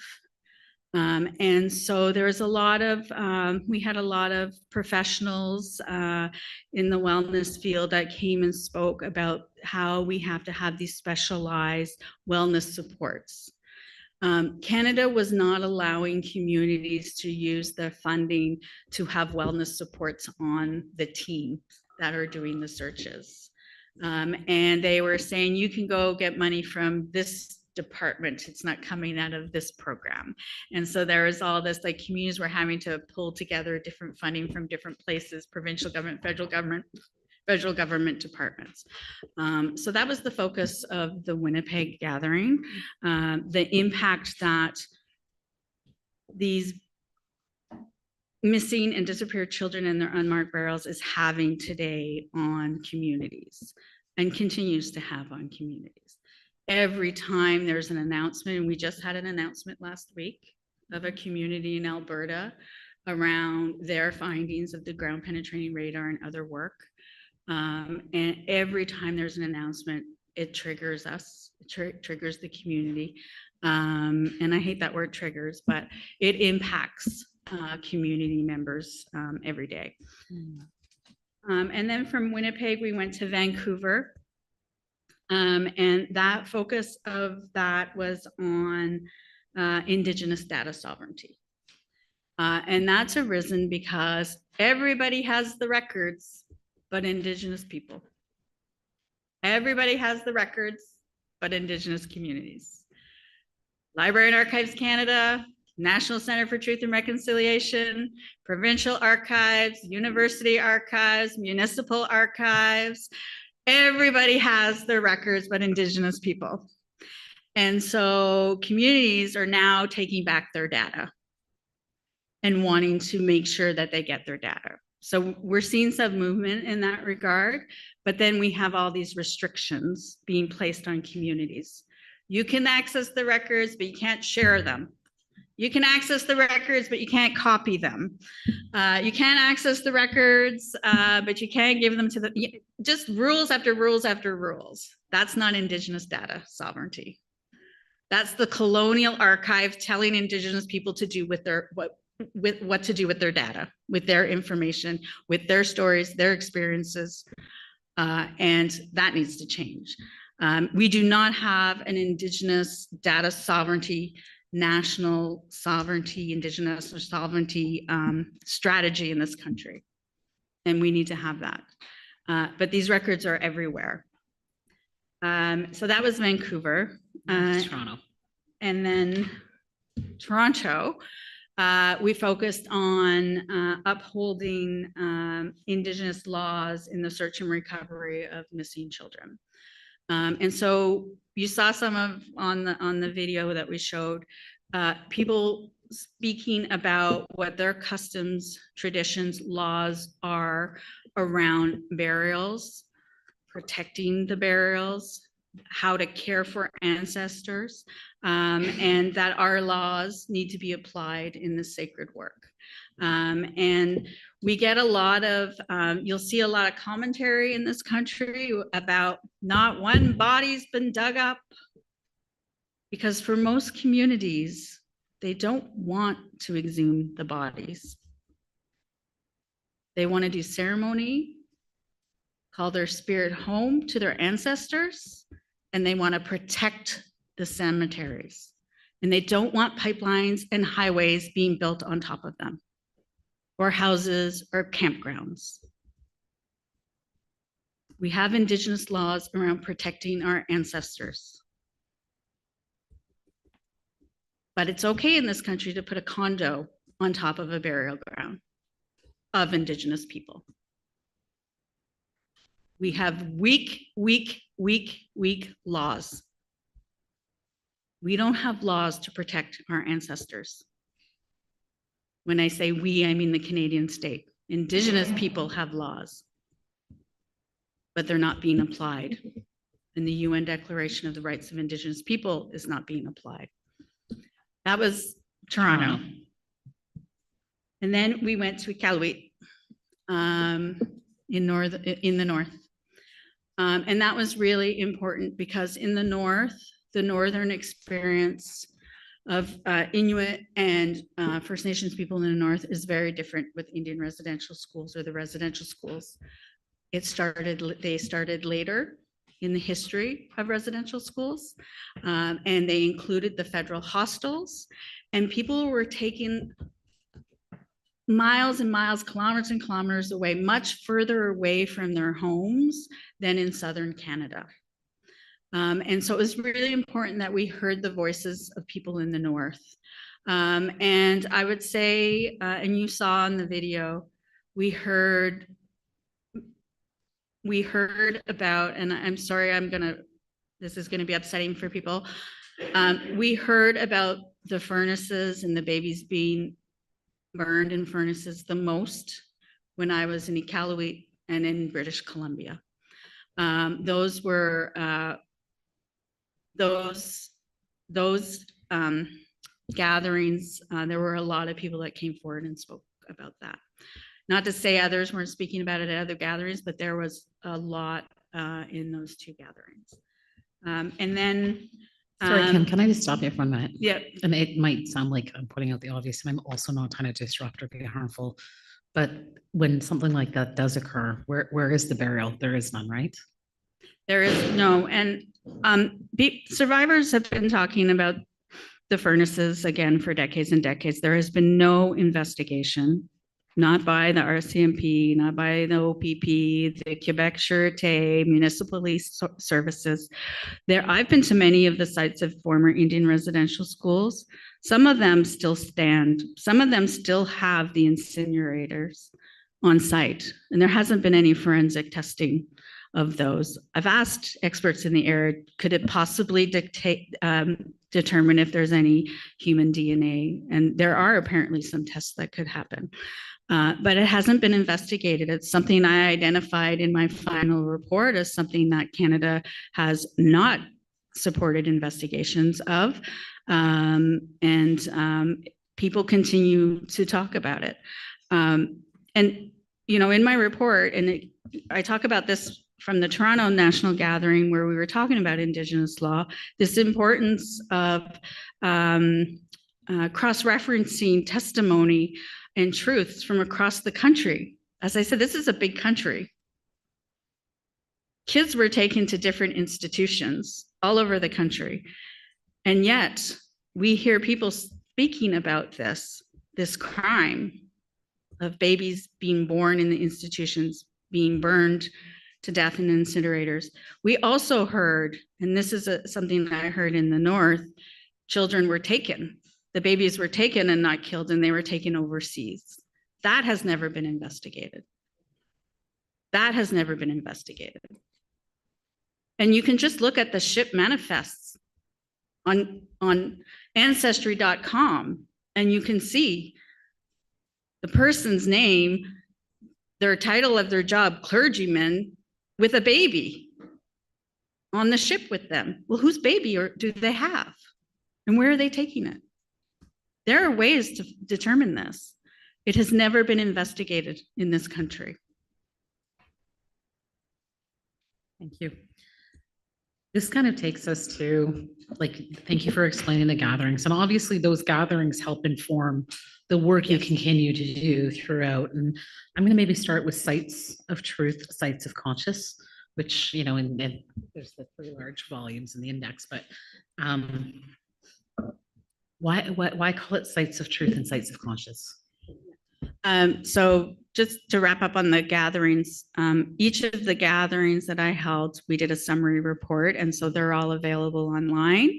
And what I heard at the gatherings, and also from written submissions that were submitted to my office, and from my individual attendance in communities and meeting with leadership, survivors, and communities, all that informs my final report, as well as talking to the experts, international experts and things, and legal stuff. Sites of truth, sites of conscience. I released this early. I released it in July of 2024. It was meant to be the first 3 chapters of my report. And when I had to request a short extension to finish the rest of the report, I decided to put this out on its own. Really wanted to get it out in June because June is Indigenous History Month in this country. And this is really a historical report about the history. It only has 3 chapters. And the difficult part about this report, it doesn't necessarily say anything. It does go a little bit further than volume 4 of the TRC final report on missing children and unmarked graves. But it speaks a lot about what the TRC wrote about. But what we wanted to do was to put the photographs and the images of the truth, of what's in the archives. And we wanted to put that in this volume. And so it's best to read it online so you can zoom it open and read closely the handwritten notes where principals are saying, cemetery's full, we're gonna have to bury the children across the way. There's photographs of kids in cemeteries. There's photographs of funerals. And look closely at those photographs.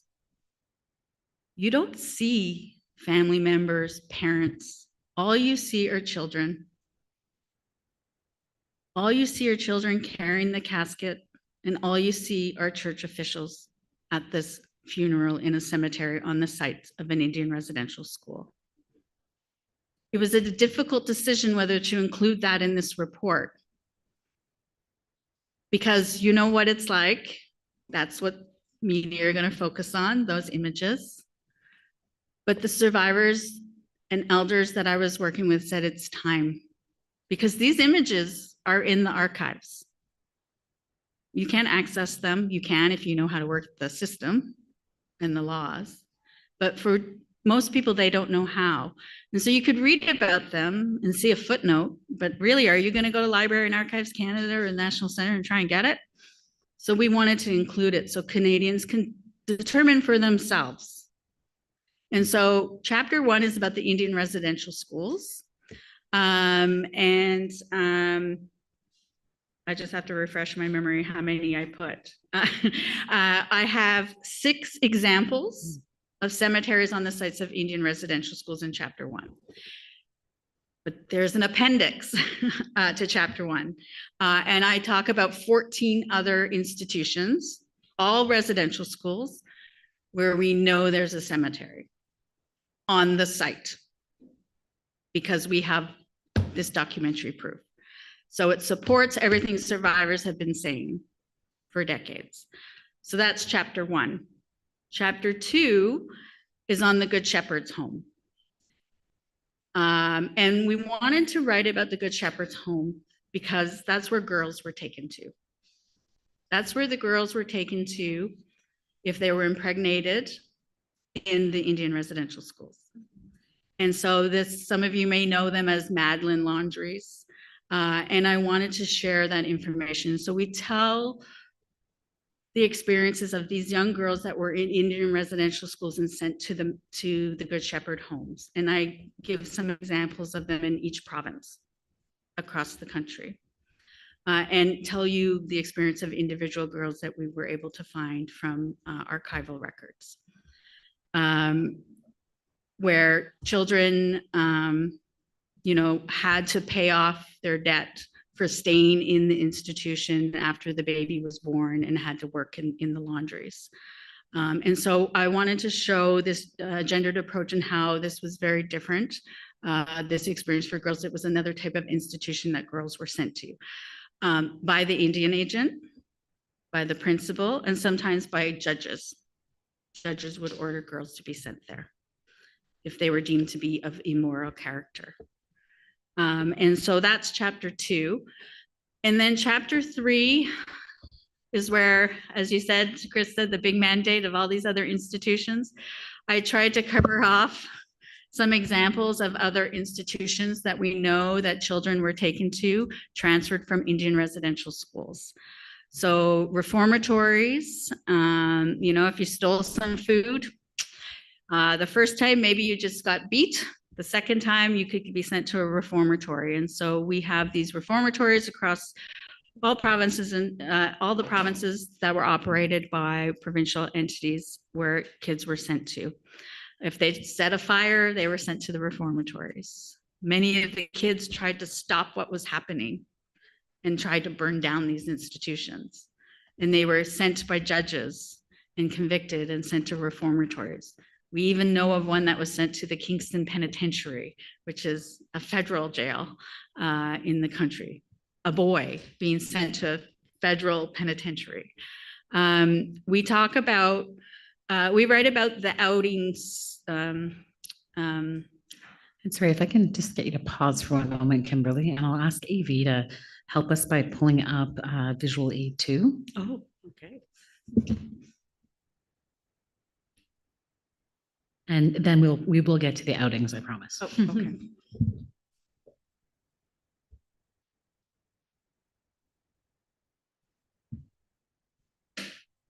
So the first two you've already kind of covered, the chapter 1 and the site of conscious and what it holds. And same with, I'm just going to read in the second one. In Canada, Indian residential schools are institutional sites of truth that are also sites of conscious.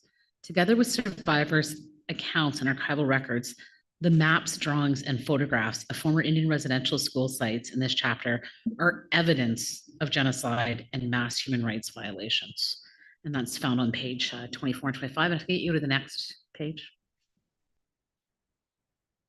And then you were talking briefly about chapter 2, and we did have a conversation about babies in furnaces and incinerators, but also if I could just get you to take a moment, because you've been saying it, but you maybe didn't use this words, whereas the report uses the words, the dehumanizing of Indigenous children after death.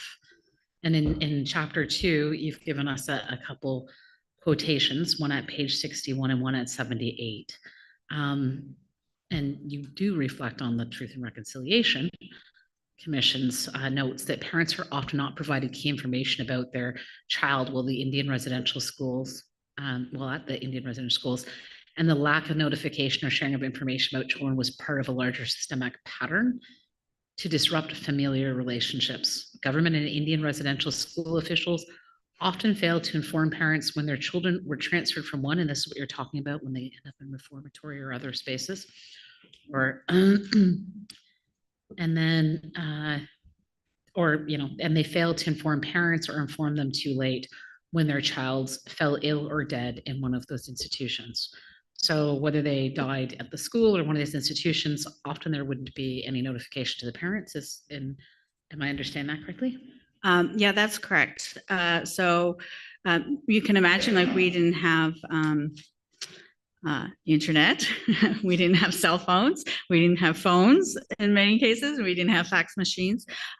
So if families were notified, if they were, and most times they weren't, it would be by way of some kind of telegraph that would be sent to either the police in the community or the church entity. And we would never know whether they actually delivered that information to the family. And after 1935, when the Form 414 came in, and institutions were required to hold a board of inquiry, they were required to hold it within so many hours of the death.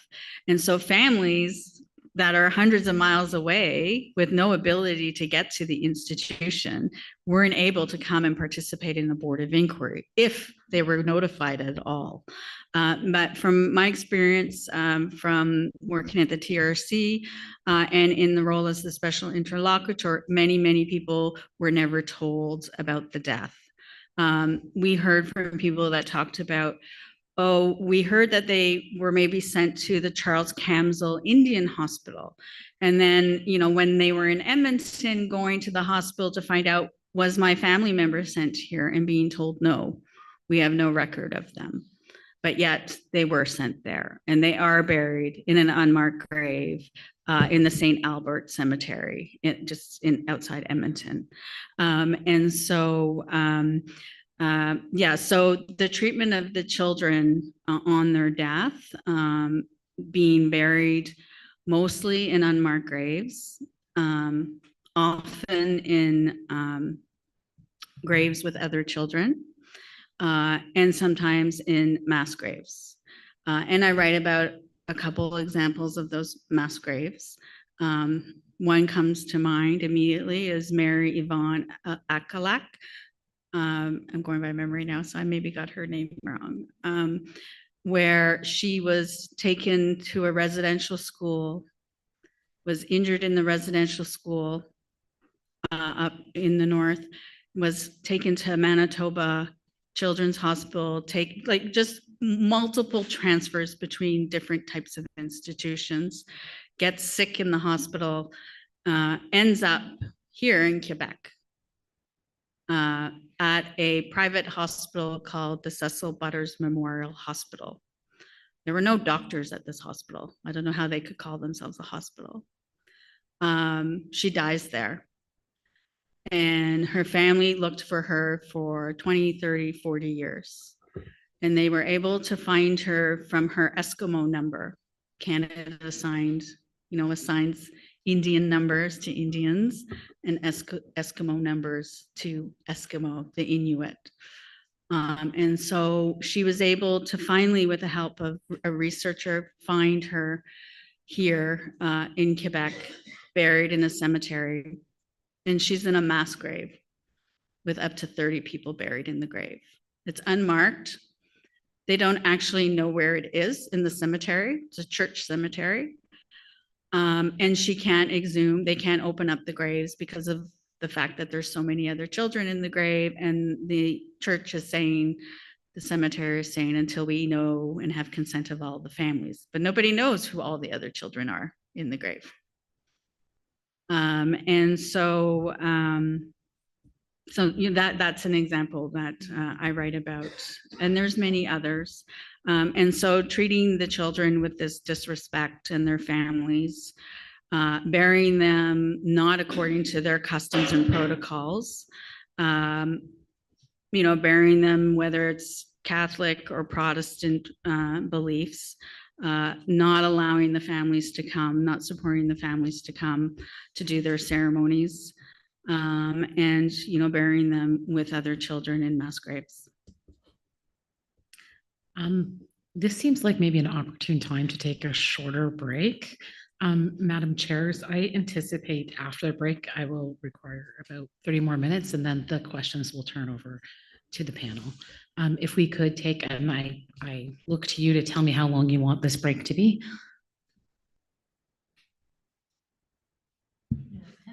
10 minutes. Okay.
Okay.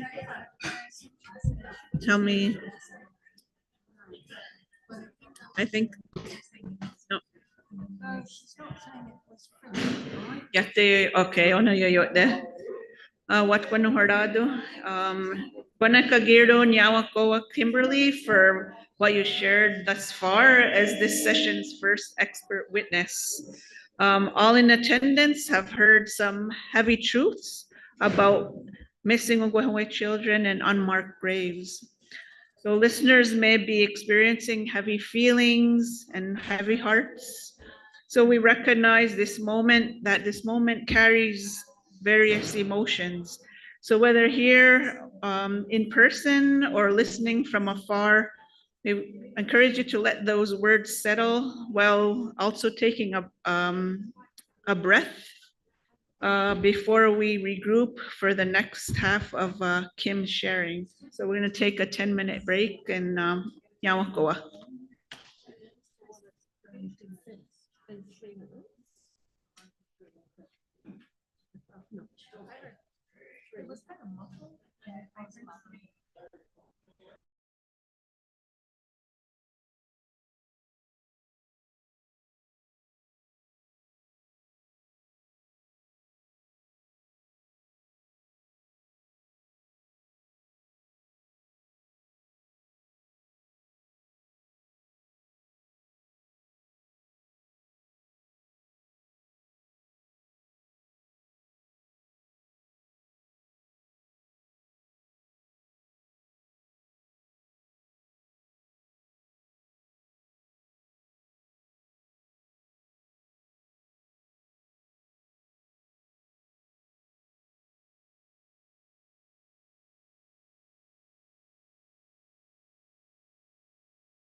If I could just ask the AV team to pull up. Sorry, we have a echo back.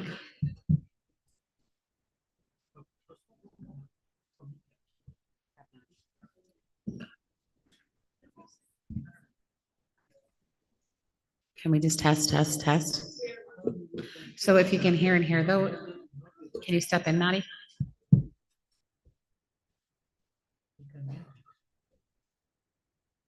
Thank you. So welcome back. We are continuing on with our witness, Kimberly Murray. As you can see, she's a fountain of information and has a very large report. And we have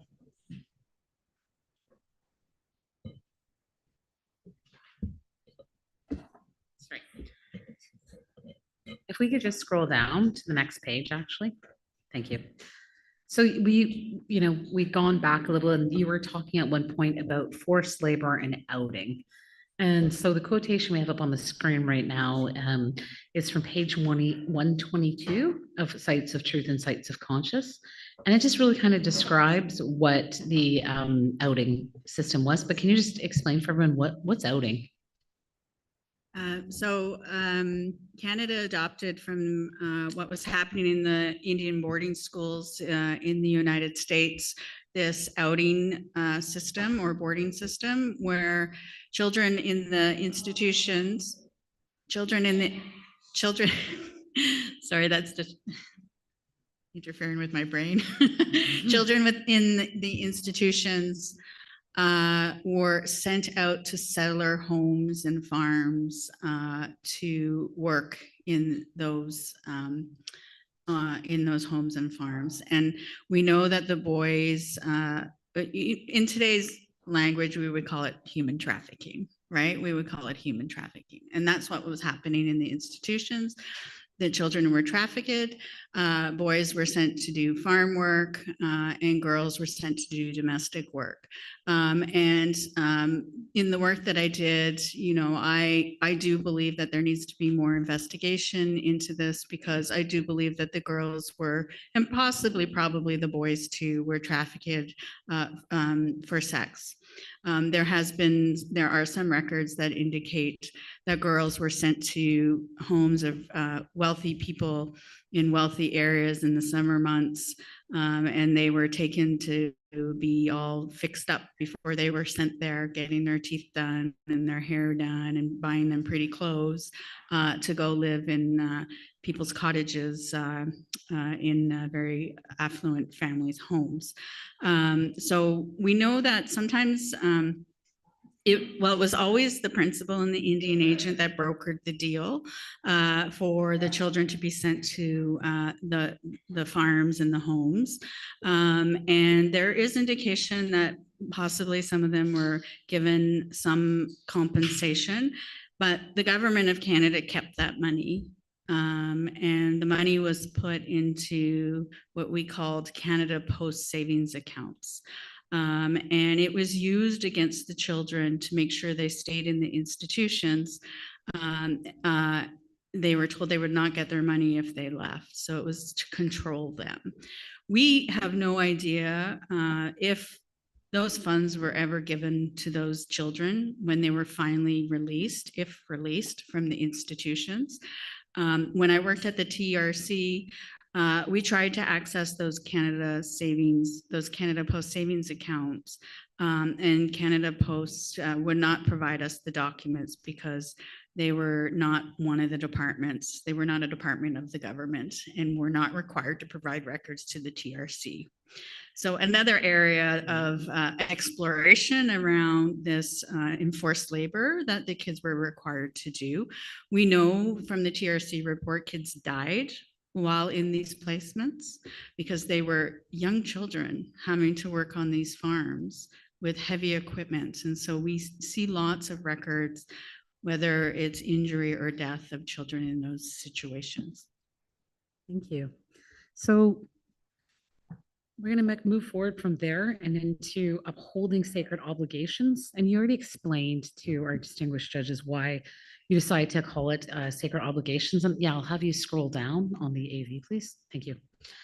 And the very first quotation, it's maybe a discussion point, is the children did not just vanish. They were not disappeared by accident. The forced removal and transfer of Indigenous children was Canadian law and policy. And the second quotation here, there is an important distinction between the term missing and disappeared. You already talked about that earlier. But I do want to keep reading this one because will both refer to the absence of a person. Being disappeared specifically requires the absence to be the result of force against the will of the person. Terms like missing and vanished may be accurate in a literal sense, and the term missing helpfully describes the longing of families for their loved ones.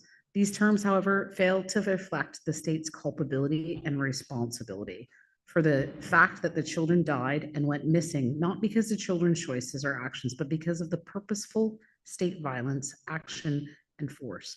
Nor do they reflect the federal government's subsequent refusal to search and return. And you've been talking quite a bit about this refusal to search and return, to bring people to the sites. And you talked briefly about why it's called upholding sacred obligations, or why you've said it's not recommendations, you're laying out obligations, and it's 2 large volumes. And so where we want to explore now is what those obligations are. And again, I'm not going to ask you to give us all 47, but I think it's important that we get an opportunity and that the judges understand the issues we have and what you're talking about. So you've talked a bit about enforced disappearance of children, but let's talk a little more about why is there a legal obligation for the state to do anything if the disappearance of these children was indeed enforced disappearance? As I said earlier, I started speaking with international experts. You're going to hear from one later this week, I believe. And it really started to turn my mind to thinking about whether these kids were missing or whether they've been disappeared. And so I do come to the conclusion that many are disappeared. And we looked at both the crime of enforced disappearance under the Crimes Against Humanity and the Rome Statute, so the criminal offense. And we also looked at the human rights breach of enforced disappearance. And so when we look at the test to be applied, and I'm not an expert in this, you'll hear from the expert later in the week, but when we look at the test, there has to be a loss of liberty. That happened. The kids were taken. They had no choice. They had to go to these institutions. It was at the hands of the state. It was the law. It was the policy. It was the Indian Act. And when children and families tried to stop from being taken to these institutions, they were criminalized, put in jail, denied necessities of life. It was at the hands of the state.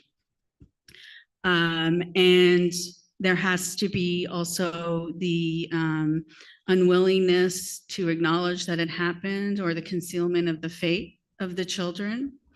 And I write a lot about the fact that, these archives in Canada and the churches have been concealing the fate of what happened to these children for decades. Even in the records that we have, on our death certificates that we have, they were signed by the Indian agent or the principal of the institution.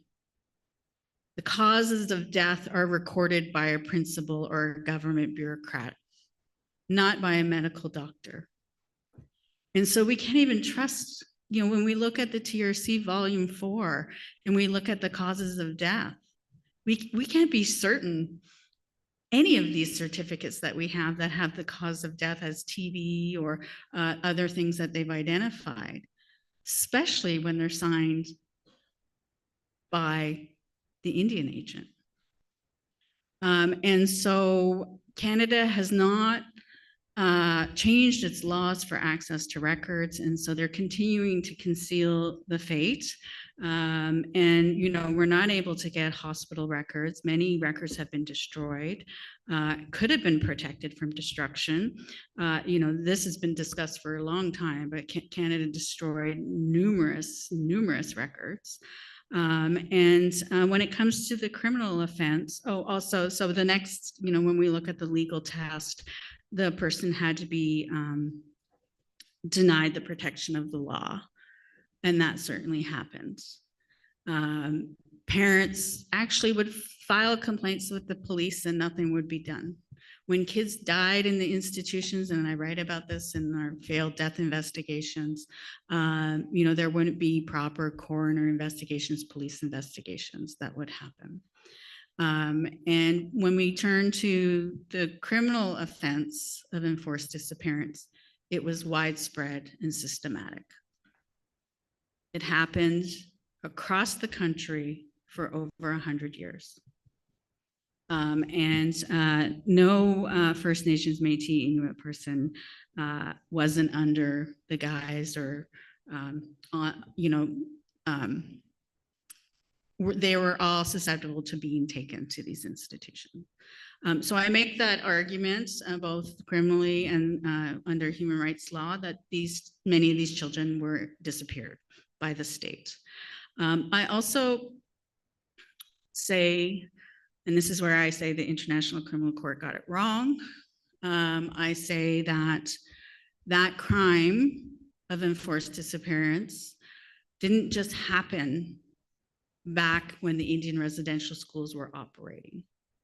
I say it's continuing to happen because we still don't know the fate of the children. We still don't know where they're buried. We still don't have access to the records.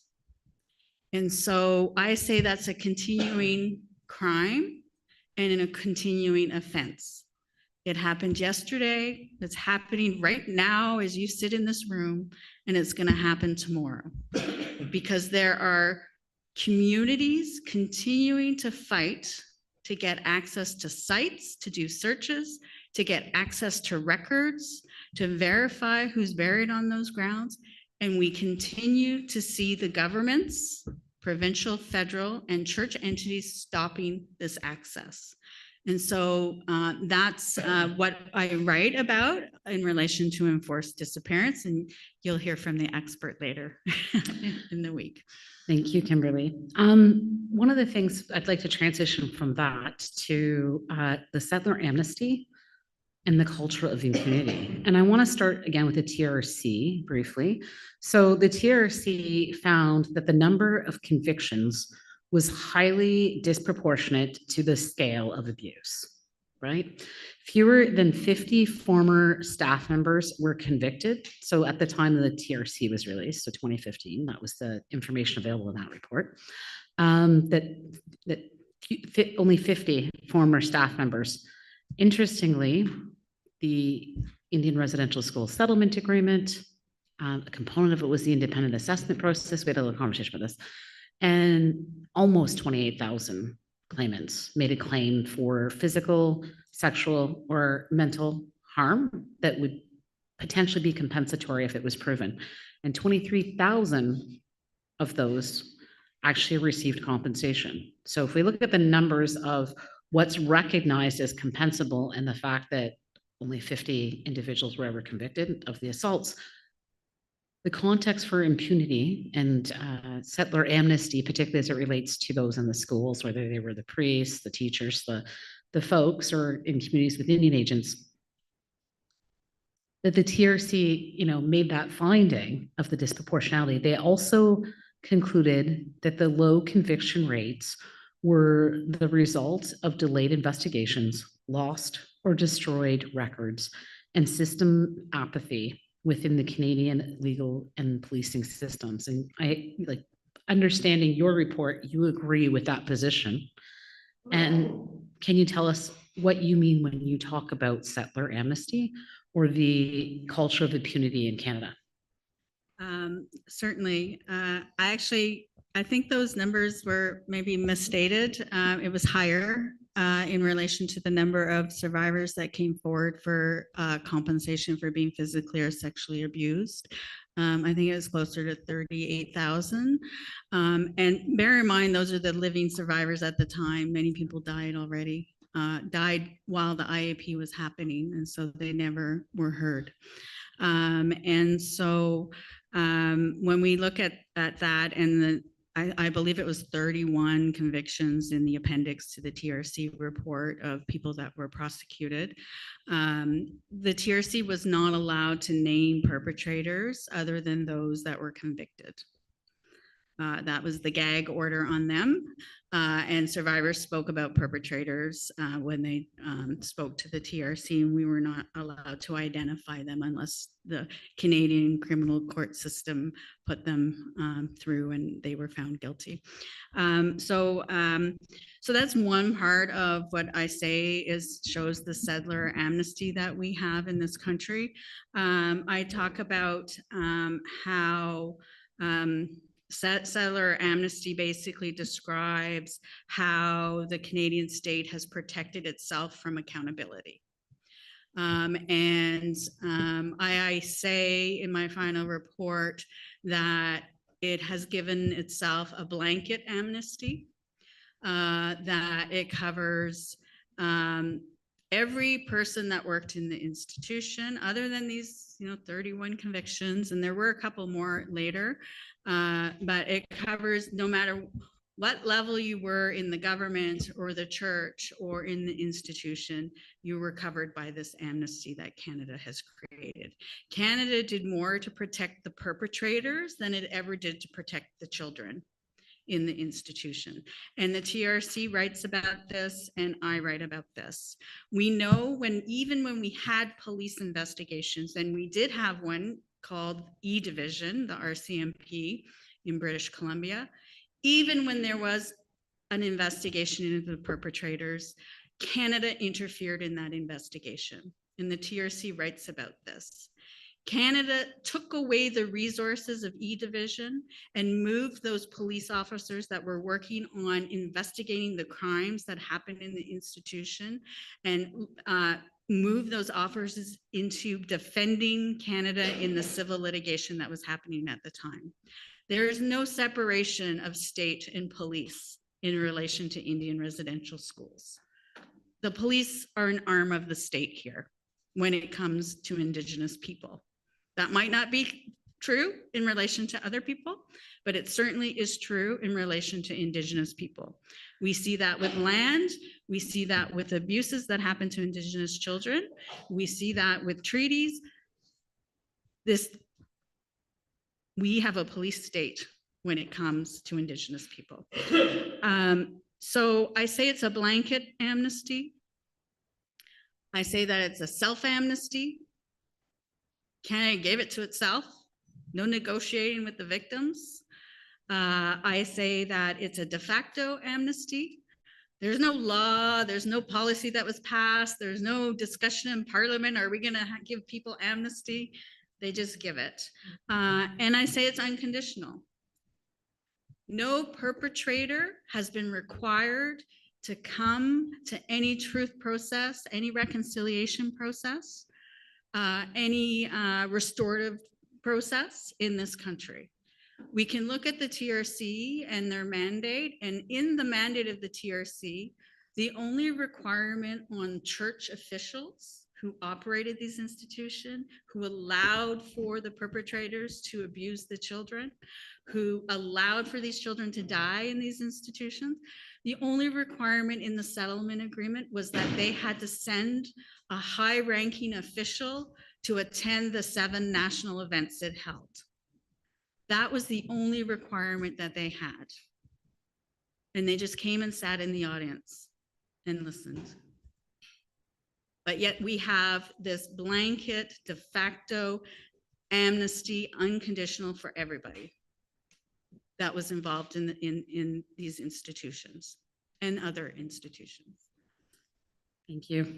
We're not going to get an opportunity to explore it much deeper, but there was definitely, you had mentioned the appendix. So in your exhibits, there is an appendix, it's called Appendix 3 for the TRC, And it is a listing of the convictions for those that caused harm for Indian residential students. And there's also an article by Thomas McMahon that talks about, like, years later, it's in 2017, it talks about the work that the TRC did and this same issue. And so I would just draw the judge's attention to it. I do want to also, while we have time, just cover some of the conclusions that you came to in terms of the reparations. And I'm going to help you out a little by reminding you the 4 elements of reparations that your report addressed. The first was activating and enforcing international obligations. The second was implementing Indigenous laws in decolonizing the Canadian legal framework. The third was finding truth, rematriating lands, and repatriating the children. And the fourth was supporting Indigenous-led healing and countering settler amnesty. And so, let's start with reparations. In your report, you actually list 42. We're not going to go through the list exactly, but you've already explained why they should be called obligations. But let's have a bit of a conversation about reparations and what that might look like. The state reparations relating to the missing, disappeared children and unmarked burials. And what from your now experience in this report does that look like? So there's a lot. And I know we don't have a lot of time, so I'll try and cover them. So in the 42 obligations, and in particular around reparations, we write about and we heard how the Indian Residential School Settlement Agreement and the TRC have not provided full reparations, that they're not full reparations. It's just this piecemeal approach to the harms that have been inflicted and perpetrated against Indigenous people in this country. And so when we look at what the TRC and the calls to action around reparations, none of them have been implemented fully around commemoration, apology, compensation. I mean, our apology that the Prime Minister, Stephen Harper, issued to Indian residential school survivors and communities said one line about kids that died. Oh, and some of them died. And that was the extent of it. There was no commitment for action or to help communities find the children that were disappeared and where they're buried. And so I talk about the need for new apologies with action, with reparation and compensation to communities and families for those little lives stolen, those little lives lost.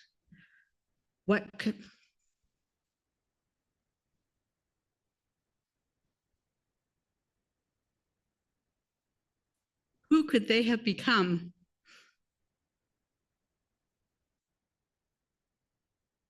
If they were only allowed to live and be with their families and their communities? What great things could they have done if their lives weren't taken by the state? Communities have a big hole in their heart and their land and their communities because these children were taken. I mean, Canada has done nothing in relation to reparations. Appointing me as the special interlocutor did not fill that gap. More has to be done. We have to stop the culture of impunity that happens in this country. Canada has bubble wrapped itself from accountability so it can ignore its obligations that it has internationally. From when we signed on to the Genocide Convention, we did not incorporate domestically the transfer of children from one group to another because Canada knows it committed genocide. Canada refuses to sign on to the Convention Against Enforced Disappearances because it knows it disappeared children. Canada has not signed on to the American Convention of Human Rights because it knows Indigenous people would be the first people there to file a complaint with the tribunal about enforced disappearances of children. It has bubble wrapped itself. And the international community has allowed it to do that. And Indigenous people have to continually go to court, piece by piece, day by day, to show each and every crime against humanity that has happened against them. And it has to stop. We have to have full reparations for the harms that have happened. Land back, protect our ancestors, change the laws, the colonial laws, to tell non-Indigenous people what their obligations are to the original peoples of this land. We don't need laws for Indigenous people. We have our laws. Non-Indigenous people need laws to tell them what they have to do and what their obligations are. And right now, we do not have laws that tell people what their obligations are in relation to Indigenous children's burials and ancestors, our cultural belongings, significantly or culturally significant animal remains. I write about those things. That's needed. We need our data back. We need our records.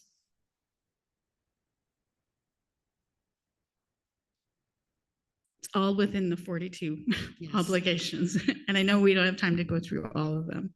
No, but what we could do is we could have AV help us by pulling up your exhibit KM9, which is the placemat, right? And the placemat, this exhibit, I'll let you explain why you've created a placemat. So there are 42. I would point our distinguished judges to page 15 of the anticipated evidence document if you want to see the full listing or have follow-up questions for Kim that might relate to any of those. But this is the placemat. Tell me why you created the placemat. So you heard that I worked in the government. I worked in the government of Ontario for 7 years as an assistant deputy attorney general. And it was the first time I heard the term placemat outside of sitting in a, at a table to eat food that you put your plate on. It's called a placemat. In government, they create placemats, and it's how they develop their policies. It's always the first thing that bureaucrats are asked to do when they get a report from a commission of inquiry or any kind of development of policy. They do a placemat.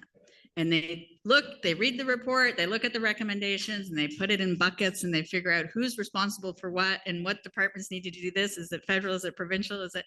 And so I thought I'd try to speed them along, the government along, and do the placemat for them. Mm-hmm. So that's why I did a placemat. It's two-sided. This is the front side. And we can scroll down to show the rest. Or up. Oh, sorry. And so I just wanted to, we just wanted to put it in a visual about the main broad categories that need to be changed, and the laws that need to be changed, the international conventions that need to be signed on, the support that needs to go to survivors. The very first obligation I say is to the survivors, so that they can continue to come together in gatherings and ceremony, so that they can continue to do this important and sacred work of finding the disappeared children. But so I just put it in a placemat because I know people also aren't going to read 2,000 pages of a report. And if we can scroll back again to the placemat portion, is it fair to say that in creating this, you're identifying the priorities that should be focused on? Well, I think all the obligations are priorities. And so this was just a way, I don't want to give a teaching, but it's also placed on this placemat according to the medicine wheel teachings. But I'm not going to give you that teaching. It's not my place to give that teaching. And so we wanted to just have this visual for people to see what the obligations include.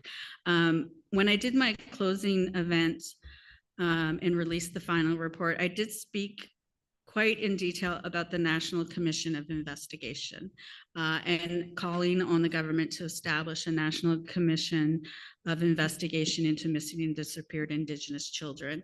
And I identified a number, and the point of that is that it needs to be Indigenous led, and it's not a commission to step in and take over from communities that are doing this work. It's a commission to support communities in doing the work, to have those rosters of the experts that know how to do ground penetrating radar, to have the ability to access records and have those powers to access records, to have the ability to get access to private lands, because right now people can't go onto private lands to do the searches unless you go to court and get a court order. This commission would help communities do that. And more importantly, I identified the areas that we need investigation. And I talked about some of those today. You know, the babies that were killed, the babies that were stolen. I talk about the medical experimentation that happened. There's a whole chapter on medical experimentation that happened in the institutions. We have only scratched the surface of that. We have only scratched the surface of what kind of experimentations were happening on the children. We have some reports from Ian Mosby and other academics that have written about it. And so that was all to support that work through the Commission of Investigation. I said a 10-year mandate. Did I say 10-year or 20? Forgotten now. It was a lengthy mandate because of these other institutions that we know children were taken to and died. And it wasn't just the residential schools. Many laws need to be amended, in particular provincial laws around, you know, cemetery acts, heritage laws, you know, to protect the burials. Federal laws need to be implemented. And again, because I have the elders in my voice, we don't need laws. We have our own laws. You know, they say, I hear that from community. Again, these laws are to tell Canadians, non-Indigenous people, that what their legal obligations are to these burials. And the very last point I'm going to touch on, you have some of the materials, you have some good examples of like a newer report on First Nations and Inuit burials at the Brookside Cemetery. I'm just going to encourage the judges to take into account all of your exhibits, and when they're asking questions, that anything in your anticipated evidence, absolutely you're free to answer a question to.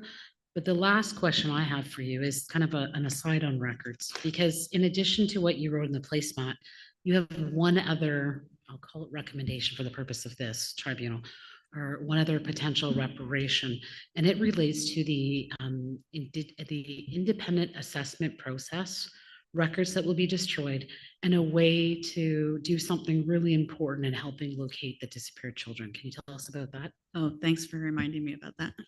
So under the Indian Residential School Settlement Agreement, we had the compensation independent assessment process, and survivors testified, and if they the adjudicators found that there was physical or sexual abuse, the survivor received compensation. So it is the largest body of evidence of abuses that happen in the Indian residential schools. And they're being destroyed in 2027 by an order of the Supreme Court of Canada. And it was something that the Truth and Reconciliation Commission tried to stop. And interestingly, so did Canada, because they said they're government records, and survivor advocates and the independent assessment process said they need to be destroyed because we gave promises of confidentiality to the survivors, which is really important. And so the court held that they need to be destroyed, and it gave a time frame where survivors, if they wanted to, could opt in and send their records to the National Center for Truth and Reconciliation. Very few survivors have provided their records. I would say it's the worst notice program to survivors in the history of notice programs under a class action. Most people don't even know about this decision. Most people don't even know that they can provide their records, and there's no mechanism for family members to provide the records. So if the survivor died, and they're dying every day, the family or the estate can't provide those records to the National Center. So they're being destroyed in 2027. In my report, I said, so before I wrote this, I went back to the Supreme Court of Canada and looked at the factum of all the parties and looked at what people argued. No one talked about the possibility that there's information about kids that died in the institutions or the fact that there's burials. It wasn't a compensable harm per se. And so they weren't tracking that information like the Truth and Reconciliation Commission was. Like anytime a survivor told us about the death or the burial of someone, we tagged it in the data and we knew about it. That's not what the IAP did. And so I asked the government, both in my interim report and in my final report, to put an independent committee together, working with Indigenous national leadership to take one last look at those records for any information about the deaths and disappearances and burials of the children, because it will be gone in 2027.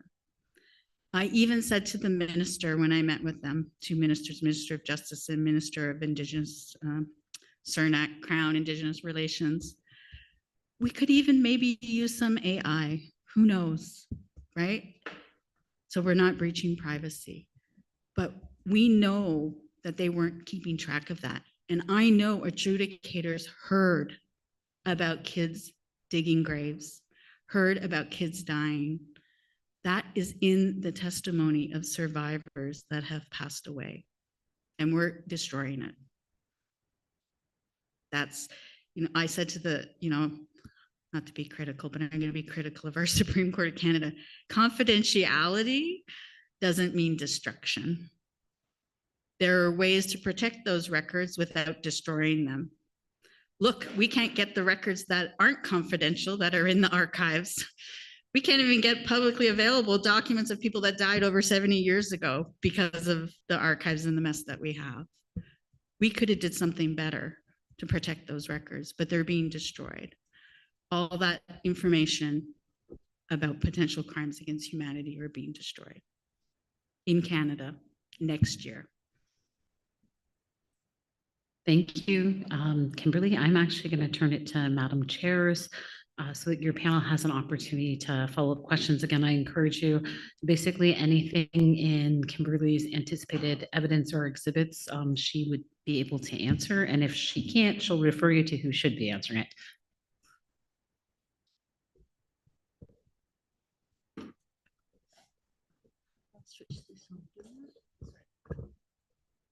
Yeah, I don't know. Can we have the panel's microphones turned on and council's turned off? Is that on? Okay. Thank you.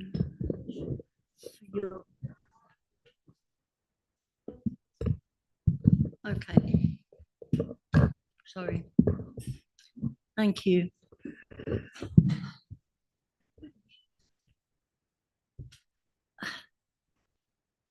After your testimony, I feel gutted, so I don't know how you feel. Yeah, very, very powerful. Thank you very much. Couple of follow-up questions first, and then what I propose to do is then to open it out to the other judges. My co-chair has put me in the spot this time. Can you just say what the Supreme Court's response was, just following up on your last answer, when you went back and said confidentiality doesn't necessitate destruction? Well, it wasn't a direct conversation with the court because that would be inappropriate. But it certainly was something that the Truth and Reconciliation Commission argued because they participated in the whole court process to protect the records. But at the time, we weren't thinking about the unmarked graves and the missing children. It was strictly, we did argue that people spoke in their Indigenous languages, and that's being destroyed. and Indigenous languages are being destroyed. We did make that argument. The National Center for Truth and Reconciliation argued that, you know, under international, UN international law, that people have a right to know the truth. The court didn't adopt those arguments and relied heavily on the confidentiality promises that the adjudicators made to survivors. It was difficult because there was a process built into the settlement agreement where it said survivors could deposit their testimony, their claim, their testimony with the TRC and then the National Center. But the IAP process, the adjudication arm, never put a process in place and never told survivors that when they were at the IAP process. And they said, well, we wouldn't want to say that right before they're testifying, right? So it's all been after the fact. And many argued that it should be an opt-out. If you don't want your records to go to the National Center, which will protect them. They protect information every day. I can't get information out of them. They'll protect them. If you don't want your records to go to the National Center, then tell us and they'll be destroyed. But it was the reverse.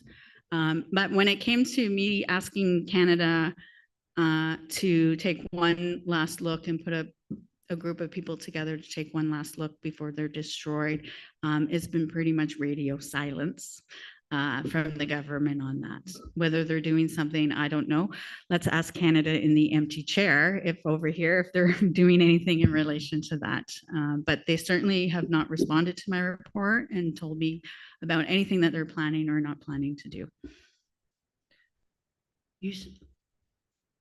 When you say they haven't responded, do you mean to any of the 42 obligations that you set out? We had an election and there's like a new government, a new prime minister. I have not heard from any of the new ministers that are appointed to the departments that are in charge of this file, if you will, to talk government talk.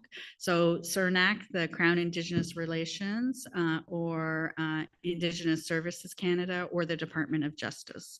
I did have with the outgoing government, I mean, it's still a liberal government. It's the same party that's in power.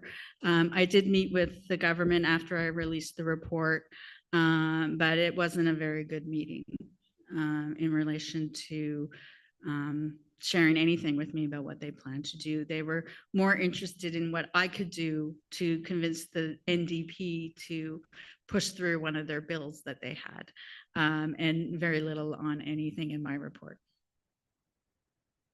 NDP, that's another government party, another party in Canada. But so I haven't received an official response. I'm no longer in the role. I've continued to work with communities, and communities continue to ask for responses. Thank you. Can I ask fellow judges? Oh, sorry. Hello. You have spoken about human trafficking, so the possible traffic of children for purposes of forced labor, of sexual exploitation, even experimentation. And I think, have you considered the possibility of adoption? I'm sorry, I didn't hear the last part. Have you considered the possibility of many of these missing, or a few or some of these missing children having been illegally adopted? Oh, yes, we know they have. We know that there's been, I spoke with someone who was impregnated and their child was taken from them without their consent and was adopted out. And we found the individual who was adopted because that person is 60 years old now, and the mother's in her 80s. And so that was all done through a hospital that was operated by a church entity. I won't name them because just to protect the person, but yes, there are lots of examples. We know that children were adopted down to the United States as well. I've been doing some work recently, and we know during what we call the 60 scoop here in Canada, children were sent down to the United States to be adopted, often without consent of families. But I have seen records where children were taken from girls or young women that gave birth as a result of being impregnated in the institutions and their children being taken. It's something that we haven't investigated. Again, something that a commission of investigations could do if it had powers. Okay, and someone in Canada has ever given this possibility of the missing children being alive somewhere? Yes. Of creating a database of DNA to cross the information of these missing children or suspected missing children and the families that are looking for them? Yeah, so it's been quite controversial here around a DNA process because Canada, without consulting with Indigenous people, paid $2 million to the International Commission on Missing Persons to come here and to write a report. It's a very short report. It mostly cites my work. And the report just says, give us more money. And the problem that survivors had and communities had with the process was that Canada was hiring an external non-Indigenous organization to come to Canada to tell us how to have a DNA strategy. And it was going to be Canada's DNA strategy. And Indigenous people have said, it's our strategy and our DNA strategy. We're not going to let Canada have a DNA bank of our DNA. And so that process kind of fell apart. We paid $2 million for a report. And there are communities that are working on their own DNA strategies and are taking some DNA of family members to be able to trace. But we don't have a national DNA Indigenous strategy right now. Okay, so other than international or foreign, the government of Canada has never thought of the possibility of creating a database of DNA? Oh, no, it did because it brought in the International Commission, but it wanted it to be its data. Right? It wanted it to be in control of itself. I mean, Indigenous people are criminalized enough. We don't need to give more DNA to the federal government so that they can trace people that they're trying to find to put in jail. Because everything was not Indigenous led and they didn't anticipate it to be Indigenous led, we argued and other people argued, why would we go to the International Commission on Missing Persons? We could go to the Guatemala group because they know how to do this with Indigenous people. The International Commission on Missing Persons does not know how to do this properly with Indigenous people. And I'm going to tell you what I say to survivors. This is what they do. They come here, they put up a yellow tape around the investigation site, and they keep everybody out for the integrity of the investigation. Indigenous people need to be inside that tape. They needed to be part of the investigation. The families, the communities, the children. And Guatemala knows how to do that, and they've done it. But Canada preferred the ICMP and brought them here. And everyone told them to get out. They don't even understand, when I say the word treaty, they don't even understand what a treaty is in this country, or what Indigenous rights are, or what Section 35 of the Constitution is. And so we can't just favor some of these mechanisms that exist if they're not led by Indigenous people and know how to work with Indigenous people and Indigenous laws and protocols. And so, yes, Canada wanted to have a DNA strategy for itself. Indigenous people want to have their own DNA strategy.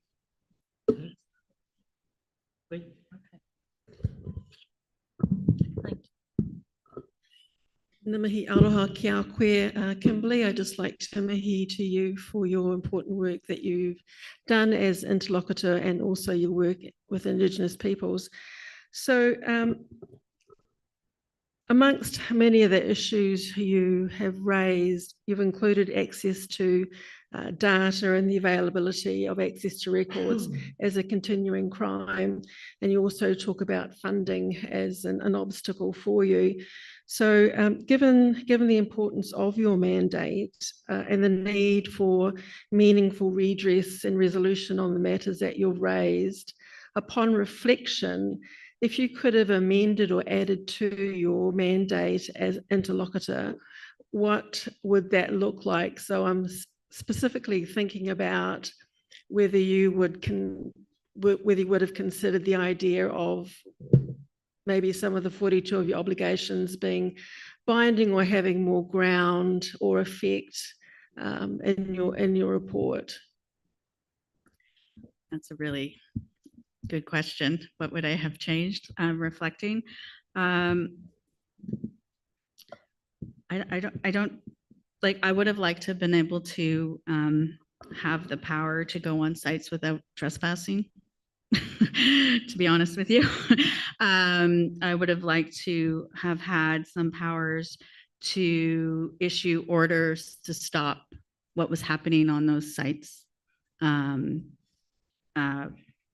The construction over burial grounds, the camping on burial grounds. I would have liked to have had those powers. Now I just would like someone to have those powers, and those that do have the power refuse to actually use their powers, which is a problem across the country.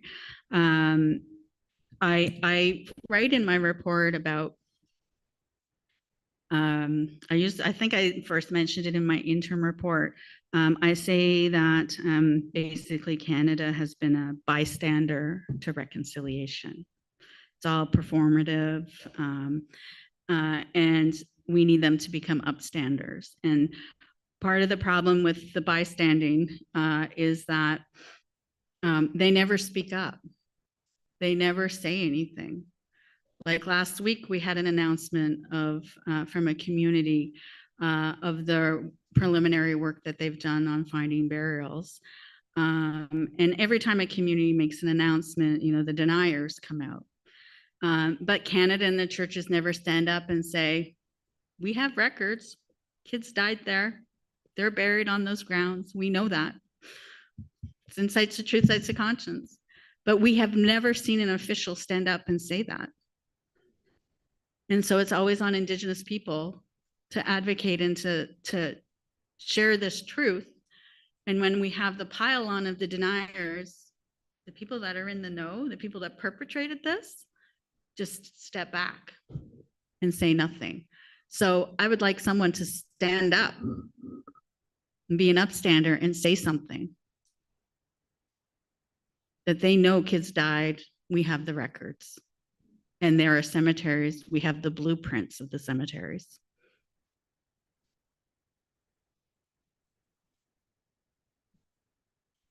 Well, that was actually the question that I was going to ask, wondering if Canada has engaged in any efforts to create awareness about residential schools and the unmarked graves through public education campaigns, school curricula, training of government officials to address this denialism, spread of misinformation, and downplaying of the residential school. Yeah, so I do have a whole chapter on denialism, and I actually paired the discussion of denialism with the importance of public education and commemoration. And so the TRC had all these calls to action around public education around the history of Indian residential schools. And when the report came out, we had a number. So educational curriculum is provincial, under provincial jurisdiction.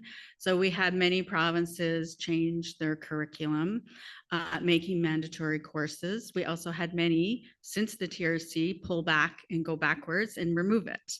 You know, it's political, it's whatever government's in power. We're seeing it happening in Alberta. Lawyers were required to take mandatory curriculum. That's now been removed. We can't have any mandatory curriculum of lawyers around the history of Indigenous peoples and Indian residential schools in Alberta. The federal government, I would say, you know, there's calls to action around educating the bureaucrats, and there has been. I've led many sessions around teaching about Indian residential schools and the history, but more needs to be done than educating people. And that's the part that's missing. One of the calls to action was to do commemorative sites in every capital city in every province across the country. And that hasn't even been implemented across. We don't even have our national monument. That was one of the calls to action. It's taken, what are we, 2026? I think they have a committee working on it. They have a site chosen, but we still don't have the monument up at Parliament Hill. And so these things have to work together. And there was a bill that was presented in relation to amending the criminal code to make it a criminal offense to incite hate against Indigenous people and downplay Indian residential schools. That has gone nowhere. It was reintroduced recently by MP Leah Gazan. I supported that bill. We'll see where it goes. Thank you. Yes. Thank you so much, Kimberly, and I try to speak in English too. I want to have your perspective about, well, normally in psychology, when I speak about the disappearance, we speak about one ambiguous loss in general. No? What is your perspective about this ambiguous loss in your work, working with different places and survivors? What are the consequences of this ambiguous loss in the context of the culture, Indigenous culture here in Canada? What are the consequences in the families and in the, you speak before the importance, for example, of the protect of spirits. No? If you can speak a little more about what are the cultural consequences of this loss. Thank you. So I think because, because of this settler amnesty and cultural impunity that we have in this country, and not supporting communities and finding their missing and disappeared loved one, we see this transference of the trauma intergenerationally. We see the searches for the disappeared that maybe started as a search by the parents that got passed to the brothers and sisters, that got passed to, you know, the next generation, the next generation, the next generation. And so this ongoing ambiguous loss has been passed down from within the family and the community. And so the same grief, the not knowing, the inability to know whether the bodies of the children received the proper ceremony. We know they didn't, because they weren't done according to Indigenous protocols. But that harm that's been committed to the family and the communities just continues. And so when I did my work, when we were able to find where someone was buried, and the families were able to come to the site and were able to do their protocols, their ceremonies, it was healing for them. It was healing for the family to know that they were able to call those spirits home or to bring their child home. And, you know, to the point where even families, because they wouldn't bring the remains of the children home, even just taking the dirt from the earth where their child is buried and bringing a box of that earth back to their nation and burying it with the parents in the cemetery in the community, so that they know we brought back your child, provided that healing for that family and community. So just giving that respect to the child. But this ongoing denial by the government and not supporting communities in doing this work, they're just re-traumatizing the families and the communities, generations and generations. I mean, you heard on that video some of the people that were speaking. And you heard a young man talking about, we had our ways and our ceremonies, and they have not been done. And we can't do them unless we know where they are. And we have families that are being, also, they may know where their child is buried. They know what cemetery they're at or where their grounds are, but they don't actually know the plot. And for many, that's not good enough. Right? They can go to the cemetery, the municipal cemetery, the church cemetery, but it's not enough if they can't actually go to where the remains, the ancestors are. And so I don't know if I answered your question. I'm not a psychologist, but I see that continuing, where that passing that ambiguous loss from family member to family member. Passing that sort of responsibility that people feel to their family member to find them, that commitment they gave to their mother, their auntie, their grandmother, that we will find them. You saw Jackie in the video talking about how her mom said, just find him. By the way, that we did find that boy. Yeah, we did, she should testify, but we did find that boy after all these decades. Thank you. You. Okay, I'll be very quick. Thank you for your for being here. You mentioned one of the important elements in your mandate was land back, and then you used the term rematriation. So I think a lot of us are familiar with repatriation, but could you expand a little? I know it's in your report as well, but I'd love to hear more about rematriation as a concept of repair. Yeah, sure. Thanks for that great question. One of the things we wanted to do is we wanted to distinguish between the return of land and the return of the ancestors. And so it got a little messy if we use the same term. But more importantly, we wanted to recognize the importance that Indigenous people and Indigenous women in particular have in relation to their obligations and responsibilities to the children. And their obligations and responsibilities to the land. And so that's why we adopted the term, and we didn't coin the term. It has been used by many before, but we wanted to expressly highlight the importance of Indigenous women's roles in relation to protecting the children and protecting the ancestors and the land.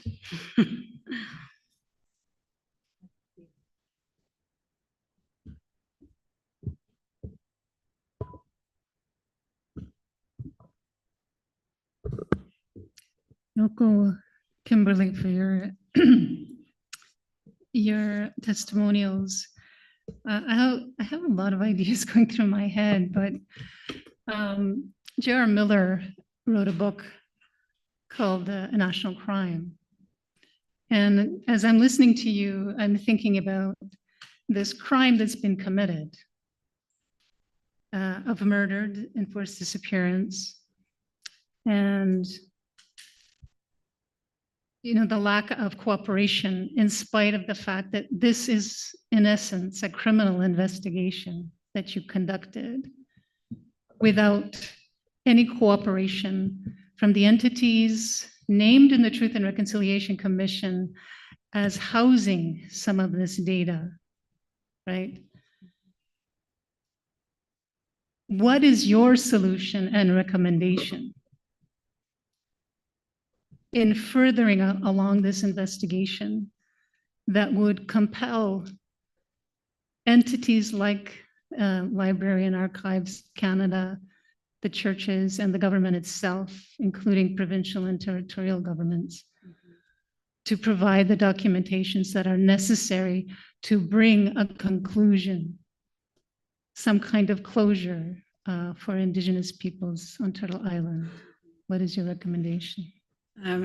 Well, I did identify this need to have this national commission with these powers, a commission of investigation into missing and disappeared Indigenous children, to legislate it and provide it with powers.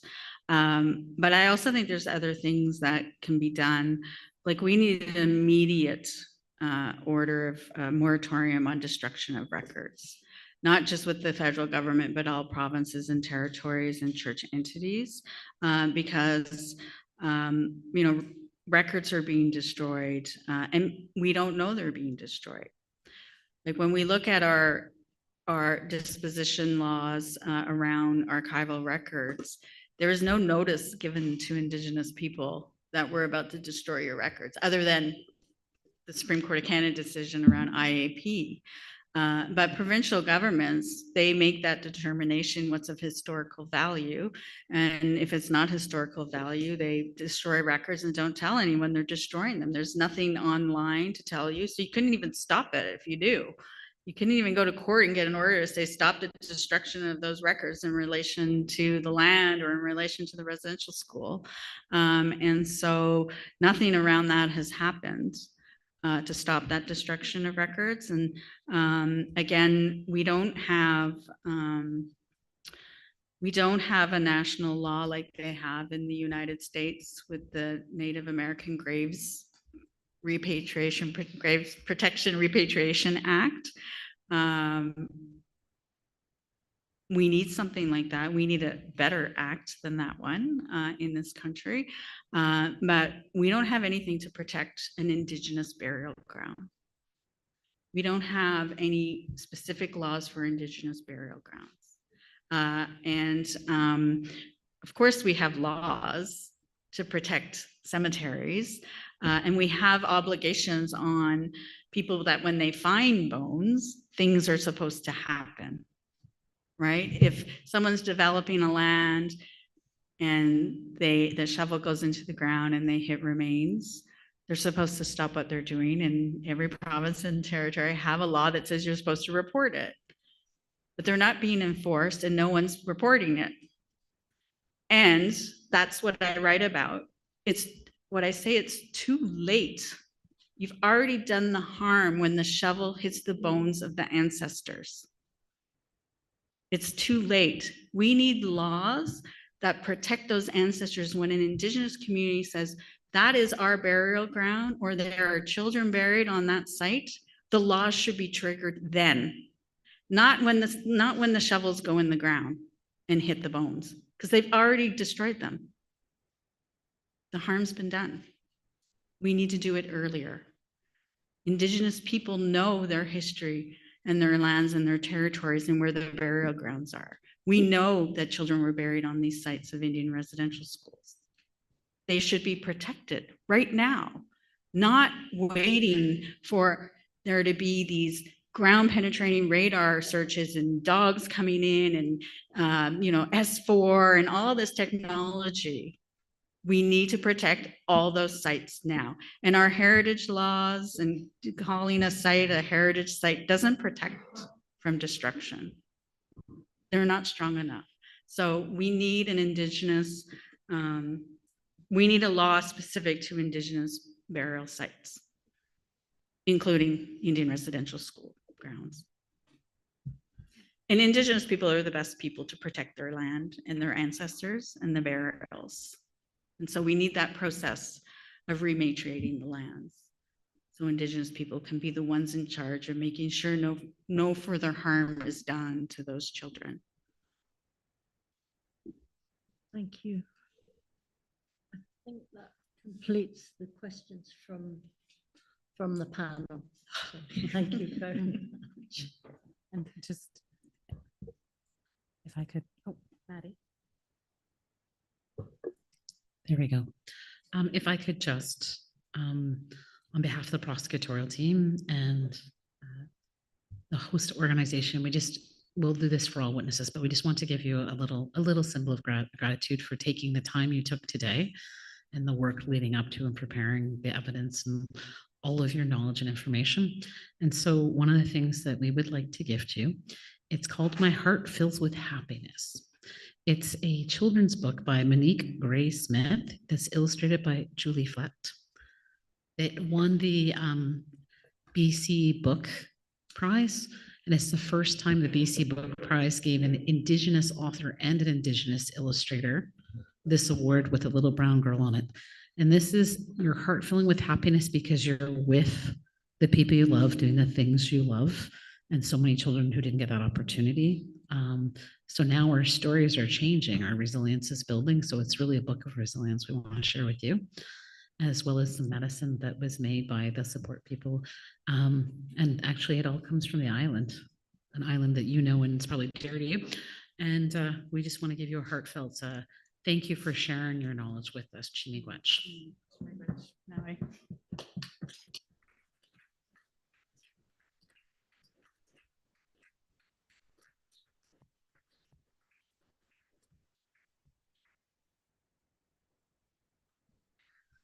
That concludes the evidence that was planned for today. Obviously, we will have 2 panels tomorrow as per outline this morning. And thank you very much to the distinguished judges for listening. And I know a lot of you traveled great distances, so it's a very long day and we appreciate you hearing the truth.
Let's see.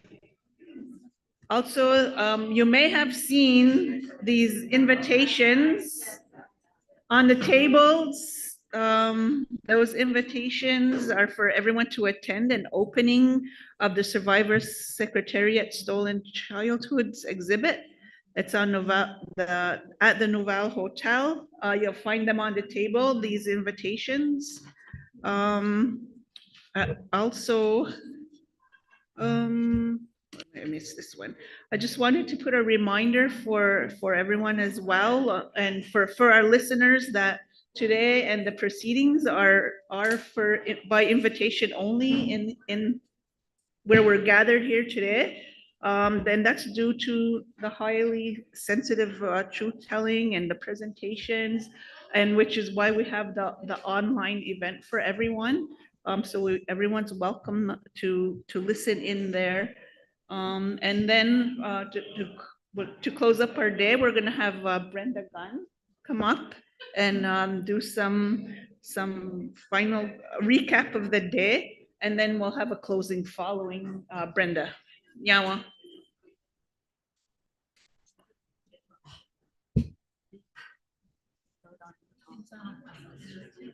Change their speakers because there's sensors that yeah, we need one this one.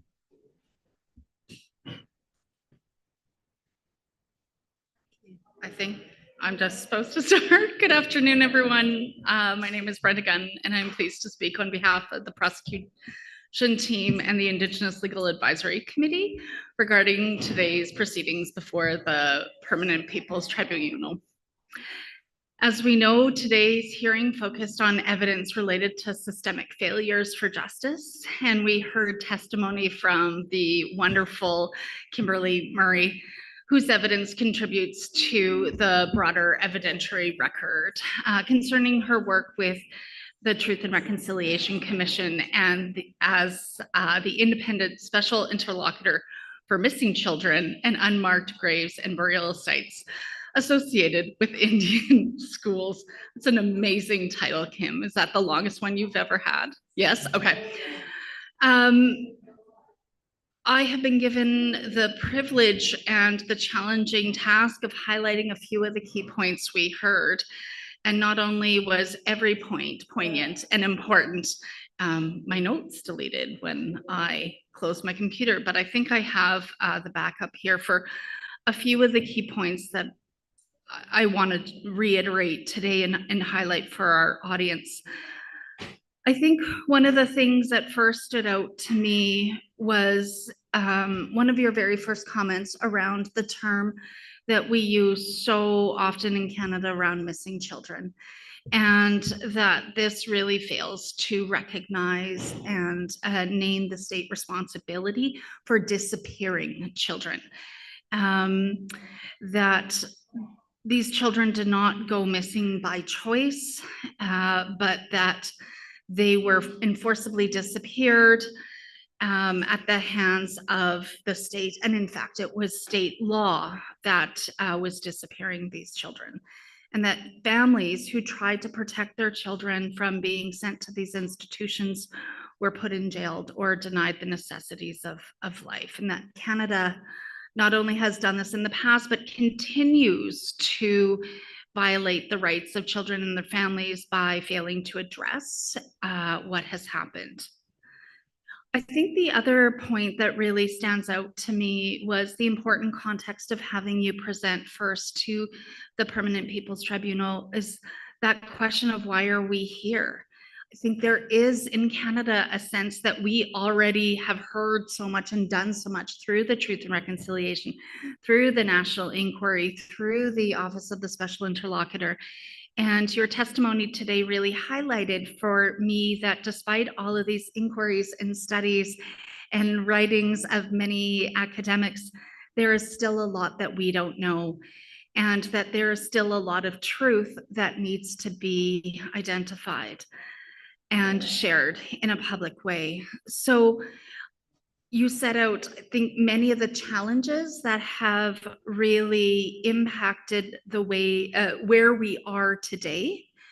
And I think we'll continue to hear about some of those challenges, but really clearly access to records and getting redress in ways that are meaningful to Indigenous peoples continues to be some of the main obstacles.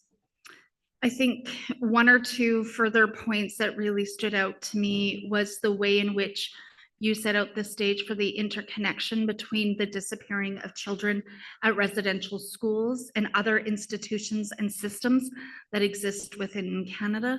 So the Indian hospitals, the TB sanatoriums, the reformatories, all of the systems which exist. And I think made me think of the child welfare system, right? That again, these are not just past issues, but are actually ongoing challenges for our communities today. I think perhaps one or two final points that I would really, I think that I will take with me is that it is very clear looking at the record and having talked to survivors that there was very set policy around Canada's failure to return children home, whether that be children once they were completed in the institutions and graduated out, or whether children passed away at institutions of the residential school or related. And I really appreciate your comments and testimony around Canada paying for the maintenance of children to stay at these schools, but would not pay for the repatriation of children who died at residential school, or to pay for communities to go do ceremonial and fulfill Indigenous laws related to the loss of children. And not only did Canada fail and continue to fail to repatriate the children, but also failed to notify families at the time or today around the information they have around the disappearance of children. And so I just want to thank you so much for your time and your expertise today and over the last multiple decades of your career. I don't want to say the number, but for the many decades that you have contributed fighting for Indigenous peoples, and particularly fighting for those little ones who don't have a voice directly in this room. So thank you so much.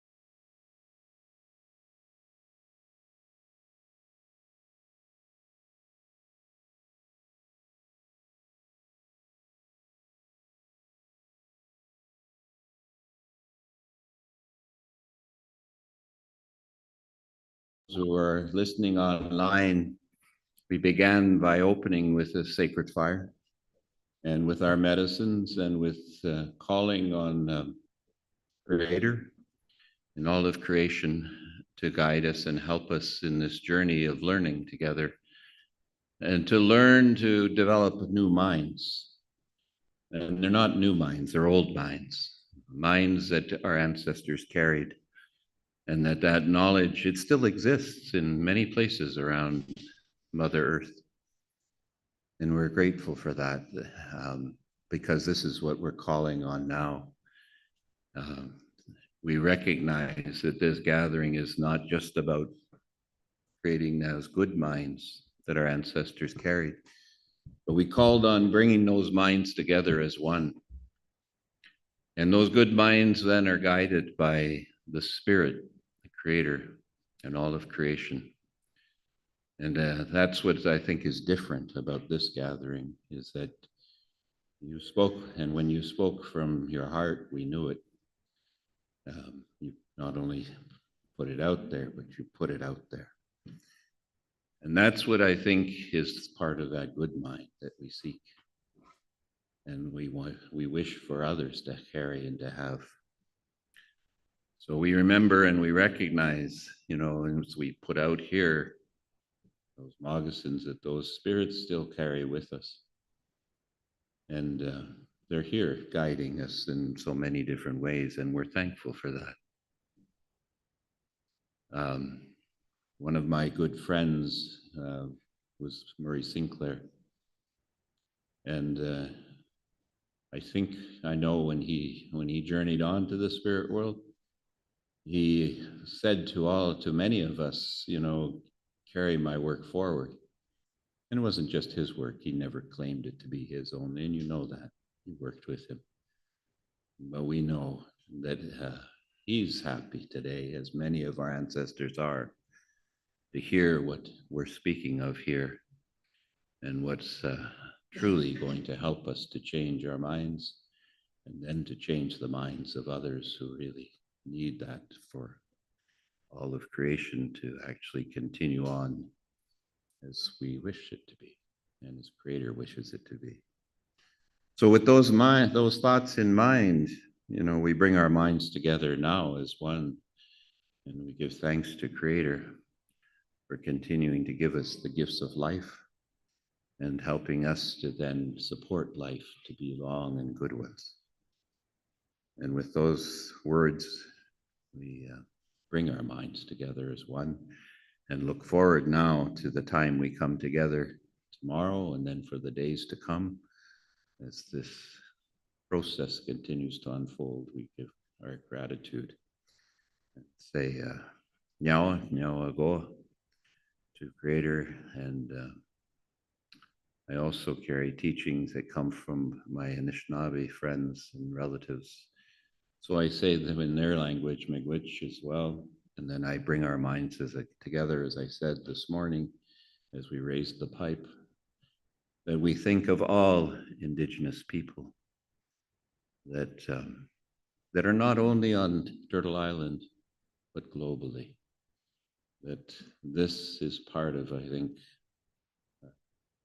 an awakening of that knowledge that exists all around Mother Earth. So with those words, we close the day, give thanks and gratitude to all. Now.